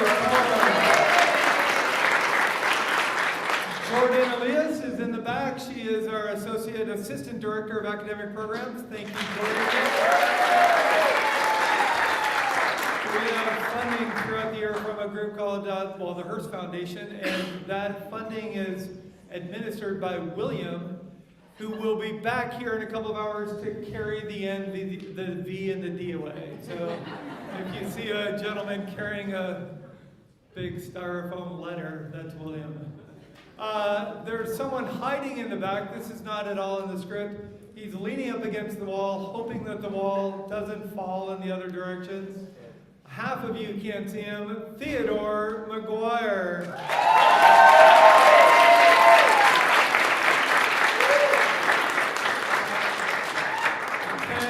We thanked Ted's father, Chris McGuire, and mom, Carol, earlier today. They're back in California, and Ted,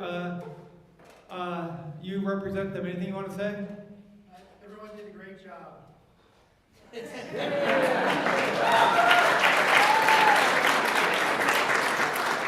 Last year, Ted cried for about an hour and a half during this portion of the day. Do you remember that? Always get good rest. Brush your teeth. Call your mom. For all good pieces of advice.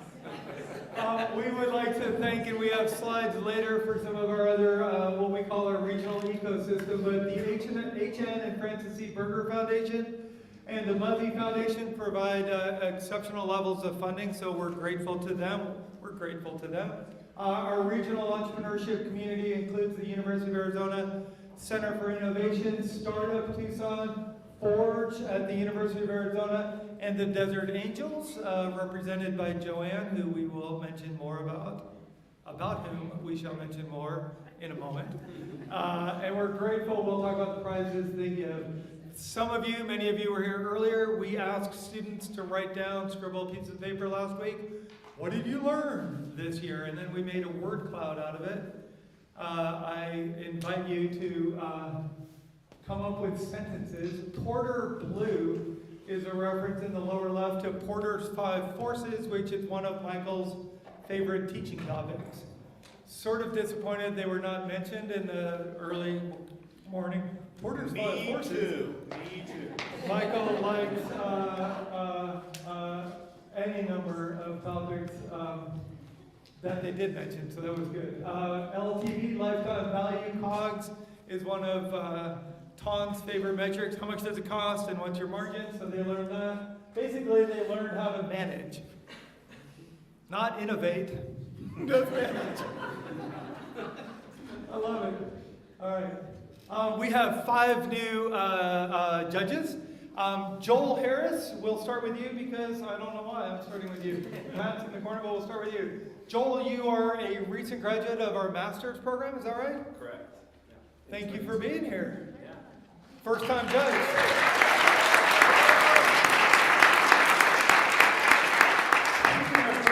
Judge Matt Williams was a first-time judge about 82 years ago and has been here ever since. Matthew, when did you graduate from here? 1993. 1993. Thank you to Matt Williams. Came down from Seattle, is that right?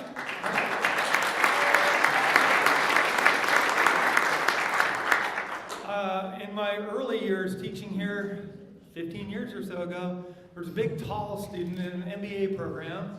And they won everything, and they went on to launch their company, and then they sold their company, and then he became a super fancy pants, innovative entrepreneur, dude, Jared Hemstreet. Jared, it's really good to have you here. You come to a lot of our events. Have you judged one of the finals? Yeah, first time. Excellent. Matt, any advice? Write fast. Joel, you when I showed up teaching BizCom at Eller a long time ago, Entrepreneurship Center was run by a woman who became a very good friend of mine. Joanne McMaster is here to judge again. Joanne is the executive director of the Desert Angels and our premier, perhaps in the southwestern region, premier local investing organization, so we love Joanne. You've been here quite a bit as a judge. I'm a graduate from 05. Graduate. Faculty graduate of 05. Any advice aside from writing fast for the judges? No. Ask good questions. The teams are great. I mean, our job is easy, right? The teams are great. One of our last judge for today is also a graduate from 2014, which seems like just yesterday. I still remember sitting in an office talking about your venture. Yes. Callie Groth is here as a first-time judge. Callie,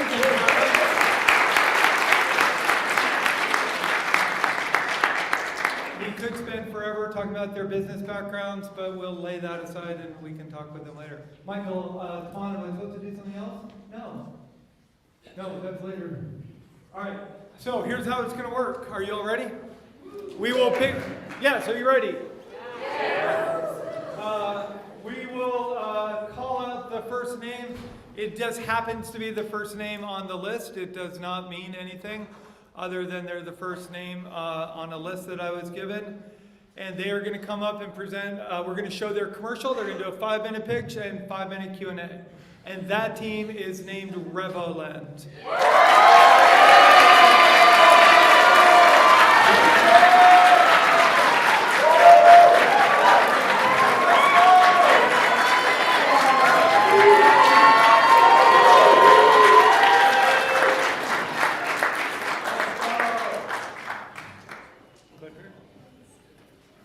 Okay, your commercial's coming on now. Ready? We understand your pain. We understand understand that the lack of access of 24/7 monitoring is costing lives every day. That's why we created Rebelens, the most customized advanced contact lens technology to help you see beyond what was previously possible. Our device can send blood glucose results to you, your doctors, or to your pharmacy to get you the best treatments for your health. Rebelens, one lens, infinite possibilities.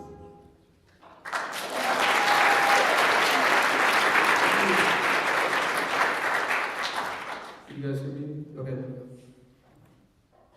Awesome. All right. Hello, everyone. We are Rebelens. My name is Luke Benoit, and I'm an optical engineer here at the university. So we have some really advanced optical technology we're going to show you, but I really want to tell you the foundation of why we're doing what we're doing.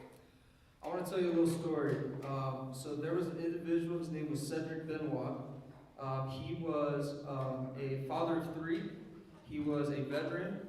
And he was just a great human being overall. He was widely known in the community of Branson, Missouri.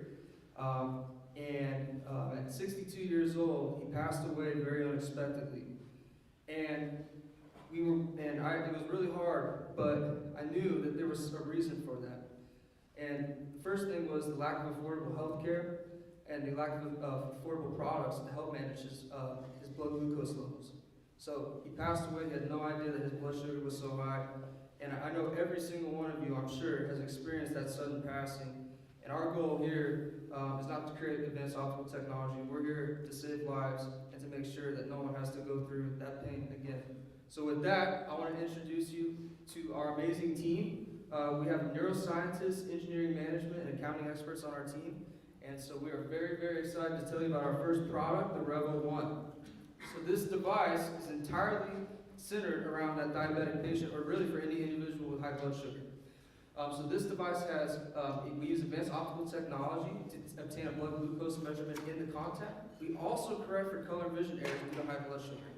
Now, we believe that we can obtain at least 6 million users because these are users that have both diabetes and have required contacts.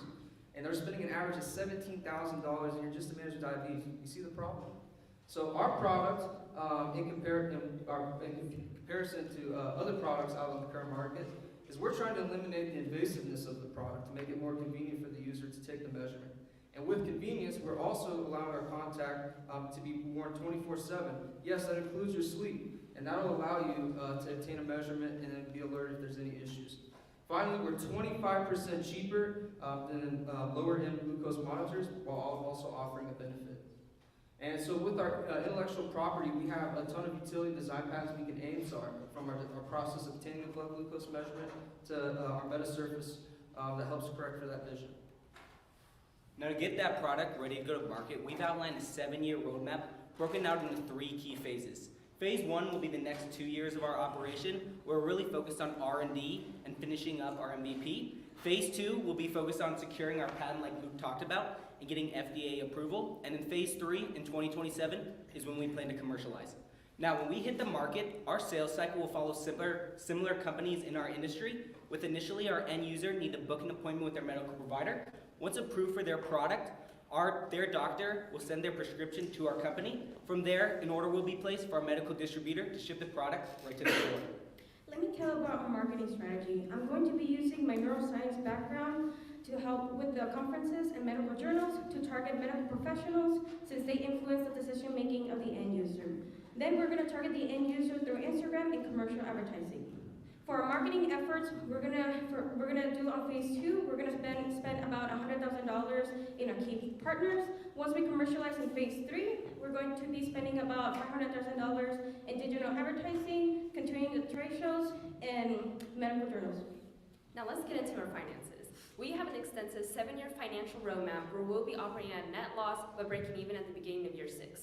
Now, when we begin sales in year 5, we believe demand will be so high that our revenues will be increasing by over 100% year over year, and we'll be hitting over $10 million in sales by the end of the 3rd year.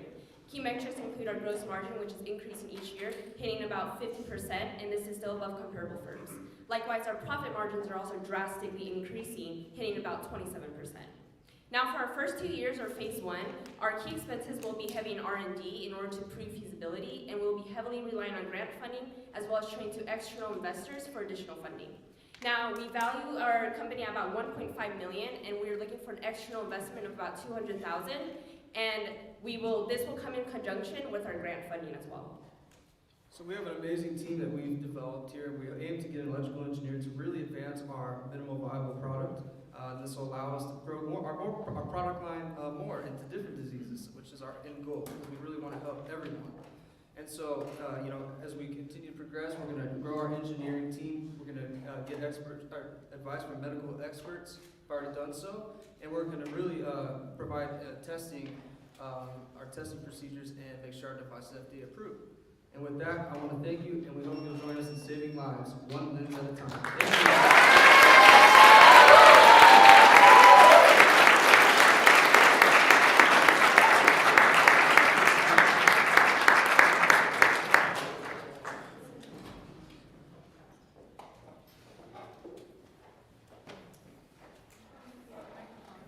I'm happy to start if you want, or if there's, we have a microphone. Yeah, you want us You to can have go one in of order ours. and then we get a microphone?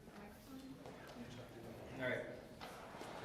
Can everybody hear me? Great. I talked a little bit out of the trade show about the fact that this is kind of repurposing some technology that's already being used by others. I'm just curious as to how advanced other technologies are that are out there. Are there any that are already approved for use in other, for other circumstances? Or where is the testing for the technology in general, even though you're not doing it? Yeah, that's a great question. So there's a couple that goes into our competitors. So and our other industry experts that have researched this area. So with our technology, there are contact lenses out there that have a display on them. So if you've heard of Mojo Vision, they actually have smart contact lenses that have displays on them, different sensors. What we're doing, both to increase the performance and also increase our gross margins, is we're eliminating those unnecessary components. We have 3 micro diodes in the contact, so that really eliminates a big display. So we're doing that very differently. And for our testing, we have, I've worked for a company called Innovega, and they've done some contact lenses.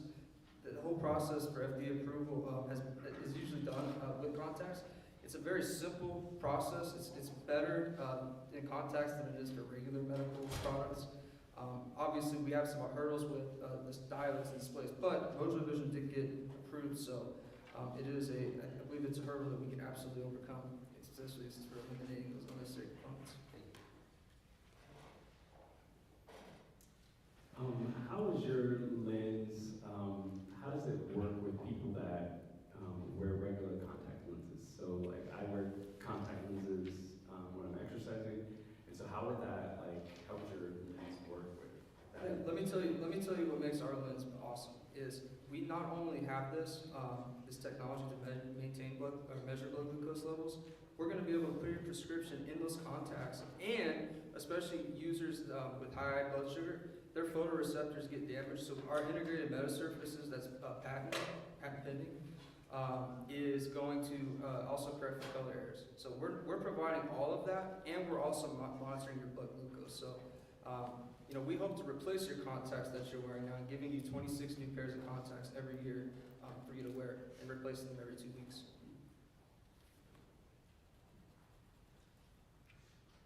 I have a quick comment, which is as a family member of we have at least 2 or 3 family members who've experienced diabetic blindness issues, so I'm always pleased when I hear about people and companies that are trying to innovate in this area.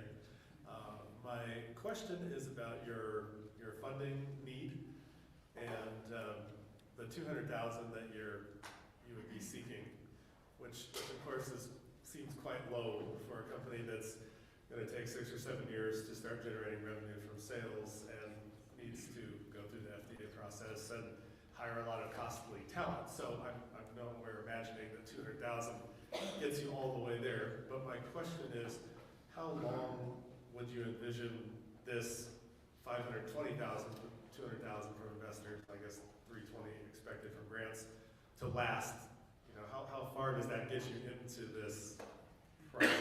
Yeah, you're 100% correct. This will be a costly venture, but we broke ours down into 3 phases. Phase 1 will be covered by the $520,000 that you mentioned, and then we'll be looking for external investors.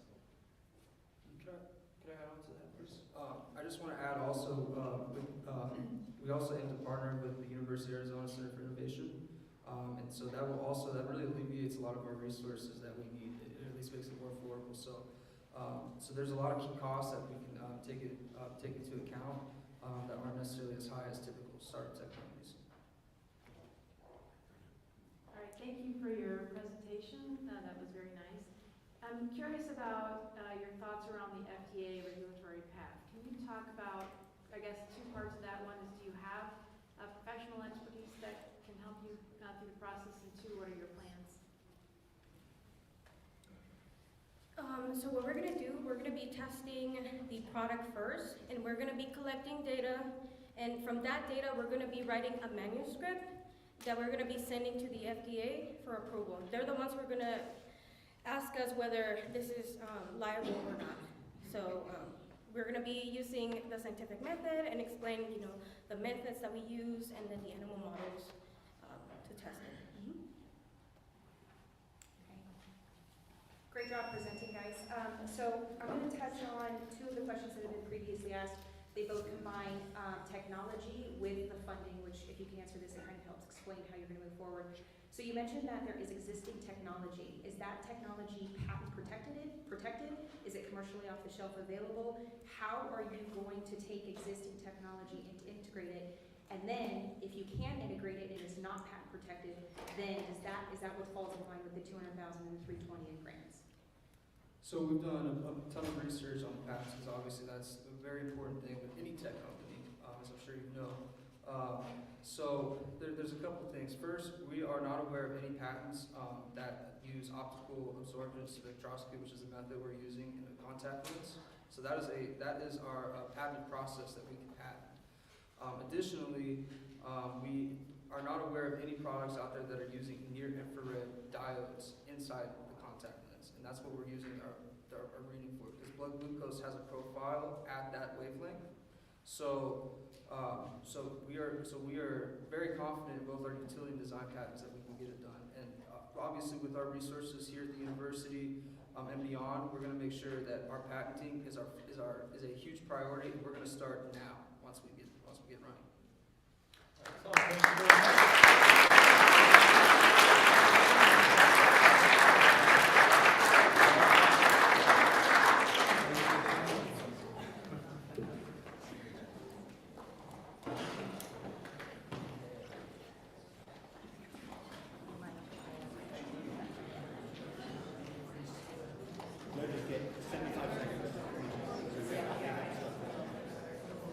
My colleagues told me that the judges have 75 seconds.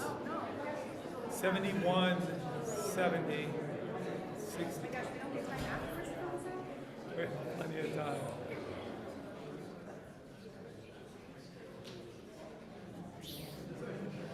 Luke, I've heard a version of that pitch for a year now. I don't think I've heard that opening before. Thank you for sharing.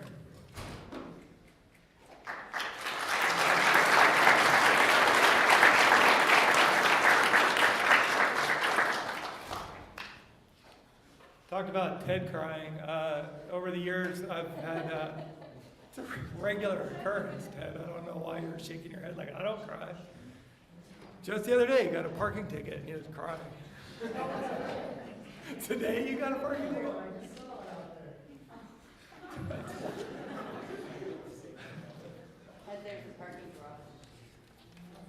And judges, I know you're making notes. We have one microphone for you. We had left it up here.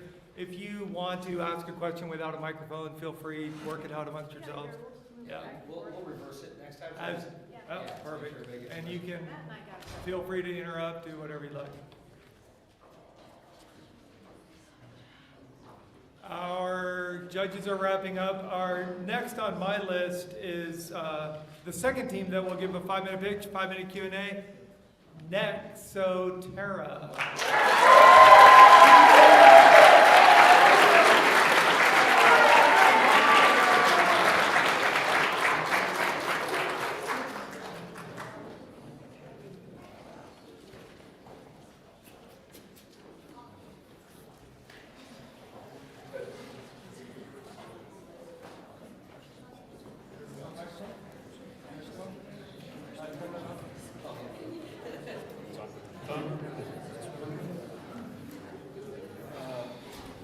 So Michael is queuing up the Nexoterra commercial, and we'll have a 5 minutes and 5 minutes. Everybody one step to the right.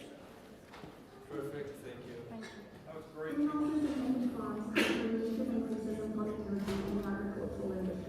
However, there is still room for improvement. We at Nexoterra aim to find new value in unused agricultural materials by producing sustainable processes and products. Currently, we are targeting Arizona's rapidly growing cannabis industry, collecting and processing the starting materials to create grow cubes. These grow cubes can replace non-biodegradable bottle while adding circularity to the cultivation process. Join us at Nexoterra as we rethink waste.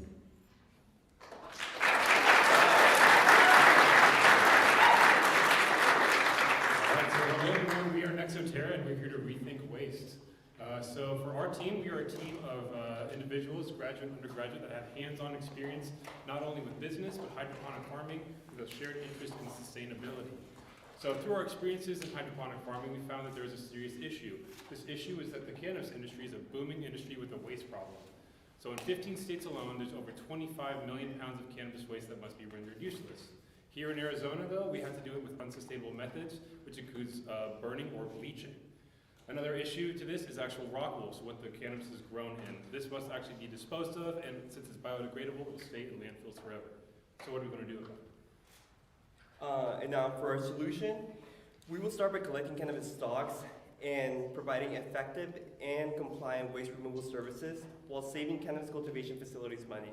And then with that waste, we will manufacture affordable and compostable grow cubes that can be sold back directly to the farmers, and also provide equal effectiveness as compared to other grow mediums in the market. And from our interviews, we know that growers do not want to contribute to the waste problem, and that's why our solution empowers them to reduce their waste. But why now? So right now is a perfect time to get into this market because farmers are having a hard time keeping up with the growing demand of the population and the growing demand for food. So they're turning to more technical and efficient methods such as hydroponic growing, which we're getting into as well. And at the same time, the cannabis market has also been booming since its legalization. So given that both of these markets are growing exponentially, getting into the market right now gives us a great opportunity to make a big impact in this growing market. Now, if we look at our simplified business cycle, we start by taking the stalks and cannabis plants from the cannabis growing facilities. We turn it into fibers and then press it down into cubes. So I don't know if you guys still have those up here, but the cubes can be used to grow in any plant. We want to sell them back to the original cultivators that we got the materials from. So that completes our cycle and is really what drives our business. So within our industry, we actually have a competitive advantage. So compared to our competitors, we'll actually have a much larger margin. This is because we're going to save a lot of money on operations and for shipping, because we're going to manufacture everything domestically. But we'll have a couple defense strategies as well.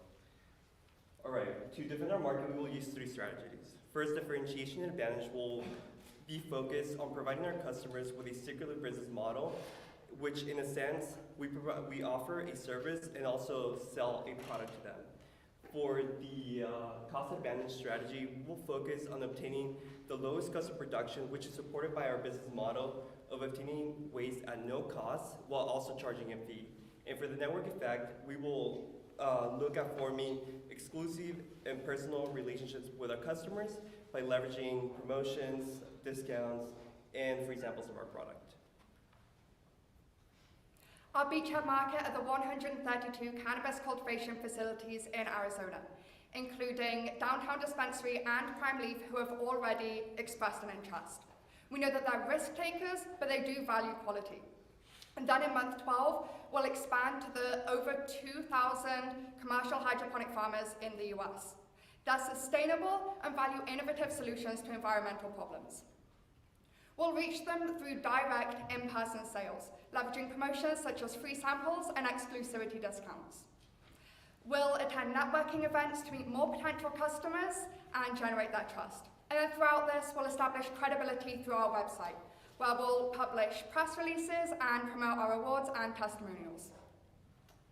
These are our metrics getting into our EBITDA margin. Those are year 1 margin for the 2 revenue streams we have, pickup and grow cubes. You can see these are the metrics in year 1, but by year 5, they have increased substantially. This is reflected in our graph where we see revenue, gross profit, and EBITDA, and we break even in month 24. From there, those margins really start to open up. This is a simple P&L just showing what's going on in that graph. We have exponential growth in each of these areas. So how are we going to do this? First, we're going to establish relationships with our initial customers. Then we're going to grow our team with the addition of a sales team and other experts. And then we're going to reduce costs and increase revenue to open up those margins. Our initial ask is $910,000 allocated mostly to capital, or to equipment expenditures. And this is going to be in 2 installments. First, to prove our venture, and second, to really get ourselves scaling. So looking into our future, we're going to be just continuing R&D, applying for more funding, and then hopefully looking to acquire more waste streams that we can process and help improve the sustainability of the sector. Thank you so much. We are Nexoterra.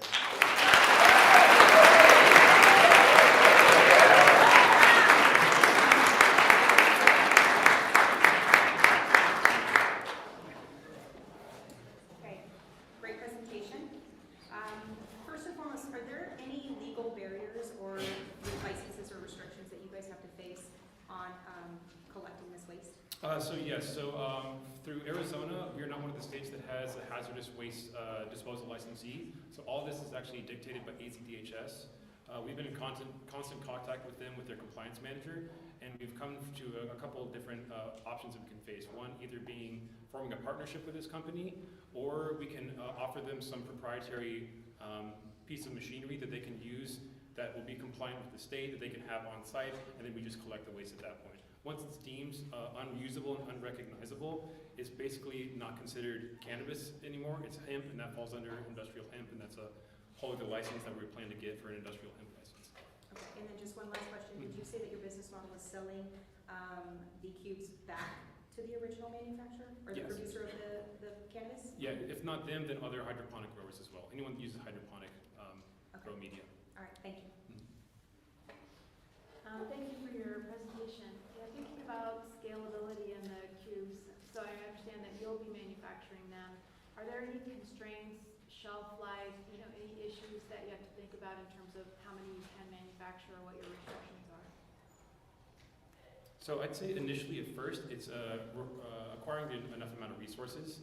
For hydroponics, going into certain facilities, especially for cannabis, you have people that maintain 1,000 plants every month to 10,000 plants every week. So it's a very high turnover rate, and supply is going to be the biggest issue. As for biodegradability, once we have it processed down to its raw cellulose, it's very inert. Unless you get it wet or it's in not properly stored conditions, then there would be some instances of maybe deterioration. But the whole point of our venture is to be more biodegradable and more compostable, so it's a little bit more environmentally friendly, because at the end of the life cycle and the cultivation cycle, it is just going to end up being tossed. So at least at this point, we know it's going to break down and not just sit around. Could we go look at your slide on the margins? The first one, showing what they are initially. So I get that waste pickup service, that has a 30% margin. Selling the grow cubes, there's a loss initially. What is blend? So blend is going to be both of them combined. We just separated them into the separate waste streams just to keep track, because selling the grow cubes does have quite a bit of loss at first, and we wanted to highlight that just so we could explain that our mission is to make an impact in the grow cube market, as that's a really a growing market. So the margins might be less there as it carries on to be, but there's still a big market growing there. So if I could ask a follow-up, then if it's 30% and negative 87 and they blend together, how do they blend together to be negative 93? I mean, that's confusing, and I'm maybe missing something, but how does it? Well, it's like an average between the two. So that's the total, going to be the total blend of the EBITDA margin. I see what you mean there, and I can get back to you on that.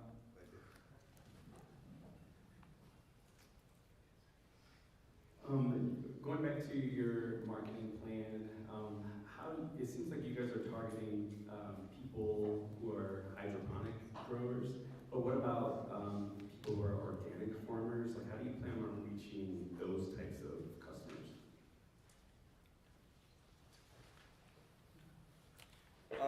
So our want is to be able to sell to a broad audience of hydroponics. And not directly to hydroponics, a soil substrate such as what we're selling can be used through multiple industries, such as the nurseries when you have potting production.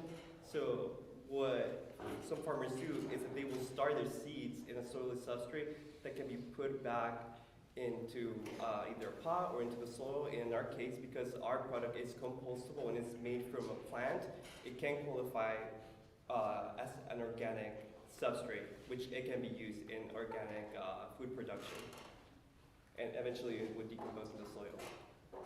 So what's your plan on, take it, do you see yourselves going to farmers markets? Is that where you would, have your product out there for, farmers to come by and take a look at it?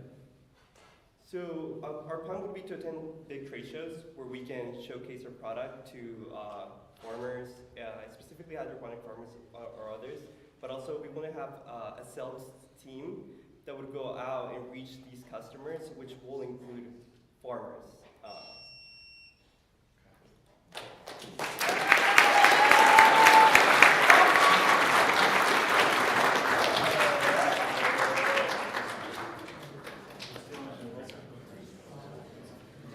As they're presenting, I'm reminded, while our judges take notes, that the stakes are reasonably high. We forgot to say this to the new folks in the audience. First place prize this afternoon is $10,000. Second place prize is $5,000. Third place is $2,000, and then 3 runner-ups will each get $1,000. So as they pitch and they get asked these demanding questions, there's a reason they're demanding, because it's a real deal.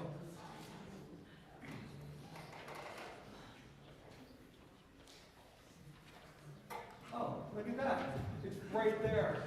Oh, plus the social impact prize. When Michael, who's now at the top of our list of favorite colleagues, 5 of us, straight across the list, 1, 2, 3, 4, 5.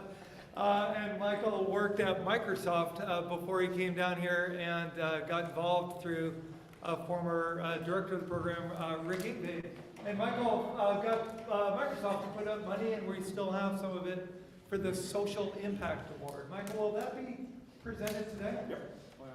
Adonis was on task. We have special judges that we'll mention later this afternoon. Special judges. We also have a special team.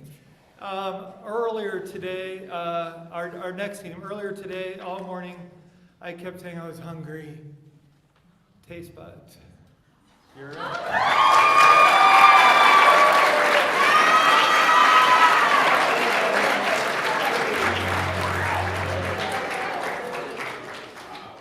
I think it's mostly because of the Blazers.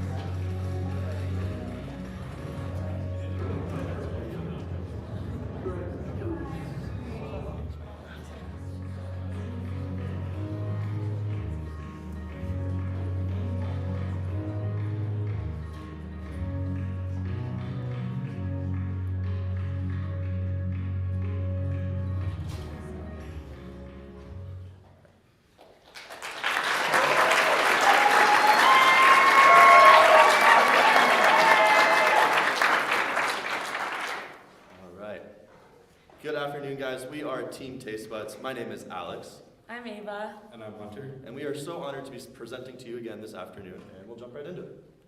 So, if you're like us, then you know how difficult it can be to find new places to eat. We estimate that 19.5 million people in the country have a similar problem each and every day. We believe that this simply should just not be the case. So we think there are 2 different types of people in the world. Those who eat to live, and then those who live to eat, also known as foodies, and that's our target market. We think that along the range of foodies, there's college students who are looking to get the best bang for their buck, young professionals who might be traveling to other cities and not know what's around, and outgoing families who are looking for places that suffice all their family's needs. Through our primary research of interviews and talking with restaurants around the local community, we've found that this is actually a real problem. People are struggling finding places to eat. Many of our target market is on social media already, and a lot of them are using friends and family for food recommendations. And that's where we come in. Our product is an all-inclusive food social media platform that makes it super easy to connect with friends and find new restaurants. All you do is log in, filter out what you're looking for. It auto-populates a map of restaurants that fit those exact specifications, and boom, you can find a new place to check out in just a matter of minutes. So our team is well suited for this venture idea because we all share a common interest of food. Some of us actually work in the food industry here in Tucson, so we have some connections to the local community, and we also have a passion for nutrition. Some of our hard skills include branding, market analysis, and networking, and all these skills combined are perfect for this venture idea. And so we came up with 4 different marketing phases, ranging from ambassador program to personalized incentives and rewards, and we think that these 4 phases will really help us keep up our customer retention rate and also connect with the local community. So we really wanted to illustrate what this would kind of look like. So to get some market penetration and exposure, we think that these are some events that we could participate in and get our venture name out there. And we do plan to start in Tucson and have our ambassador program, but eventually move on to other universities nearby. Now, in terms of making money, we will have 3 streams of revenue. First of which will be the sale of online advertising space on our platform, which will start in month 13. Second will be the sale of key metrics to restaurants starting month 25. And the third being the sale of pre-populated restaurant platforms starting in month 25 as well. Now, we've decided to highlight a couple of key metrics within our venture, first of which being our customer acquisition cost. It will only be $1 in the first year. This is because we will not be spending any money on online advertising within the first year, but this will go up to $9 in the second year and beyond. Next, our revenue per user metric of $5. Through our research, we found that Instagram's metric is $5.28. We saw that we have a very similar layout and consumer base, so we saw this as a reasonable estimate. And lastly, we'll be breaking even in month 27. And in order to fund our venture, we will break up our financing into 2 phases. The first phase will be a $105,000 ask, which will fund us through month 18. And the second will be a $300,000 ask, which will fund us all the way through break even. And our venture is unique because of our trust aspect. Our users are following people that they know and they trust and value their opinions. And also through our rewards program, our users will be accumulating different points through their reviews on our platform and can use those in restaurants. We know that franchises already have apps like this, and so we want to be that rewards program for other local restaurants. And now that we've defined how we are unique, how are we going to defend our product to kind of minimize that threat of new entrants? The first of which is going to be a patent that protects the personal and specific restaurant recommendation engine. So this will be unique to us. Yelp doesn't really do this because they just offer restaurants that are within the area. A lot of them just end up being franchises. We take the profile of our customer and really personalize it to recommend what's good for them.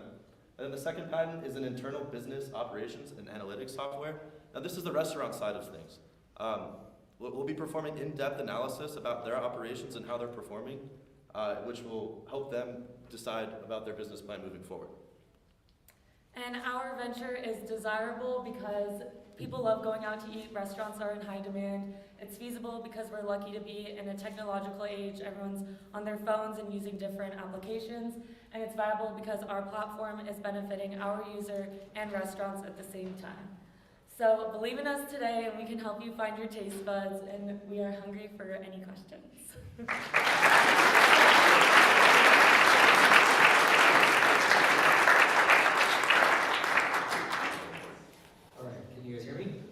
Yeah, so the biggest challenge I have with this is just that there's so many incumbents in the space, and the natural, I think, tendency for most, and by the way, I totally agree with the problem, totally agree that existing platforms are not solving it well at all, but like the natural tendency for consumers is to go search, go to Yelp, go find existing sources, and it's hard to find through your friends. Like, I understand there's a problem to solve here, but I don't get your customer acquisition. Given that you're going to be a startup, comparing it to existing incumbents, I think is really tough because they've optimized it over many years. I'm just curious as to why you think you can be successful in customer acquisition. So in the beginning phase, our primary form of marketing will be visiting universities, so that's why the customer acquisition is so low in the first year. We're gonna do 4 university visits within the first year. It'll be a 5-day period of visit, and we estimate that we can get 500 downloads per day, so that's why it would be $1, and then after that, we're really gonna ramp up in marketing because we know how competitive this space is, so that's why the customer acquisition goes up to $9 in the future.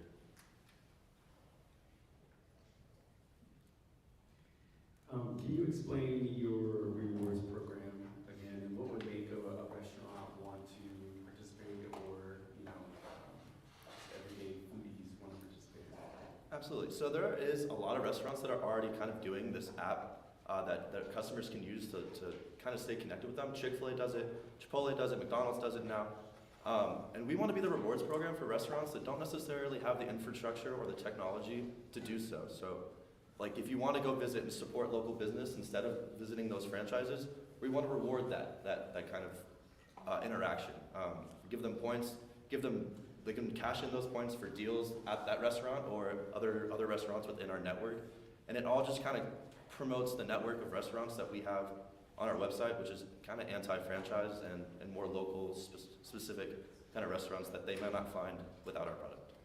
And what happens like after you accrue a certain amount of points, like a month, like to a particular restaurant? What happens? So like we like talked with restaurants, and like if we're partnered with them and they're in our network, they said that they'd be willing to kind of give offers and deals. Like, I don't know if you get emails, sometimes restaurants will send emails, $5 off, come by a happy hour tonight, or they'll just run promotional deals, and that's something like we can be a channel for the restaurants to do so, to kind of connect with their customer a little bit more and build that relationship with them.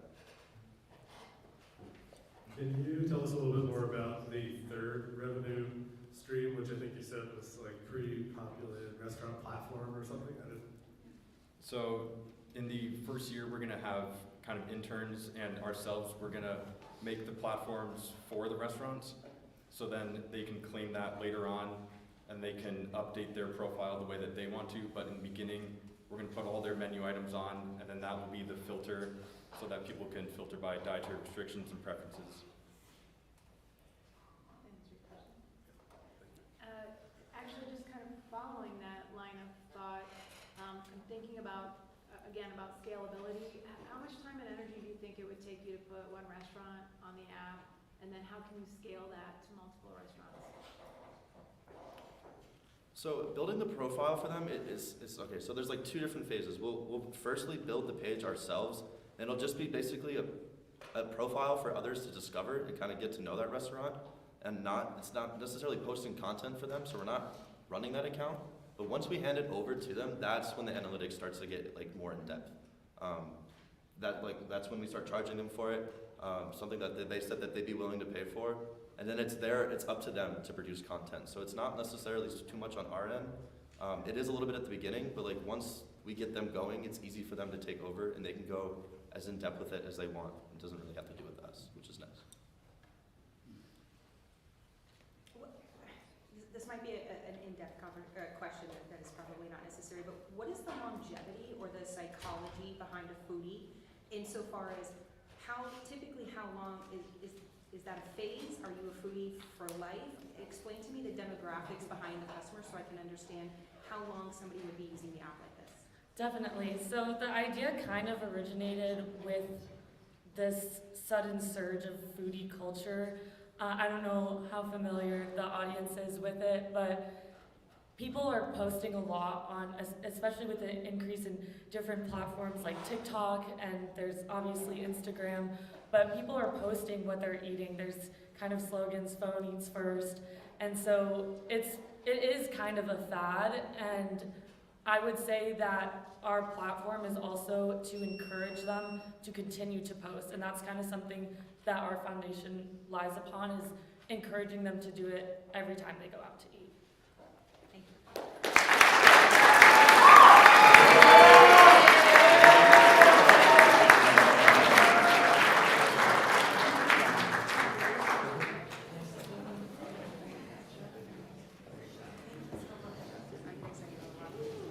One thing we haven't done this afternoon is thank our morning judges. A couple of you are still here. Steve, are you here? Thank you very much for judging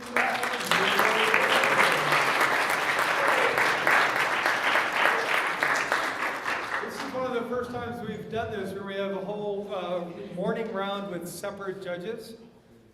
We'll find out. I think it works okay. You guys ask really good, you all ask really good questions.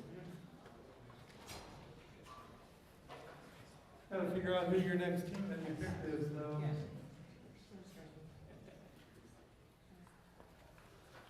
As soon as judges are ready.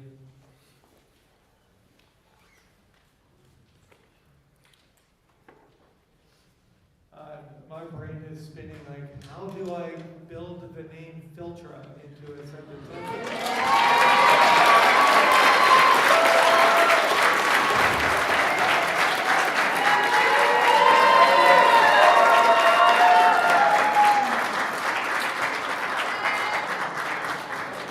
Filtra, you are next.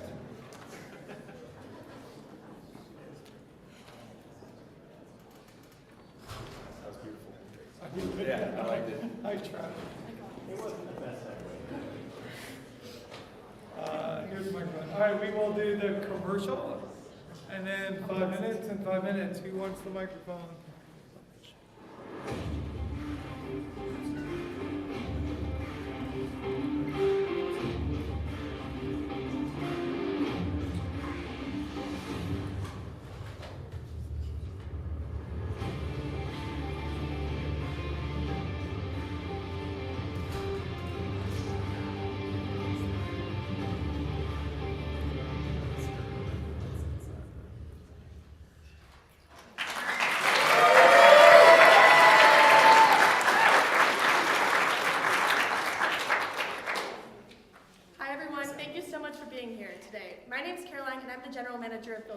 Today I'm presenting with Reed Hamilton, our Director of Marketing and Finance, and Jarrett Medina, our Director of Operations.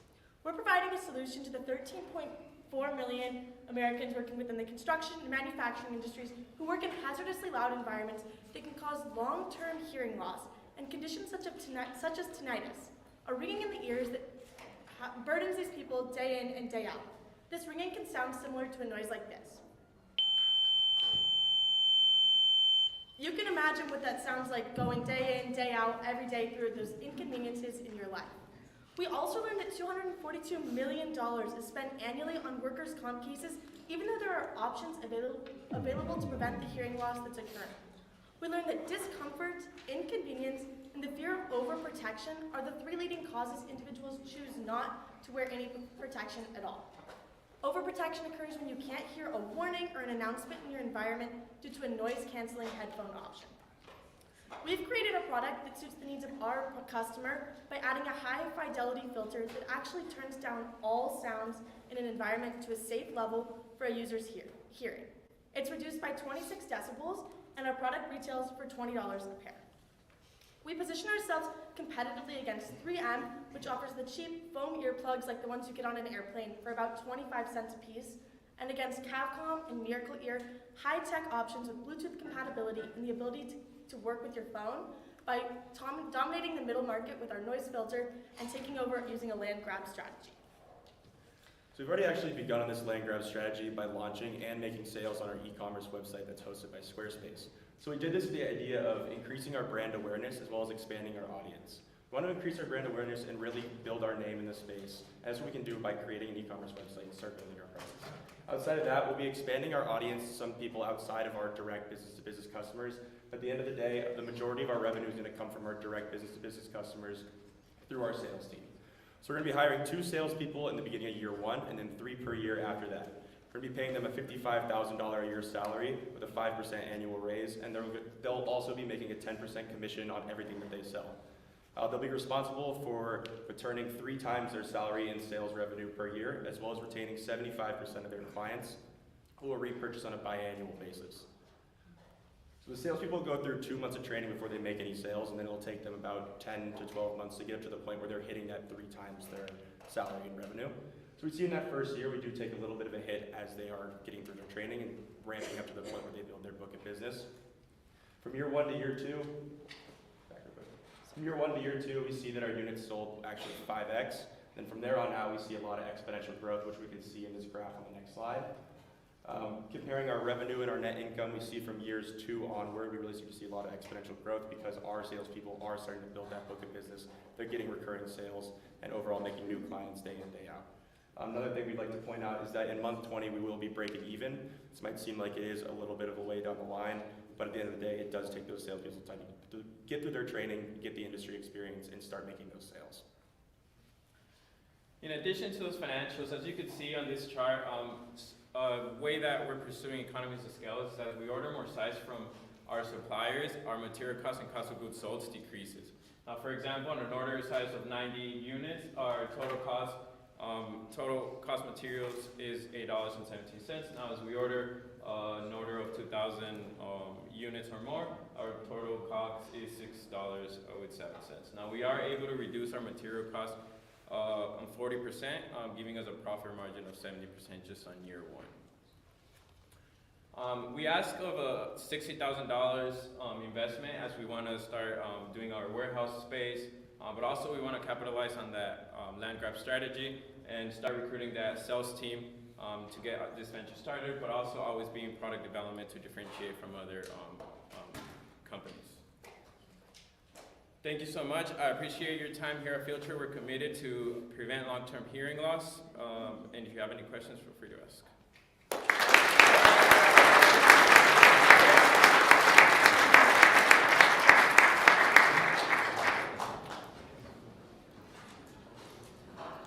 Great presentation. Let's talk about product development and differentiation. So if you're already selling products right now, what is it that you're going to differentiate?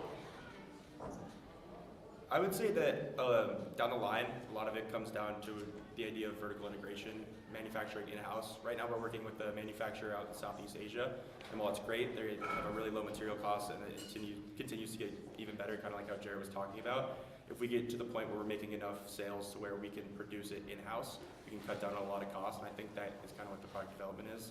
Another thing would be validation. The more we sell, the more we learn about what our end user needs, we can further adjust our product. For example, when we first started selling these, we just had the earplugs themselves. We sold a few pairs, talked to some more people in the construction manufacturing industries. They said they were easily losing the earplugs, so we added a little tether on it. And it added a little bit to our cost, but at the end of the day, the customers were satisfied. I thank you for your presentation, and I love that 1, you're wearing your product, and 2, you already have been out there selling. You're really scrappy, so congratulations on that.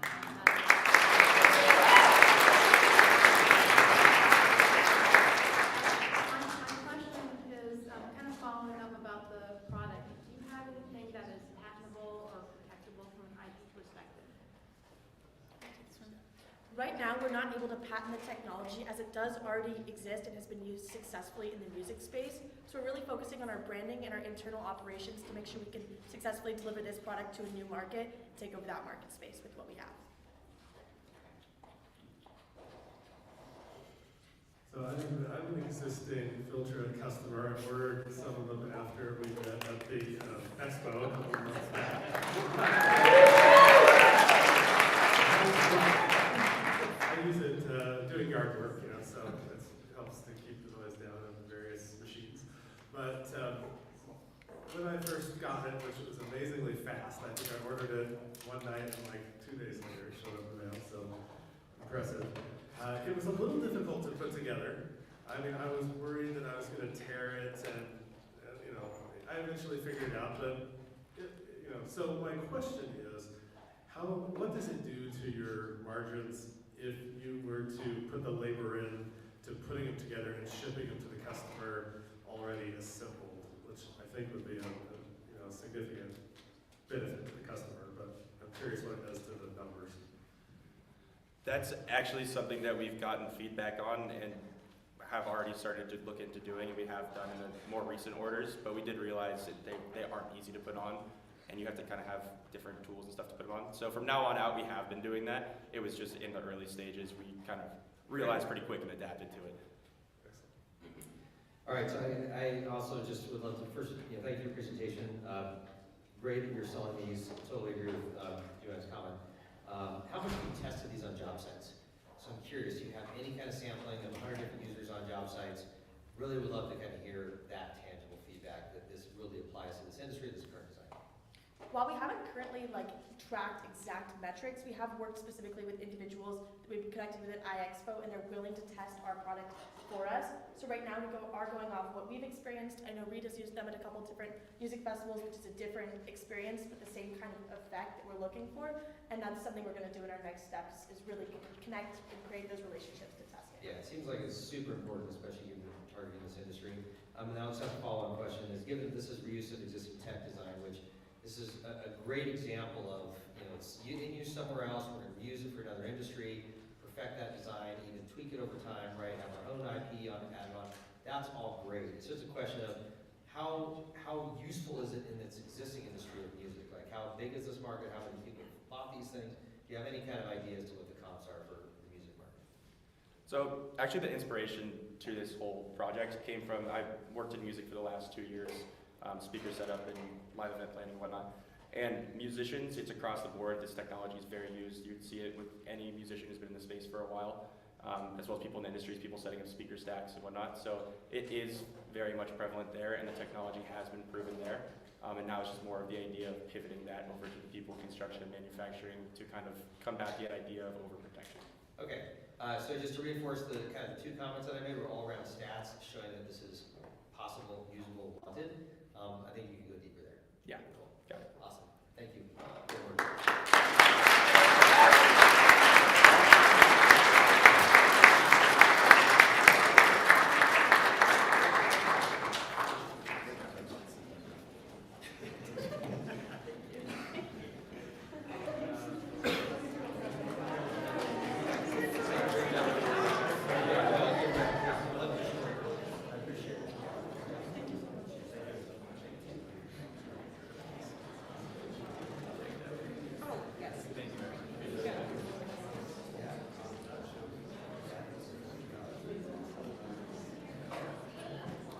Well, we're getting down to it. Judges are scribbling. We have 2 teams to go. The last team will have been picked by the morning judges. Are we we're good enough to bring them down? Loopla.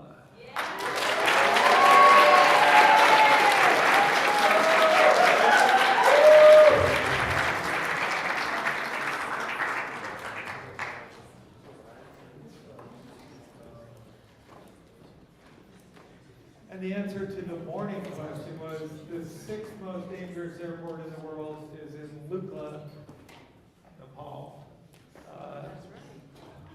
The namesake for this wonderful company. All right, are you guys ready? Y'all ready? Yes. Clicker.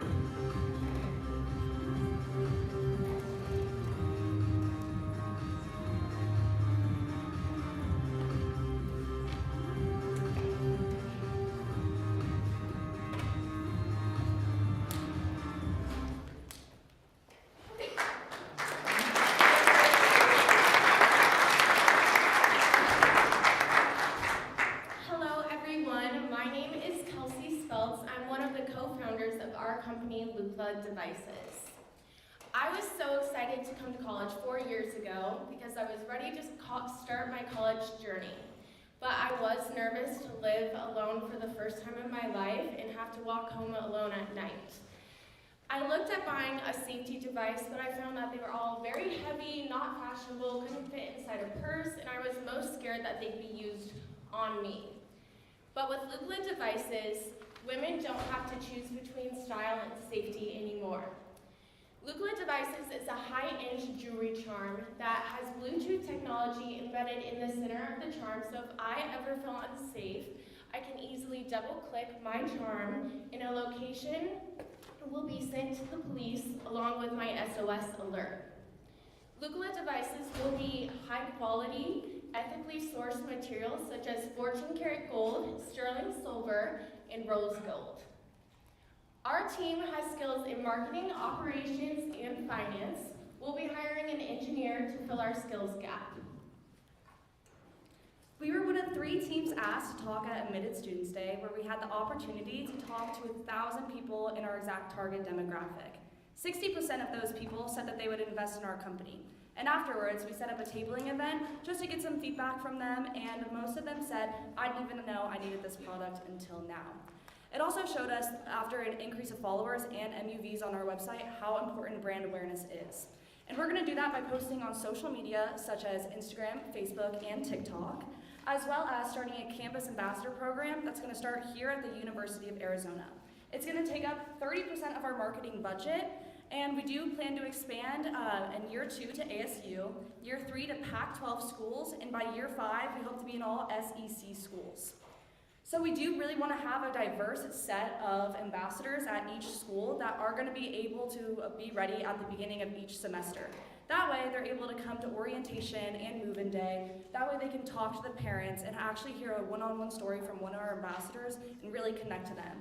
I know a lot of people, especially parents, would pay $200 on the spot just to ensure a little more safety for their child.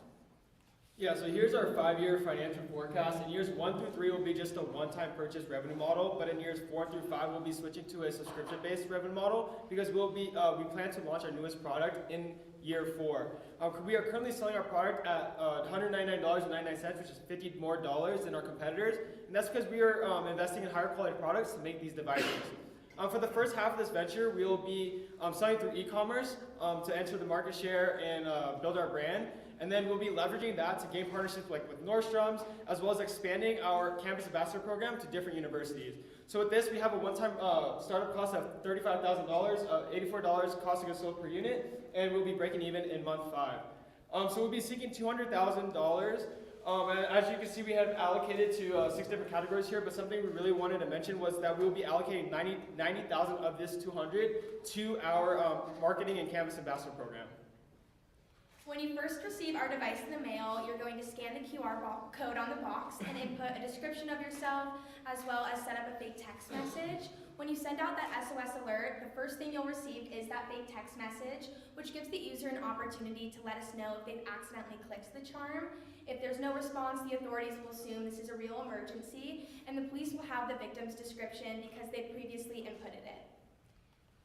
We are going to be partnering with a manufacturer in China. We are going to send them what features, uses, and materials we want our device to have, and they are going to create our prototype as well as our first release MVP for us. We will not have a patent on that first product. However, in month 12, our engineer is going to start working on that brand new to the market cell phone free device, which we hope to patent. In the meantime, our biggest competitor in the industry is Invisaware. They sell a charm with similar features than us. However, we are going to differentiate ourselves by creating our device with higher quality materials because we know that women really care about the look and feel of something that they plan to add to their everyday attire. Help us empower women to live their lives without fear. Thank you.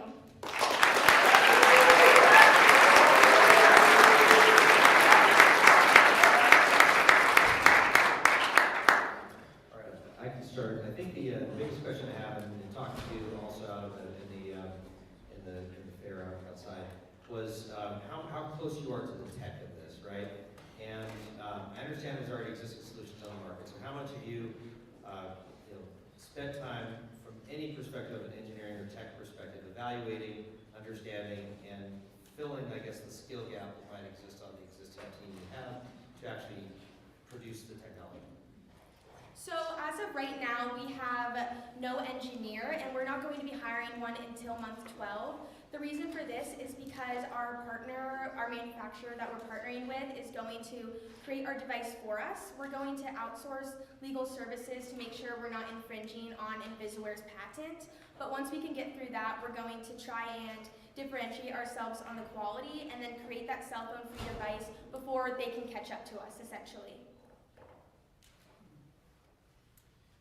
Regarding the overall just quality of the product, is it something that can still be used like underwater? So like if an attacker was to submerge someone, could a female still push and the SOS go out into the water? And then also a follow-up to that, if the chain gets cut, like how durable is that?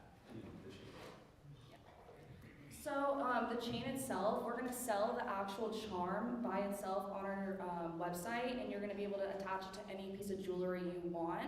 So you can attach it to your bracelet or your necklace. And then to answer your question about the quality of it, we're going to actually source our materials from local jewelers here in Tucson. That way we can support the community and really know it's ethically sourced and really high quality. And since it's not going to be totally encaged by that high quality, there's going to be like a little bit of a like kind of excess spot. I think it's going to be like hard plastic. That way the signal is going to be able to get out of the device and still be able to use underwater. How long would someone have from the time of receiving the grandma text to respond to that if it was indeed a false alarm? So that text, once someone sends out that SOS alert, it goes straight to the police and they act like it's real. And so that click is more of a fail-safe. And so if they can let us know, hopefully as soon as possible, but if the police arrive before they check their phone, that's something that we need to do further research on how to validate moving forward with that. But we believe that the text message is going to be good enough for the time being.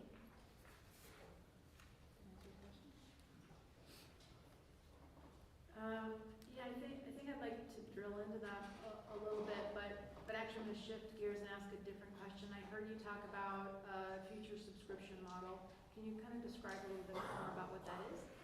Yeah, so that's more of our cell phone free product that we hope to develop by year 4 as we use our revenue from years 1 through 3 sales to start developing that with an engineer. And that's going to be like kind of partnering with like a company like Verizon or AT&T and using their cellular towers to connect to that. So which is why we're moving more toward a subscription base as they just buy the thing and then it would be attached to their like bill or some monthly bill with that company. Great, thank you. By the way, nice mock-up of, I forgot to say that earlier, of the piece of jewelry. Thank you. Yeah, thank you. Actually, I was going to say that one up. So I really like this, and I think it's great. But with any level of product development, you have to absolutely do proof of concept, right? Prototyping. So, unfortunately, when you typically outsource to foreign countries, it requires large volumes purchased. Is there any way that you can conduct initial prototyping, proof of concept, where one of you can actually integrate in that piece and test the entire logistics of this, similar to what Garrett was talking about? So not only can you show it, but it works without having to invest large quantities of money and time into foreign manufacturers. So at iExpo, we were actually talking to someone about this, a professor at the University of Arizona who works in the engineering program, and she explained to us that we could get involved with her program, which is a year long, and maybe we could work together, and instead of hiring an engineer, which is very expensive, we could work with other students and maybe give them some equity to get that first prototype going.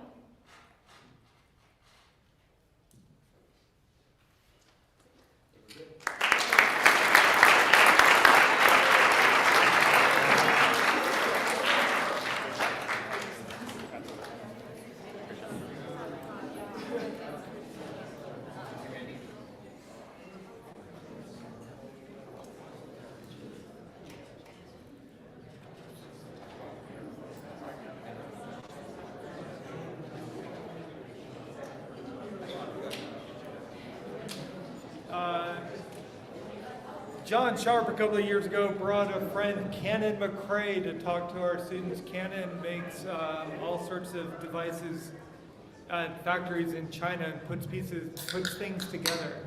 So Cannon, if you're watching, thank you for helping our students get a head start on all of that. It is so hard because for those of you new this afternoon, all of these students came together for the first time in August, and by the middle of September, they had developed teams, formulated a concept, and then started validating and strategizing about how to put it together. So it's been a whirlwind.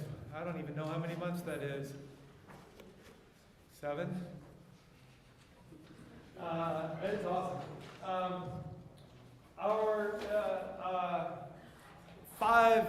Our judges from the morning have picked those 5 teams. And then we did a people's choice. Everyone who was watching and those of us who were in the room could go to a QR code. Thank you, Robin, for putting that together. And people voted. So our People's Choice winner is Farmway.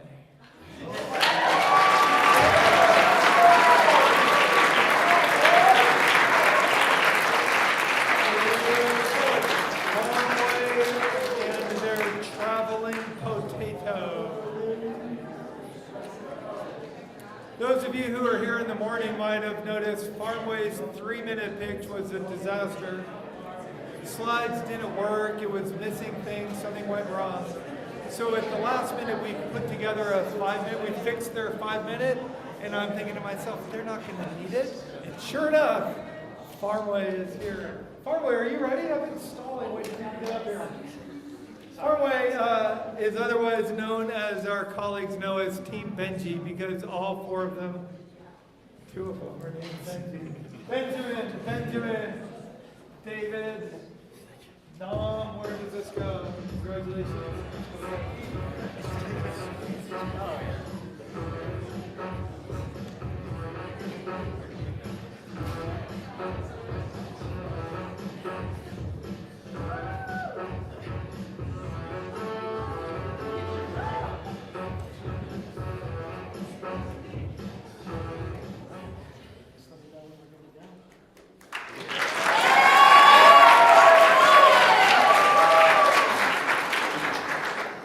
People, it is an honor to be your choice. Thank you so much. Really appreciate it. I'd like to just begin. Can everybody please just imagine with me for a second that you are the owner of a restaurant here in the Tucson area. You pride yourself on selling your produce, on selling fresh, local produce to your customers. And as you're doing inventory one night, you realize that you don't have enough fresh fruits and vegetables to make it through the weekend. You can't go to your inventory supplier. They're gonna be there in 4 days. You can't go to a grocery store that's not local and the quality is so-so. But what if there was a company that was convenient, that was reliable, that could deliver quality local produce right to your door, right when you need it? What if there was a sustainable way for you to support the community right here in Tucson? What if there was a Farmway? Farmway positions itself as a connection between local farms and local restaurants. We want to enable the local farms who want added sales channels to connect with the restaurants who want to use their produce.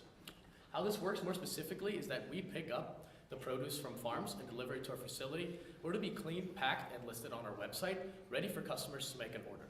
Once an order is submitted, it will be delivered to that customer on demand. Now, we've identified an initial beachhead market in Tucson of 907 independent restaurants who spend about $3,500 a week on produce inventory.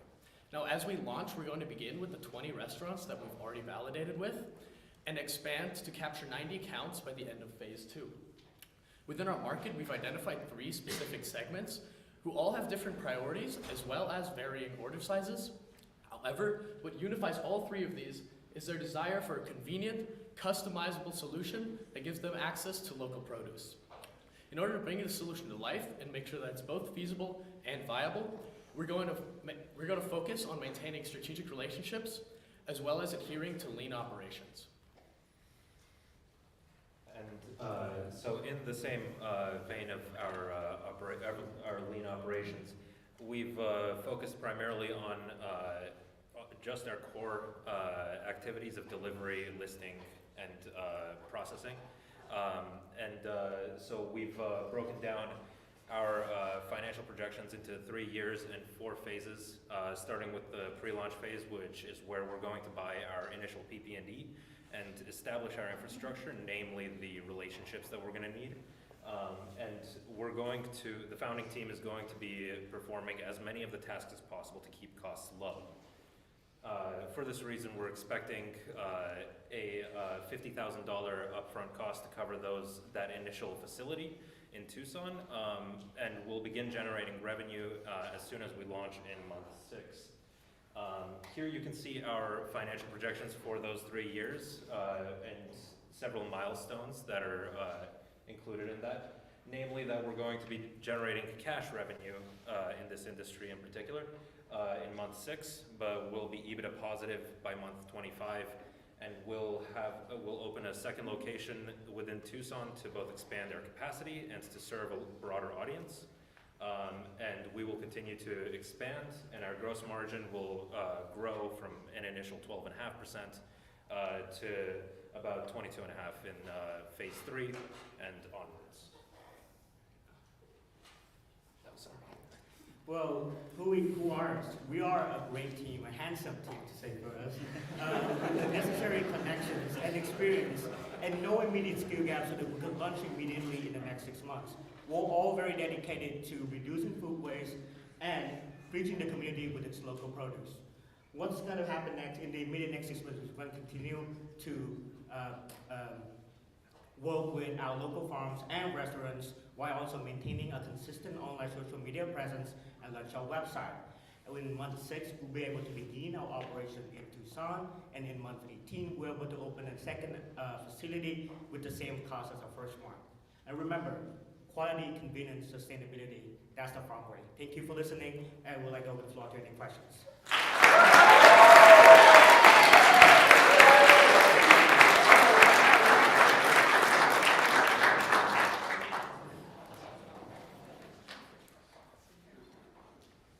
Okay, so let's go back over the business model and logistics real quick. From the time that the customer places the order, you receive the notification, and then you go and pick up the produce from the farm, correct? We would work closely with the farmers to schedule ahead of time so that we have an anticipation of both supply and demand, and we can allocate part of their order to local restaurants instead of being sent off to Cisco or. Okay, so then what regulations now are imposed on you? Because are you at that point technically considered a food handler, or if you're in possession of potential food, what do you have to do to maintain that in between the time from pickup to the time from to delivery?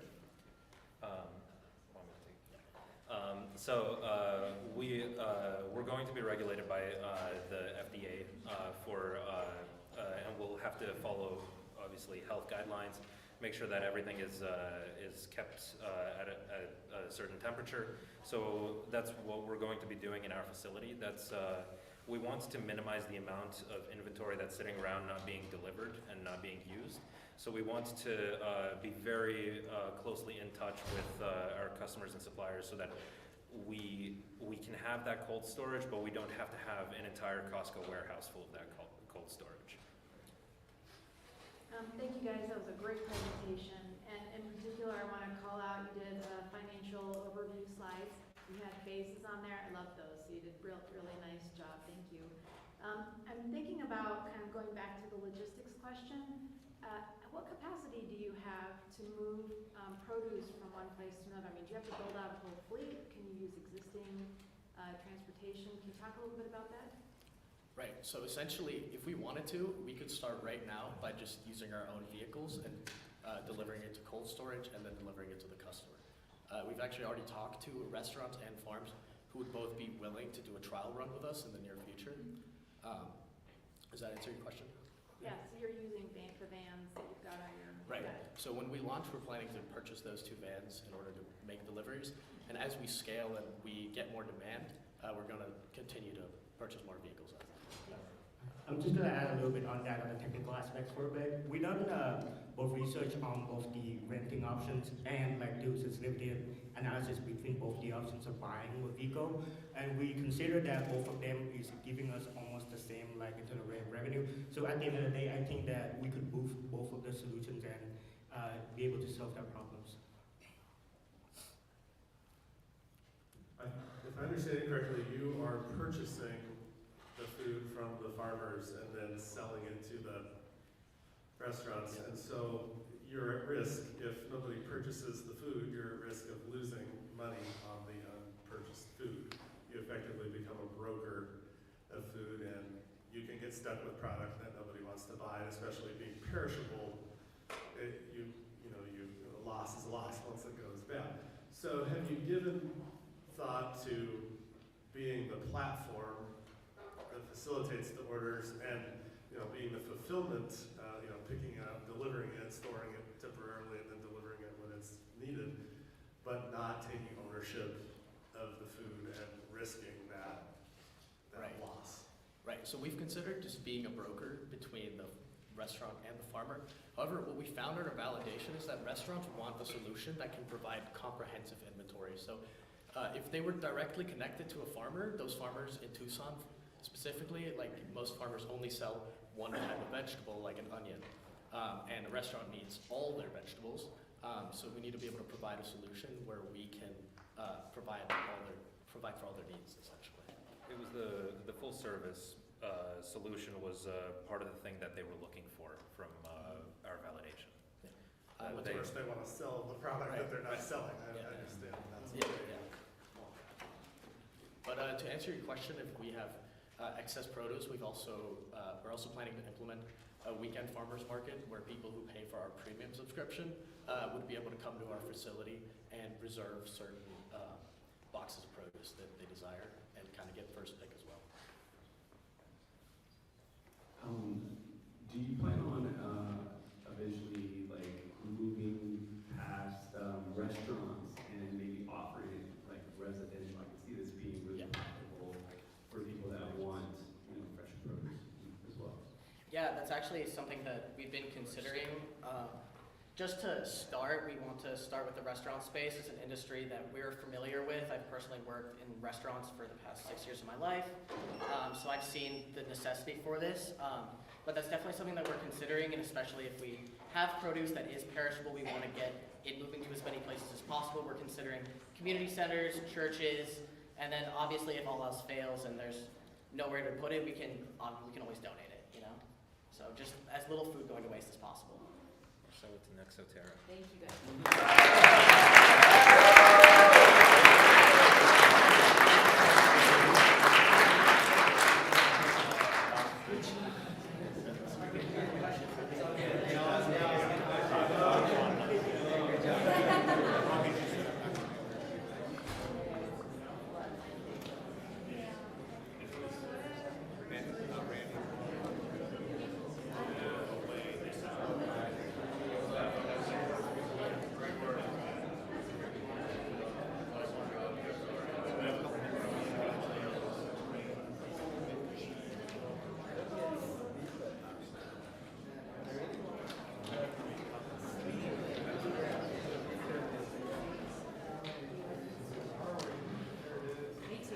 All right.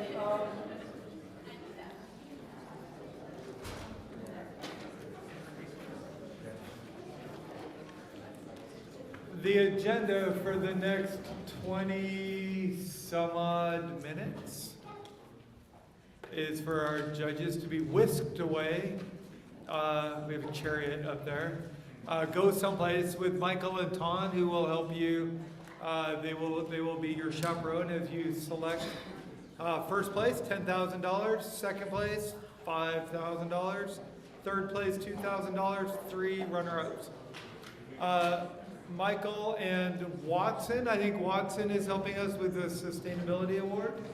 Our investor's choice is 2 $6,000 awards to companies that will launch. Those will not be selected today, just so you know in the audience. That has been they've applied for that, and different judging panel will select that, and we have a vetting process of form a company, do this, do that, do the other thing. But thanks to John and Hope for getting the funds for all of that. John, Hope, thank you very much for getting the money. I would be remiss if I did not say if anyone in the audience has lots of money to donate to us, come on down. We'll talk to you. We'll do this again next year. Judges, you are being whisked away. Can we thank our judges one more time?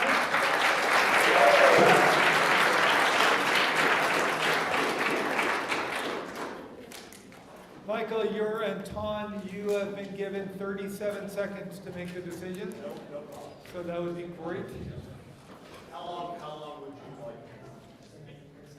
10 minutes. 15, 10 to 15? But be as you wish. We have a reception waiting for us, but it's not open until we close here. Bjorkman, thank you for running the live stream. Thank you for watching the live stream. Wait,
since 1984. I started, 2006, 2007, somewhere there. Sherry Hoskinson was the director. We've had Joe Broshak, who's a professor in management, director. Rick Ingvey has been a director. Bob Lush has been our director now. Hope Scow is our executive director. I've worked with Hope. We'll give Hope a round of applause. Hope is a professor in marketing, and yet she never wants to talk. And so she always just sits up there. It's awesome. I've worked with a number of colleagues, if anyone's watching, from Emory Toker, Jim Ginger, who was a teacher for many of the judges who came through, Bob Morrison, Dan James, just so many folks have come through, including someone who is up on the next set of slides. But what I would like to do is bring up, if you don't mind, a number of our ecosystem partners. So who do we have from Startup Tucson? Come on down.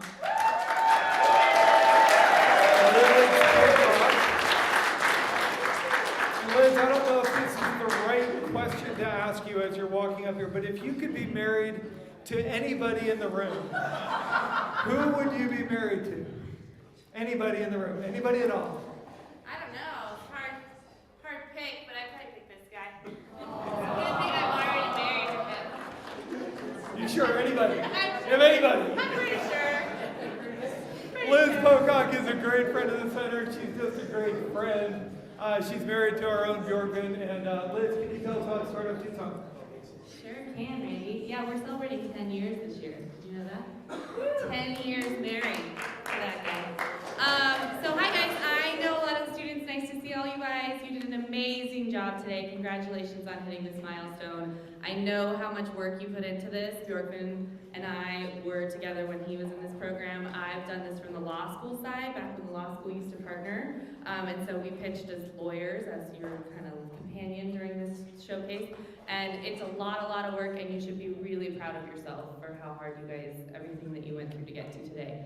So Startup Tucson, for the people that don't know, nonprofit, we support entrepreneurs as they launch and grow their businesses here in Tucson. I really encourage any of you that are staying in Tucson, either launching this business or your next business, to come down and talk to our team. We have a ton of free services, a ton of scholarship services that we're offering to any of the students that stay. We also help administer those launch prizes that they were talking about that you guys have all applied for post-graduation. And so you'll see me a lot if you get one of those, and we'll work through your next 6 months to a year, getting you all every bit of paperwork you need, connections to those attorneys that you need, all of those different pieces. We are also giving away some 10 West tickets, so for the people that stay, we're going to choose some all-access for next fall for 10 West Impact Festival. So we're excited about that, and that's it. What else do you want to say? Eric, is Eric next? I don't know who's next. We don't know.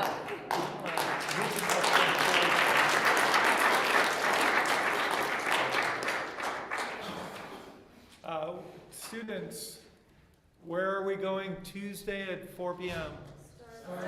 Startup Tucson. And then where are we going at 5 p.m.?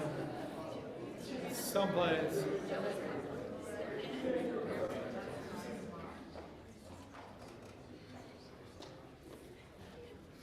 I just do this and you jump up. The Watson Institute has been a friend of the McGuire Center for 2 years now. Our morning judge, Melina, right, from Florida, although Watson is up in Boulder. So you help judge in the morning, and what are we doing with you this coming year? Yeah. Thank you so much, first of all, for having me. It's been a pleasure to, first of all, coming to Tucson. I've never been to Arizona, so it's been amazing. And just meeting all of you, listening to all of your ventures has been truly so cool. So you guys did a great job. So now this opportunity actually is the next step for your ventures to actually bring it to life, to bring it to the real world, because we're inviting you to apply for the 16-week fellowship that is full funded just for you, thanks to our generous funders. One of you from their University of Arizona is able to get a full fund fellowship to come to our 16-week program that is actually valued at over $17,000. And this program is created specifically for young entrepreneurs who are trying to start a social venture that will help to solve an issue in the existing world. And listening to all of your ventures, most of them are qualified. So I'm really inspired to apply because it's an amazing opportunity to not only engage with the community of entrepreneurs from all over the world. The cohort is highly international. We probably have only a couple fellows from the United States. The rest are coming from literally every other country in the world. So it's an amazing chance to kind of get to the international entrepreneurship community, as well as the mentorship opportunity, and then obviously the knowledge that you will get from the very intense 16-week program. We will start from a week in Boulder, Colorado. It's also full funded, so you're invited to come in and engage with everyone in person, and the next 15 weeks are actually virtual. That allows everyone to be kind of on the same page and be involved as well. What else? Yes, so please apply if you have any questions. I'll be here for the rest of the day, and thank you very much.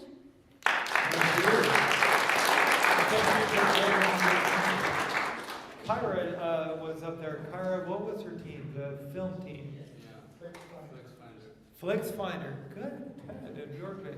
So, yeah, she said she had a great time. Our next folks to go the right direction. University of Arizona Center for Innovation has two people in leadership near and dear to the McGuire Center's heart. Not walking up is Casey Carrillo. Casey, thank you very much. She used to work with us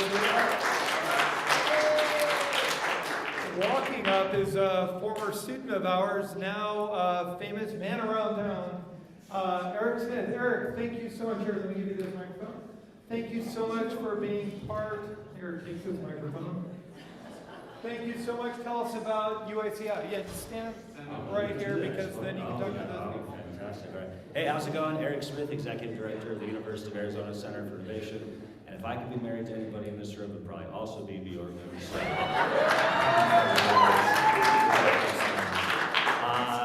First, congratulations to all the teams. As Randy mentioned, I'm an alumni as well, so I've been through it. I'm also mostly a failed entrepreneur, so I know all the effort that it takes. So I think regardless of whether it's going to be this venture or your next venture, if you're going to launch a venture, make sure you receive support, which is why I'm thrilled to be up here and to see Liz and some of the other support groups here as well. How many of you have heard of the University of Arizona Center for Innovation, UACI? Cool. Wow, you guys been talking? Okay. We have. Okay, very good. For the few that haven't, we are the Startup Incubator Network for the university. We serve scalable science and technology ventures. We currently have 74 of them, and we serve them through a combination of programming and places. So our companies go through a pretty significant program where we not only educate our entrepreneurs, but we help them to implement into their companies, and so we're tracking all of those things. We also have a number of individuals on our staff. We have mentors and residents, subject matter experts, a full programmatic staff, and our job there is to find you the resources, the connections, give you the advice to ensure as best we can that you're successful.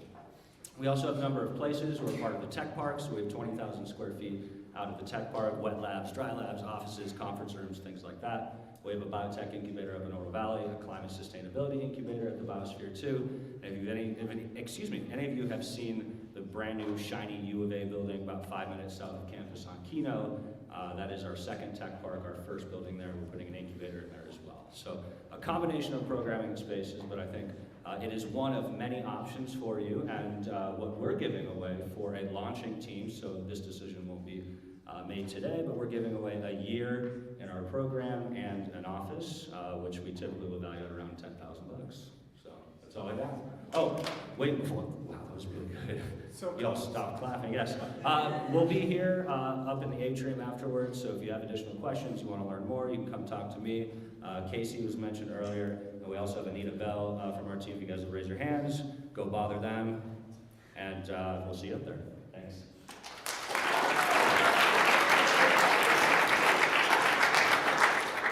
As Eric's speaking, I'm reminded that one of my high school classmates is CEO of a company down there in the solar group. Among all the millions of solar groups, I can't remember. He's out of Cornell. John Brenner, do you remember working with John? He came down here with them and was working with lawyers and said that he had a great time out there. So Our next community member is Forge. And I think we have David. David? Oh, Paul Valdez. What am I thinking? It's such a bad imitation. How are you? We have Brian here, and so between Brian, David, and Paul, I got lost. Paul, thank you very much for talking to us. Sure. Hi everyone, my name is Paul Valdez. I represent Forge. Stands for Finding Opportunities and Resources to Grow Entrepreneurs. So we're a partner in the ecosystem. We have 3 different areas that we focus in on. Broadly, we want to help students develop an entrepreneurial mindset. So we're working with students across campus to get them curious about solving problems and creating solutions for ideas. We also want to make sure that they get connected to the great resources like the McGuire Center on campus. So we're trying to catch them early and just make sure that they're aware of all those different opportunities. In the community, we have a building called Roy Place. I know a lot of you are coming down to the Roy Place building next week, so we're excited to host you there. That place is an opportunity for us to kind of host and convene the ecosystem and to be able to provide space for various different opportunities that are happening within the entrepreneurial ecosystem. Lastly, one thing we'll mention is that we have the Forge Ahead program. This is a 12-month program. It's a residency program, so you get space down at our location. Startup Tucson operates in our building as well, and so you have good access to them, but you have access to our mentors and coaches as well to help you continue to build out and develop your ideas. Our applications for that are available on our website, which is just forge.arizona.edu. And Brian Ellerman, who's our director, he'll be there next week to tell you a little bit more in detail about that Forge Ahead residency program.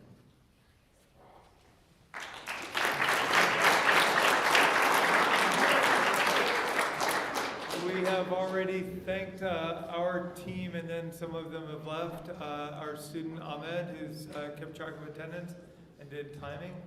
I hope, is there anything you would like to say for the next 4 or 5 minutes? No. Parents of students, is there anything you would like to say while we wait for the judges? No. Thank you for taking my child for this past year. New students, is anybody here going to be in the next year's class? 3 things you learned watching this. No, that's not really fair for you. Welcome to the class. We will see you in orientation on Friday. Yes. Why don't you all talk amongst yourselves, and I'll go find where the judges are. Does that sound all right? Good. Talk amongst yourselves. We'll be back in a couple minutes.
to show everybody their August pitches.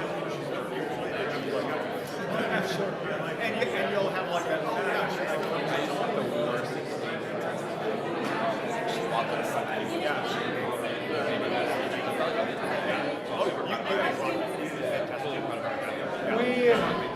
Good job, thank you. We apparently have winners. Here's the protocol for the next 10 minutes or so before we go outside.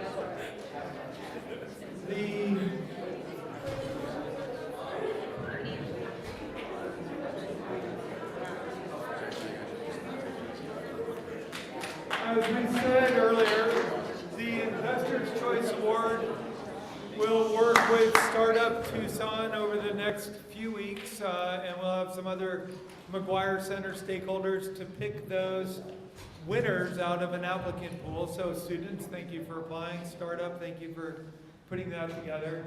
In the meantime, I mentioned earlier that the Social Impact Prize of $2,000 began as a Microsoft Social Impact Award under the leadership of Mike Miles back when he had a job.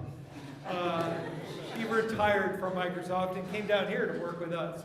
I don't know which is easier or harder. This is harder. This is harder. Mostly your colleagues is what I'm guessing. Students, we told you that mentors are not picking the awards. That's not fair. We teach you all year. Some of you we work very closely with. So Michael did not pick this award, but he is presenting the award. So Michael, would you come on up and present the Mike Miles Social Impact Prize?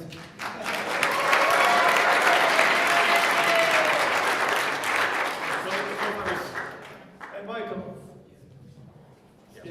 Oh, that's right. I shall learn by now. If I was still at Microsoft, it would have said that Microsoft drove this initiative because they wanted to work with university students that were entrepreneurs to educate and encourage and support any entrepreneur to be a little bit more socially responsible for the ventures that they were going to launch. And so that was the background behind this initiative that started to fund these social impact awards in about 12 universities around the US and Canada. University of Arizona happened to be one of them. I happened to meet the previous director. He happened to trick me into coming and being a mentor down here, and that's why you're stuck with me. I want to just thank Melina and Joel, one of our morning judges and one of our afternoon judges, because I had other judges lined up to help me select this prize, and for various reasons that didn't work out today. So let's give it up for Melina and Joel.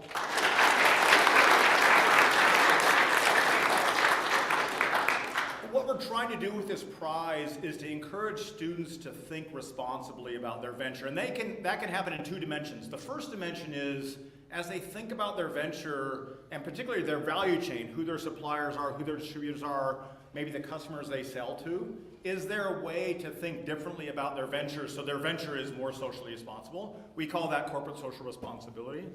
The other dimension that they could take is that they focus and really be a social impact-driven venture.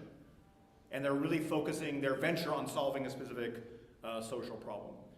They have to apply for this prize, and more than half of our students did apply, so I appreciate their earnestness in being socially responsible, and really very proud of their thoughtfulness around social responsibility. This team that's won this award this year is Loopla Devices. So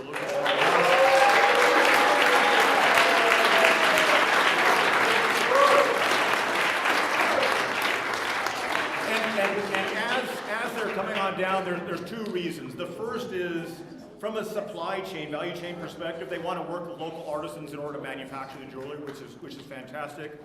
But the other is empowering women by helping them be safe in whatever environment they happen to be in. So they were able to actually double dip and meet both of the criteria that we were looking for, both being socially responsible and, to some extent, having social impact as part of their venture. So give it up again for Loopla Devices.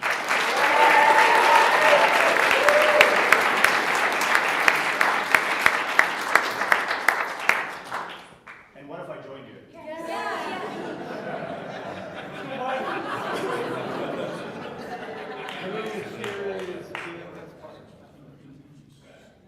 Do you want to give any, can I ask each of you for a quick word? Take your time. Please take your time.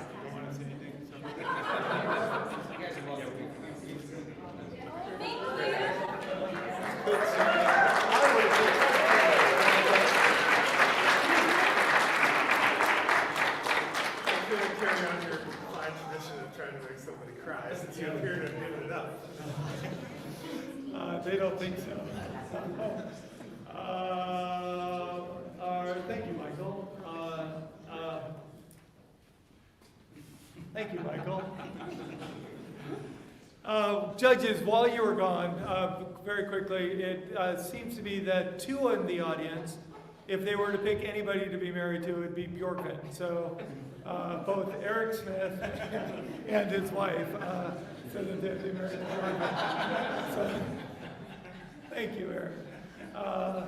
Happy anniversary.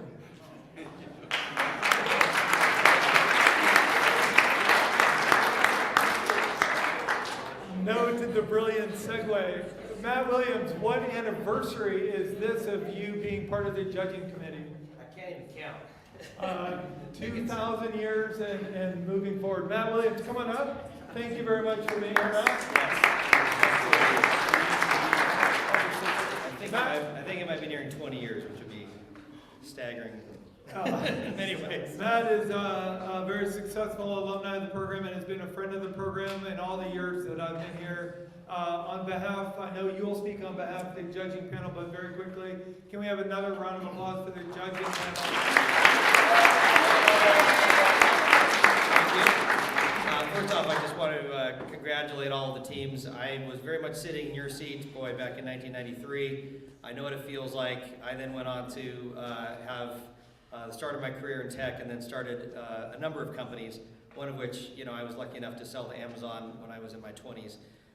So it is very possible to take your dreams, take your aspirations, create something that really changes the world, but also that, you can be extremely proud of in a very short period of time. So it's hats off to all of you for creating some amazing businesses out of this experience. And I still do, when I'm asked what makes Eller different, it's the people. It's also the fact that there's a combined set of MBAs and undergraduates, and it's about the rigor this program creates. So hats off to all of you for getting through it again this year, assuming the grades work out, to Randy's point earlier. First thing I want to say is hopefully Chris McGuire is watching, but Chris is normally here speaking and normally judging. He couldn't make it this year, so Chris, we miss you. Hopefully you can be back next year. And thank you, Chris, for everything that you've done for the program.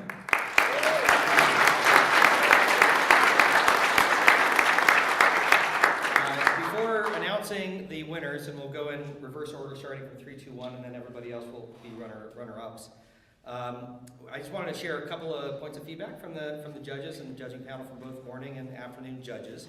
I think it's valuable that you've gone through this exercise. Hopefully it sets you up in many ways in life for anything you do, whether it's working for a company or starting your own business. But the deck preparations this year were particularly strong. We really appreciated the detailed effort that everybody went to, especially the appendix, right? And a lot of people think that an appendix is an afterthought. Well, it's actually demonstration that you really know your shit, and that you really have your data kind of in a way that we can easily digest and understand, especially in Q&A.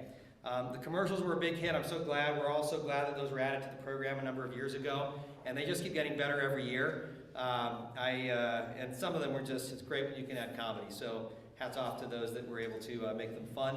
A couple things on the People's Choice. I did want to share that there were a lot of People's Choice votes, and I just wanted to share that the top 4 People's Choice were Filtra, Farmway, Betsy, and Viz. So congratulations, you guys all made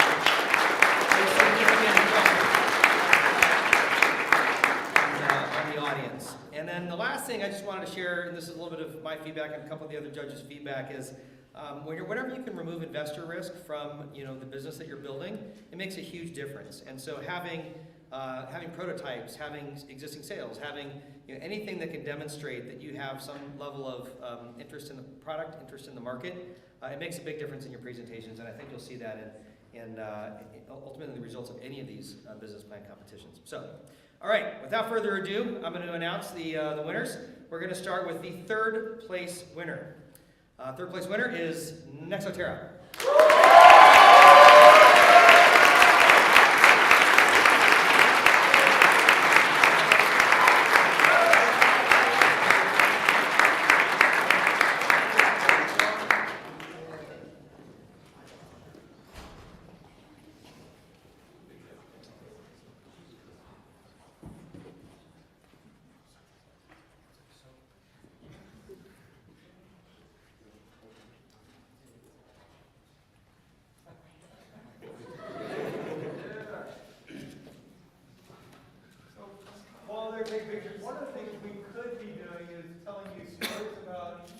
Tuesday and Thursday in class, and the hats people wore, and the way that we all behaved, people was probably.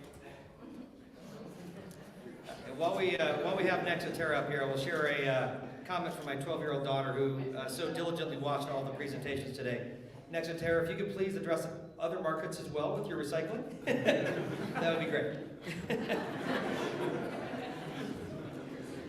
She would love to see you solve more problems like the one you're solving. All right.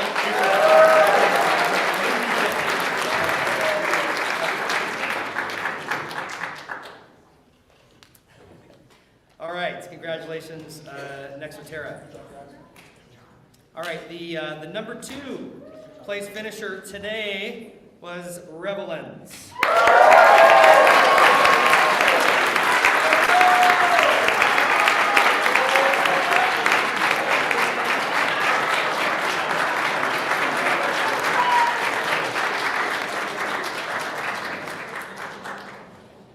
And while Rebelens is coming down, I will share the fact that every year there's some incredible inventions that come through the program, and it's so wonderful to see how tech inventions, especially coming throughout the University of Arizona, can be paired with the entrepreneurship program.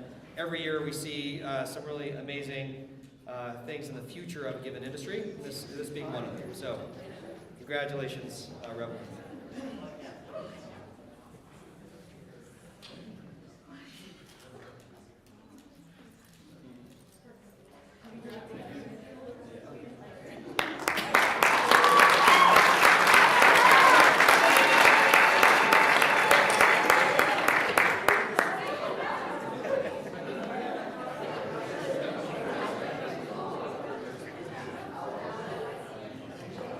You just wanted to get more applause.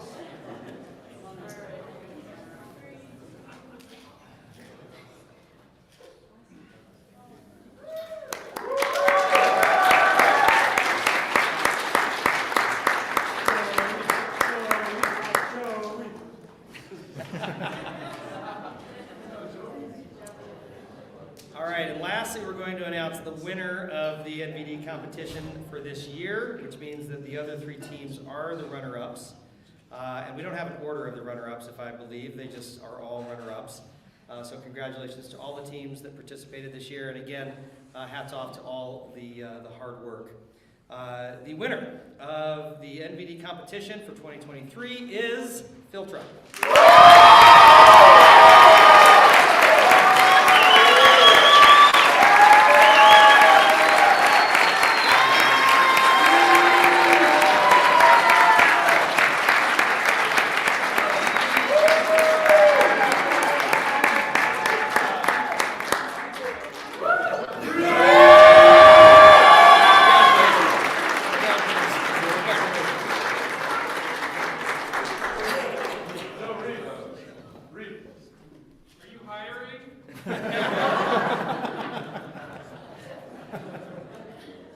I do think there was a theme this year of companies that can make an impact both socially as well as on industries and really helping the health of individuals. And congratulations, Filtra. Great job.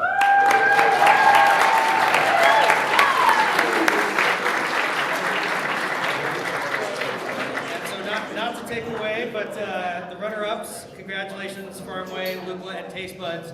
You all did a great job today.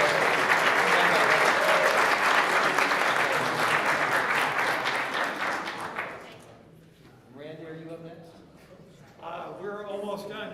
Can we once again thank our judges? Thank you,